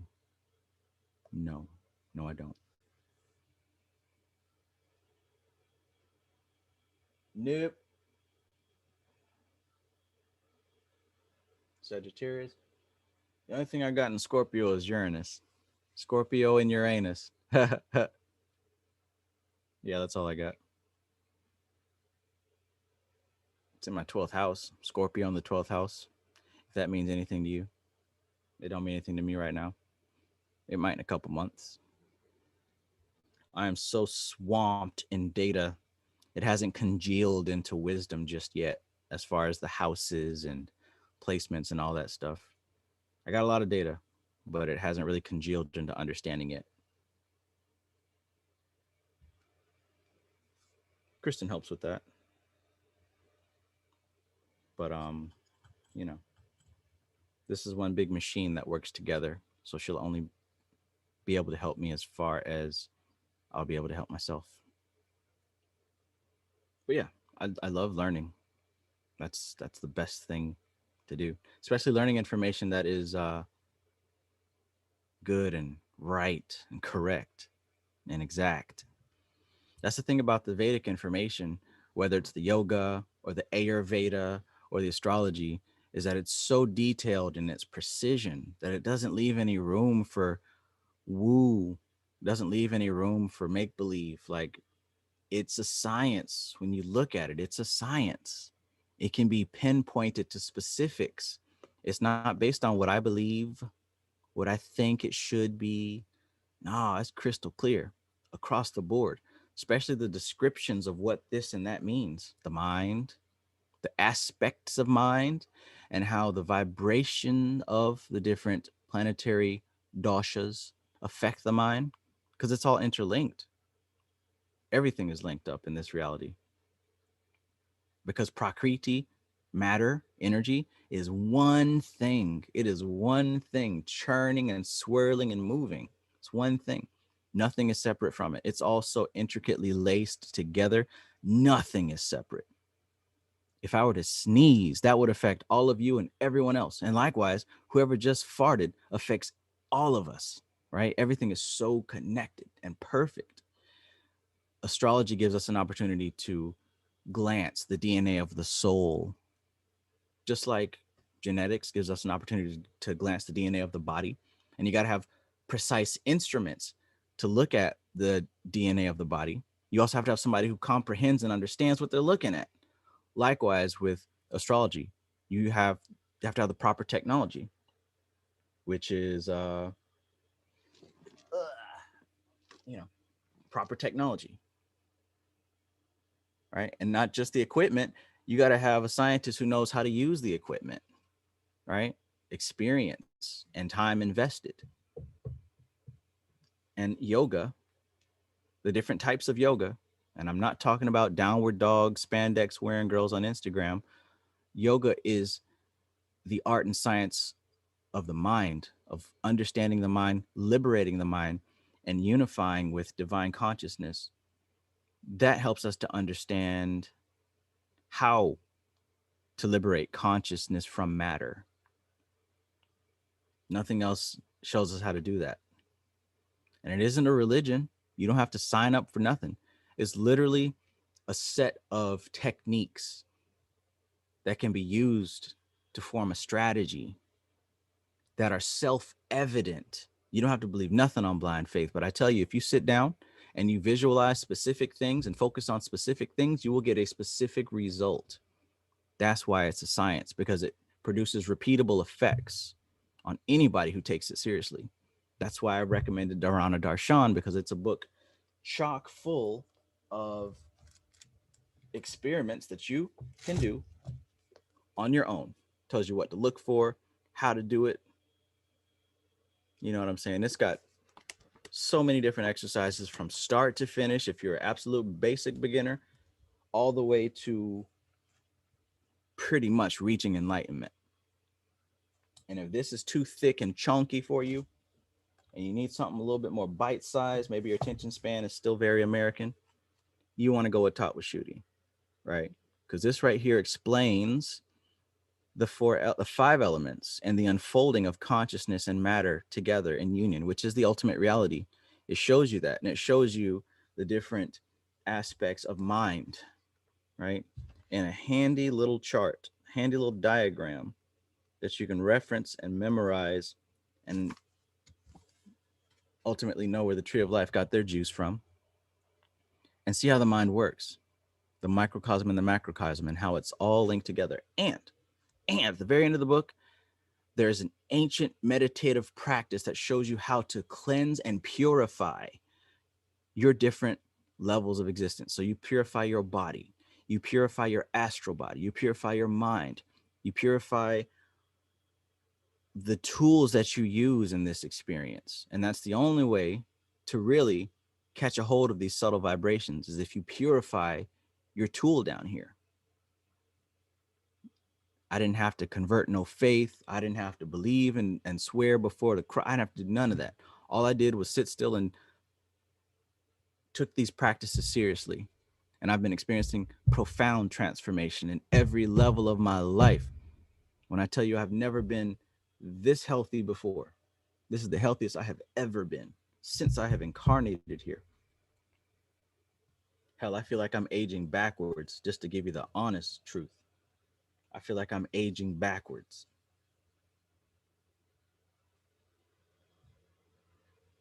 Yeah, there's so much to it. There's so much to it. But don't just listen and be like, wow, that's cool. Try it. That's the only reason I'm telling you about this. If I knew that you were just going to be like, oh, yeah, cool, I'd have kept it to myself.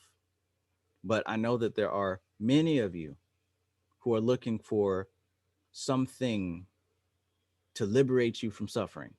So all that stuff that I just named is pointing you in the direction. Ultimately, you got to do it yourself. But these books are going to point you in the direction of what kind of thing you can do.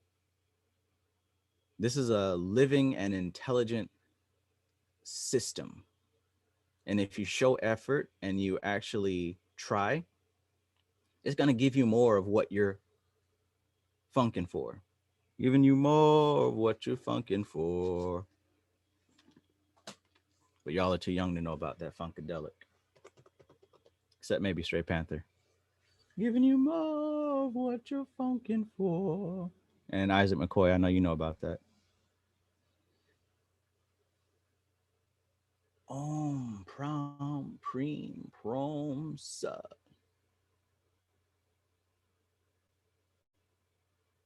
Man, this is a good life. I swear this is a good life.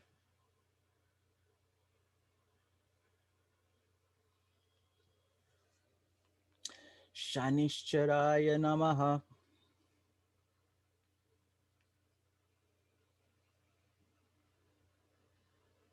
Mystic Moons says, doesn't Crowley also teach that the body needs to be cleansed, detoxed before any form of ritual work?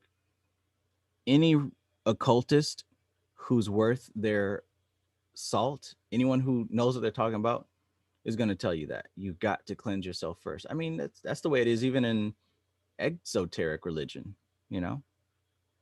There's rituals in Islam where you've got to cleanse before you start your practice.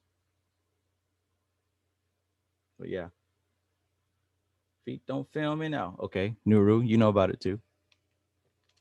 Feet don't fail me now. But yeah, you got purification is paramount. Honestly, before jumping to any kind of third eye opening, crown chakra, cord cutting, any of that fancy fluffy shit, you need to purify yourself. Get yourself some tatwa shuddhi, get your chakra shuddhi. That's first, right? Get your body right. Start eating right. Drink up that water. Drink that water. Eat. Take some of that haratagi. Do what you can to learn about your Ayurvedic body type. There's 3 Ayurvedic body types. What I was gonna say was try to give up meat, but there's 3 Ayurvedic body types, and each one operates a little bit differently. Find your Ayurvedic body type, learn about it, and adjust your diet in accordance with your Ayurvedic body type. That's going to do so much for you right there. Talk about cleansing and purifying. Your body is attached to your mind. Like I said, just like that steam and smoke is coming up off of this thing, the body and the mind is the steam and the smoke of the body. So if the body ain't right, the mind ain't going to be right. There's a lot of thoughts that you can't even really receive right now because your body ain't right. Your body is the receiver. The mind is the subtle aspect of it. If you purify your body, your mind will follow suit. Now, you can use your mind to purify the body too with these practices because they bypass the subconscious mind and they get deep into the unconscious mind, taught with Shuddhi, chakra Shuddhi. But it can't do anything but help you even more if you get your diet in harmony with your body type. And you can learn about your Ayurvedic body type easily. Just Google it. If you want some books, I mean, I got books on that too. Learn about your Ayurvedic body type. Get your food right.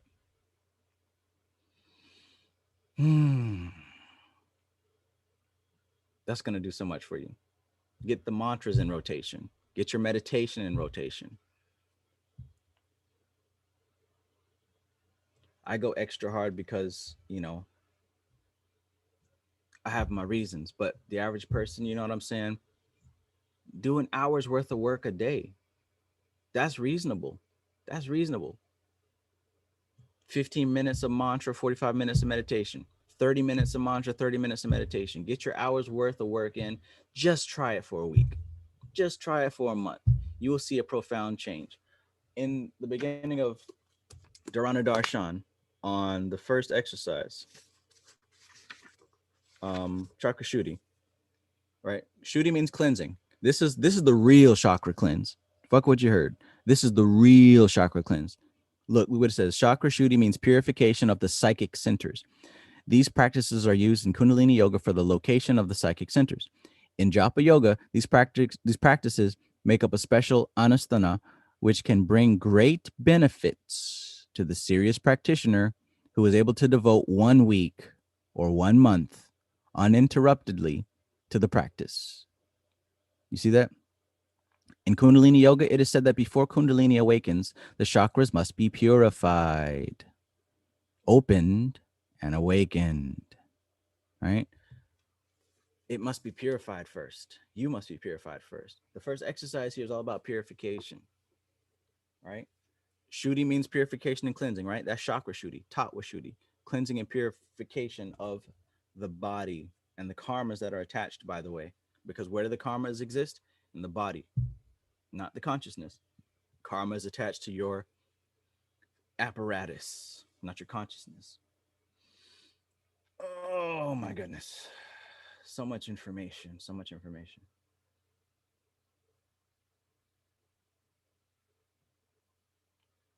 Feet don't fail me now. Thank you, AS. Yeah, you look amazing these days. Appreciate that. Elgene Dennis. Yeah, look up Ayurvedic body type. You spelled it right. You can do free tests online. Do a couple of them just so you can see if you're Vata, Pitta, or Kapha. I mean, there's a lot of free information, but there's books too. One of them is this right here, Ayurveda by Dr. Vasant Lad. Right. This is the science of self-healing. That's what Ayurveda is. The science of healing. See, look, yoga, Vedic astrology, and Ayurveda are three parts of the same beast. That's what I'm learning since I've been diving into this thing. They're all connected together. And this is written by the same dude that wrote Agori or Agora. It's called Prakriti. Prakriti is the name of the material realm, your Ayurvedic constitution, right? So both of these books are going to give you a lot of information about your Ayurvedic body type. It's going to show you what's good to eat for your type, what's not good to eat for your type, all kinds of information. And if you really, really want to get funky with it, I got one upstairs that is called Ayurvedic astrology, and it combines the Ayurveda and the astrology. But all that to say that there is so much information. It's available to you. But pick what you're ready to deal with right now. Don't just go on a book buying spree because you know you're not going to read all them books. Get what is appropriate for you right now, what is useful and appropriate for you right now. If you know you can sit down and do the mantras, get the mantra book. If you're more concerned with health and healing, get the Ayurvedic book. If you're more concerned with physically doing a practice or mentally doing a practice, or you need some liberation from your suffering, go with the Tat Washuddhi of the Dharana Darshan. But go with what you're ready for now. I've been recommending these same books for months, so you're not going to miss anything. That's why I'm here, to help you see options that you may not have seen on your own. The options are here. These videos ain't going nowhere. The important thing is for you to figure out what you are supposed to be working on right now. What are you supposed to be working on right now? Your astrology, your health, your spiritual practice, what you're supposed to be working on. Body, mind, and soul, baby. Baby.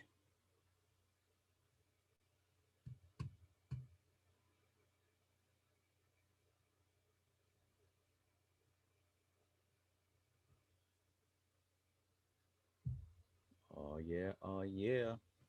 You got to believe. Chief Amy Lee says enemas are a wonderful aspect of cleansing. Absolutely. It's also a very strange aspect of ex-hamster. Mystic Moon says, yeah, since our last conversation, I started researching into Ayurveda body types. It surprisingly reminded me of ancient Greek practice and the four substances or four humors. Guess where they got that from? Everything that I've seen comes up out the Vedas. Gerald Sombright, greetings, says, hey, Travis, hello all. Please take what Travis is saying seriously. He wouldn't be telling you if the information he's presenting wasn't scientifically valid. Thank you. Scientifically valid, as in not just, I hear it works and I think that maybe. This stuff is tested. I tested it on myself, but this is tested by actual doctors, written by Dr. Vasant Lad, right? Written by Dr. Robert E. Savoboda, right? These people actually go to school for this stuff. Not only go to school for this stuff, but practice on other human beings and caused results in other human beings.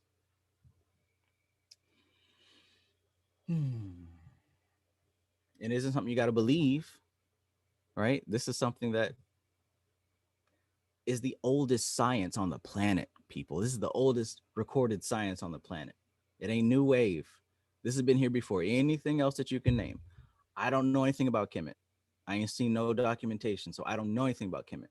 But past that, this is the oldest that I've seen recorded of health, of astrology, and of the practice of liberating the soul from matter.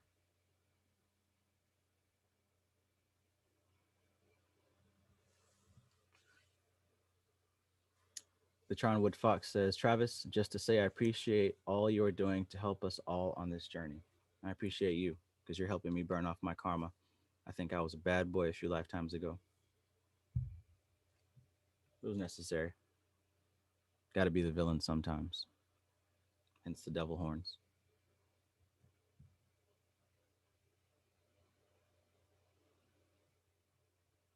Yes, yes. Offset Ajaz says, thank you for being here, Trav. Thank you for being here. Elgene Dennis says, I should sit down and try to figure out what I need to be working on.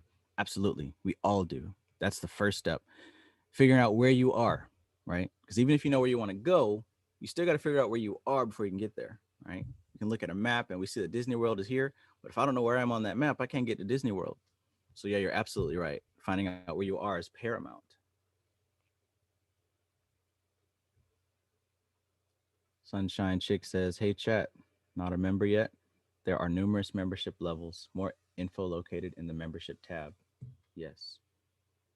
If this information has benefited you and you want to show your support, by all means, I absolutely suggest that you sign up under the join button where you can help to support me so that I can continue doing this to help support you. Thank you, Sunshine Chick. Prince Cthulhu says Dr. Vasant Lad is also the founder of an Ayurvedic school in New Mexico. Right? So yeah, check this stuff out. Check this stuff out. It can be beneficial to your experience on this planet. Because look, like I said, everything is interconnected. So even if you just do the Ayurveda, it's not that you're just getting healthy. That helps heal your whole life. Your disharmony in health reflects in the disharmony of the rest of your situation.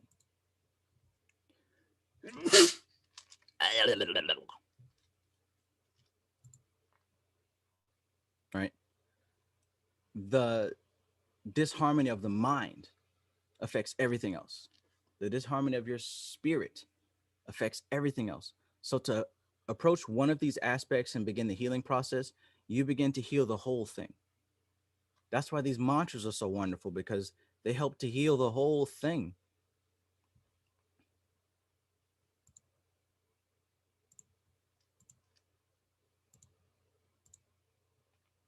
Yeah. Is everybody gone? Wait, what? Is everybody gone?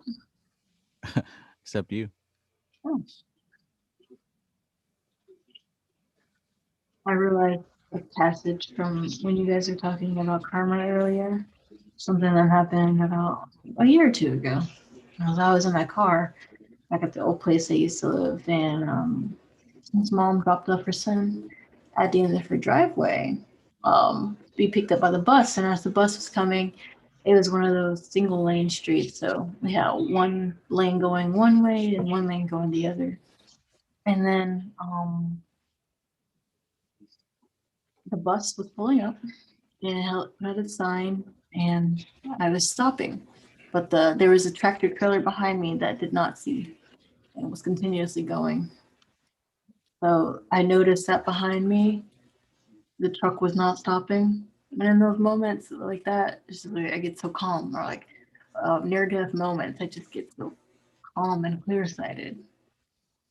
I mean, slightly pulled out in front of the bus to make my stop, but the truck kept going. And the mom of that kid ran outside to hug her child.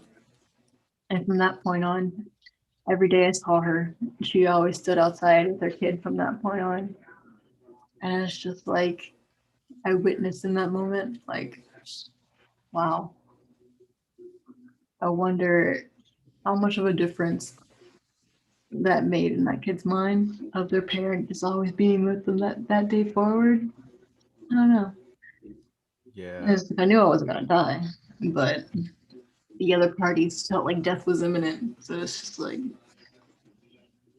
that part of how every moment or every instance, even random encounters, are just kind of meant to happen. Huh.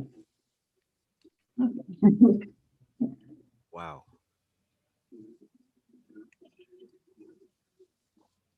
Nothing can change your life quicker than a near-death experience. Exactly.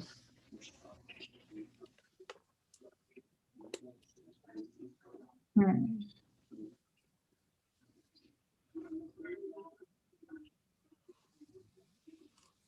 On that note, I'm gonna head out too.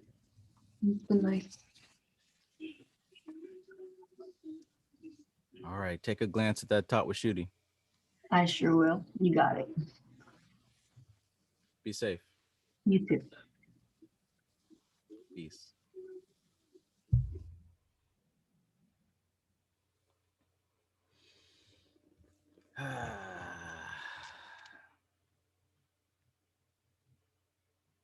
Dark Angel says, I admit I'm all study, no meditation.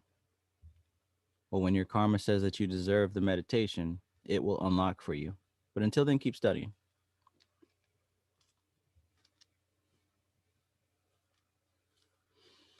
All right. So look, I can't help but continue being amazing. So I'm going to keep doing that. And I guess because I'm Rohini Moon, I really enjoy um, cupcake style stuff. And I got this big ass bottle of vanilla essential oil, and it smells wonderful.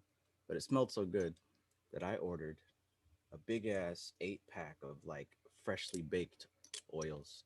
So it's got like brownie and chocolate chip cookie and cupcake and snickerdoodle and all kinds of stuff. So my whole home is about to smell like freshly baked 24/7. And I'm very excited about that. So yeah, as above, so below, as within, so without. Delicious.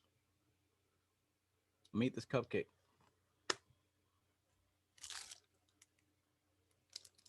because it's in my karma to do so. In the meantime, you do something sweet for yourself because more than likely you deserve it.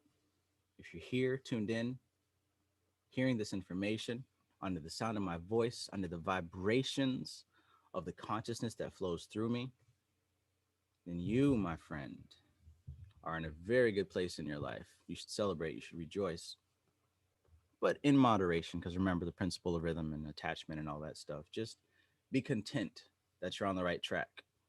And the right track inevitably leads to liberation. You're going to get there. You're going to get there. But just live this day. And then you'll get to the next day and the next day. It's all good. It's all good. Remember, it's all about the mindset. Maintain your frame. Watch those attachments. Be careful. Be mindful of your attachments. You don't have to be attached to any of this. That doesn't mean go floating off like an airhead. Oh, well, this is all an illusion. No, it's real. Just because it's an illusion doesn't mean it's not real. But when I speak of non attachment, I mean that you have an internal fortitude. You have a frame, right? And it is unaffected by what's going on out here. Yes, you got to go to work. Yes, you got to pay the bills. Yes, you got to change the oil. Yes, you got to go buy some more chicken. Yes, you got to go confront that person about that thing that you don't want to do, but you got to do it. All those things must happen. But you reside on a level where you understand that this is just energy flowing. There ain't no enemies. There ain't no bad karma. There ain't no ancestral curse. There ain't no Mercury retrograde. This is all just energy unfolding, and you are witnessing it from your perspective. You don't have to attach to any of it. You don't have to identify it as you. Practice non attachment. It's called vairagya, and it is essential for the liberation of the soul. How else can you liberate if you're constantly being affected? That means, oh, I'm suffering. Life is just so bad. Oh, I don't want to reincarnate again. That's not how it goes. You accept that thing. You accept it. Do what you can, right? I'm not saying just stand there and get mugged, but I'm saying if such a thing happens, don't put yourself through unnecessary emotional turmoil. Find balance, and reside there. That goes for happiness and joy too. Find balance. Like I said, I'm going to enjoy this cupcake and my sweet bakery goods smells, but I'm not going to identify my life with, oh, I'm obsessed with it. No, it's pleasant. It's pleasant for my being here. If I didn't have it, it would still be pleasant. Right. But it's nice to have. And when it's all gone, it's all gone. Attachment and non-attachment has more to do with how you identify these things. It's all the same.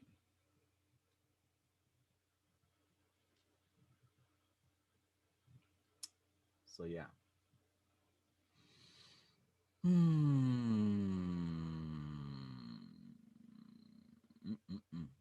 Prince Cthulhu says, last night during my K2 Nakshatra mantras, my legs felt like they were catching on actual fire. It was wild.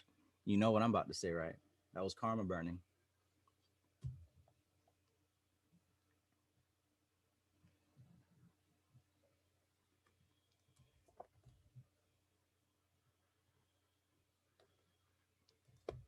Yeah. Okay. So yeah, good stuff. Good stuff. Good stuff. Good stuff. I think that's about it. Time is going by so fast. Time has passed, yet I have not changed. I promise it's going to be Thursday, like in a few hours. Like, it's getting ridiculous, y'all. It's getting ridiculous. Last night, I legit felt like I was reading for maybe 30 minutes. And I stayed up from sundown to sunup. And it did not feel very long, maybe an hour. But, oh my gosh, what is going on? I guess that's part of, non-attachment. You guys experiencing that too, where time is just like literally blazing? Yeah, and on top of that, a whole hour done skipped ahead. That really kind of screwed me over. I mean, not screwed me over, but I was like, 6 o'clock. What the fuck? It was just 6 o'clock. But yeah.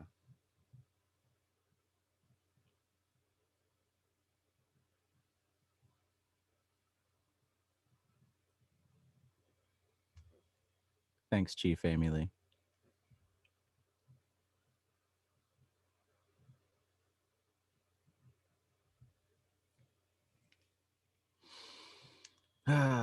MC Maestro says, when the rest of season 3 coming out?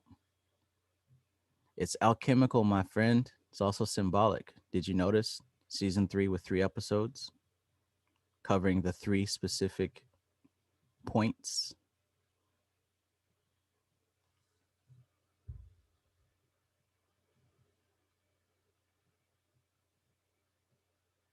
Yeah. May we all find our center.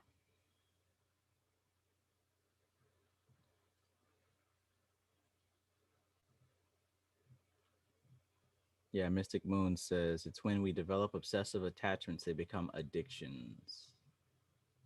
Yes. Yes. Obsessive attachments. Things come and they go, man. That's the thing about this plane. It's transient. It cycles up and down. Come and they go. Everything comes and goes. Water bottle full, half drunk, and empty every single time. That's the way it goes. And you know what? You're going to find another one. It's not like you're ever going to stop drinking water.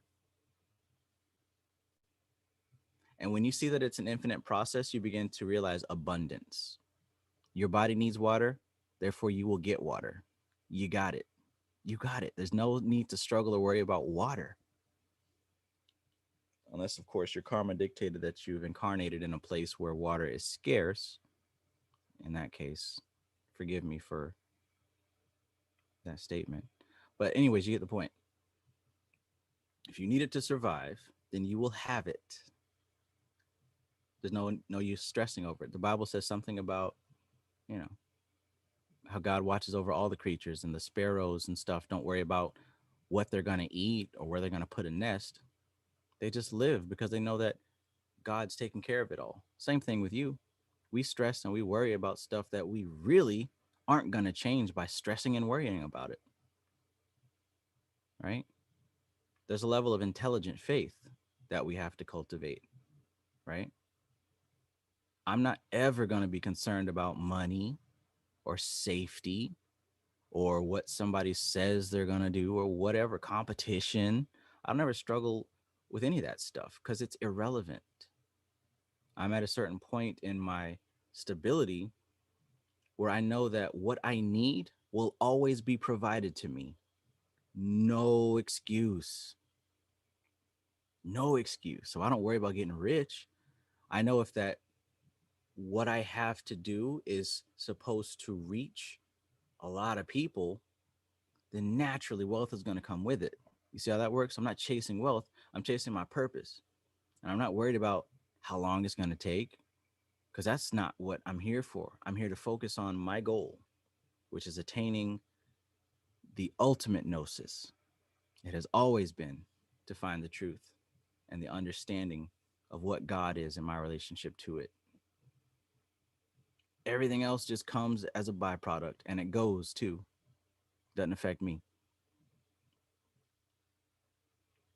Life operates differently when you have a focus. You build a gravity and things become attracted to you. You don't chase things anymore, they come to you. And if that's what you want, then find yourself purpose and live that purpose. Dedicate yourself to that purpose 100%. Let nothing throw you off of it. Everything else will come to you. The Bible says, seek ye first the kingdom of God, and all these things shall be added unto you. That's what it means. Being so dedicated to the divine calling that you found yourself in, that you realize that everything else works itself out in accordance with that. It doesn't require a membership in Christianity because this is a universal principle. Universal.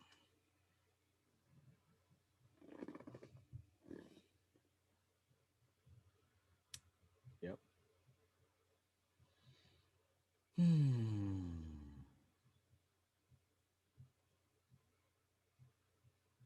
Why do these goodbyes take so long?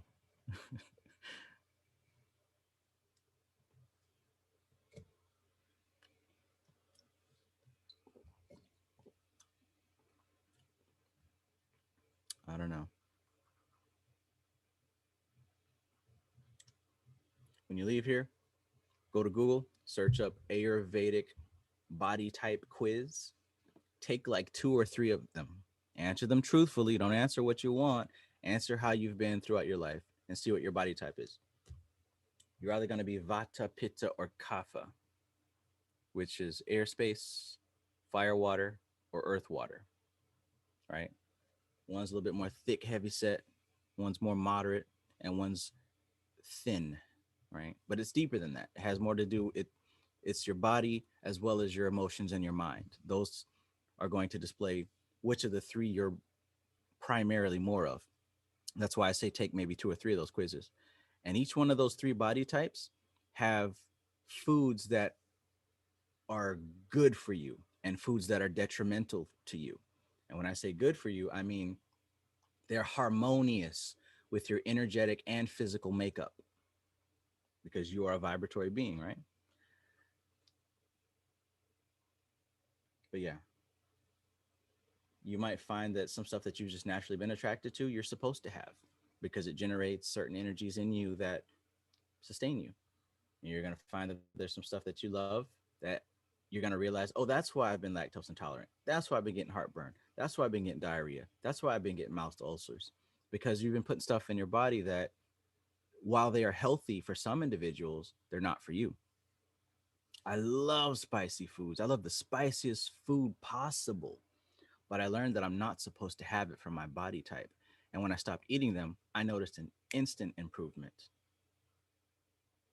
along with some of the other stuff that I, stopped and cut out. But it gets deep, man, because this is connected to the Vedic astrology. Even the planets have an effect on your different body types because the planets themselves are the body types, right? And different types of flavors affect the body types. I mentioned that I was Rohini, which is a constellation that the moon finds itself in. Jupiter is a very strong thing in my chart, which has a lot to do with sweets. Rohini is known for loving sweets and cupcakes and shit like that. No coincidence that that's always been a part of what I enjoy. I've always enjoyed sweet smells like vanilla and stuff like that. It's a Rohini thing. But anyway, sweets has a lot to do with Jupiter. because Jupiter has a body type of Kapha, I want to say, which is the Earth. Jupiter's big, you know. He's pleasantly plump. Anyways, you're gonna find a lot of cool connections. All right, so I think it's time for me to go. Um, yeah. Oh shit. That's not funny. That's not funny. He said, "Yeah, my mind was blown when a nigga told me they were on the Dr. Sebi shit and still got cancer." Yikes. Yeah, see, I caught myself. I was gonna say give up meat, but then I remembered that there's different body types, and while some things are good for some, they're not so good for others. So that's why I say learn your body type and eat what's good for your body type. Things like cancer and dis-ease come from a disharmony at the subtle level. Medicine and science, modern Western science, doesn't treat that. It treats the symptoms, but it doesn't treat the cause. Ayurveda, which is the oldest medicine on earth, not some new wave, new jack shit. This is what modern science comes up out of. This deals with harmony of the body. So it's not just witch doctor hocus pocus. It actually deals with harmony and the types of food and what they cause and a host of other things. It's not just food. But yeah. Yeah.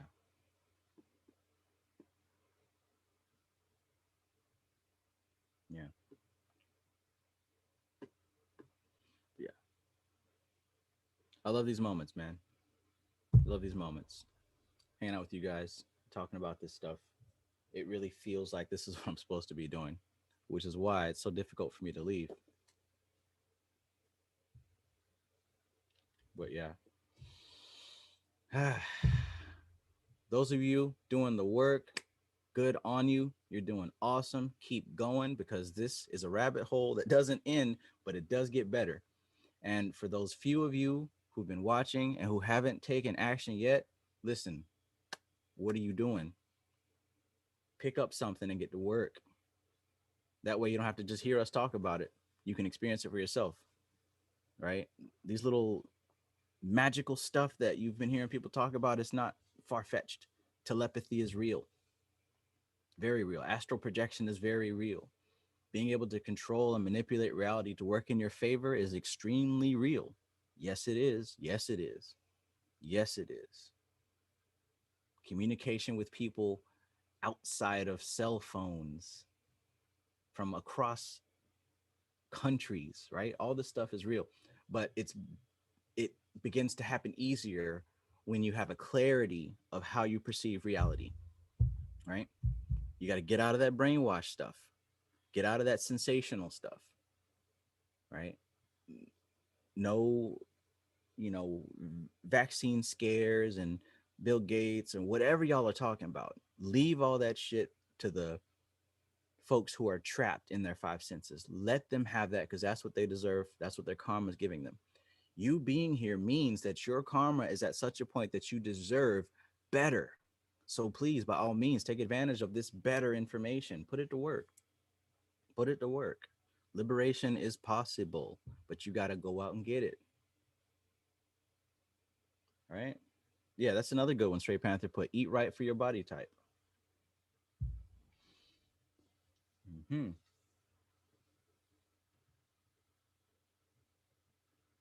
Okay. IDK says, bro, alive today and cancerless. Good, good. Very good.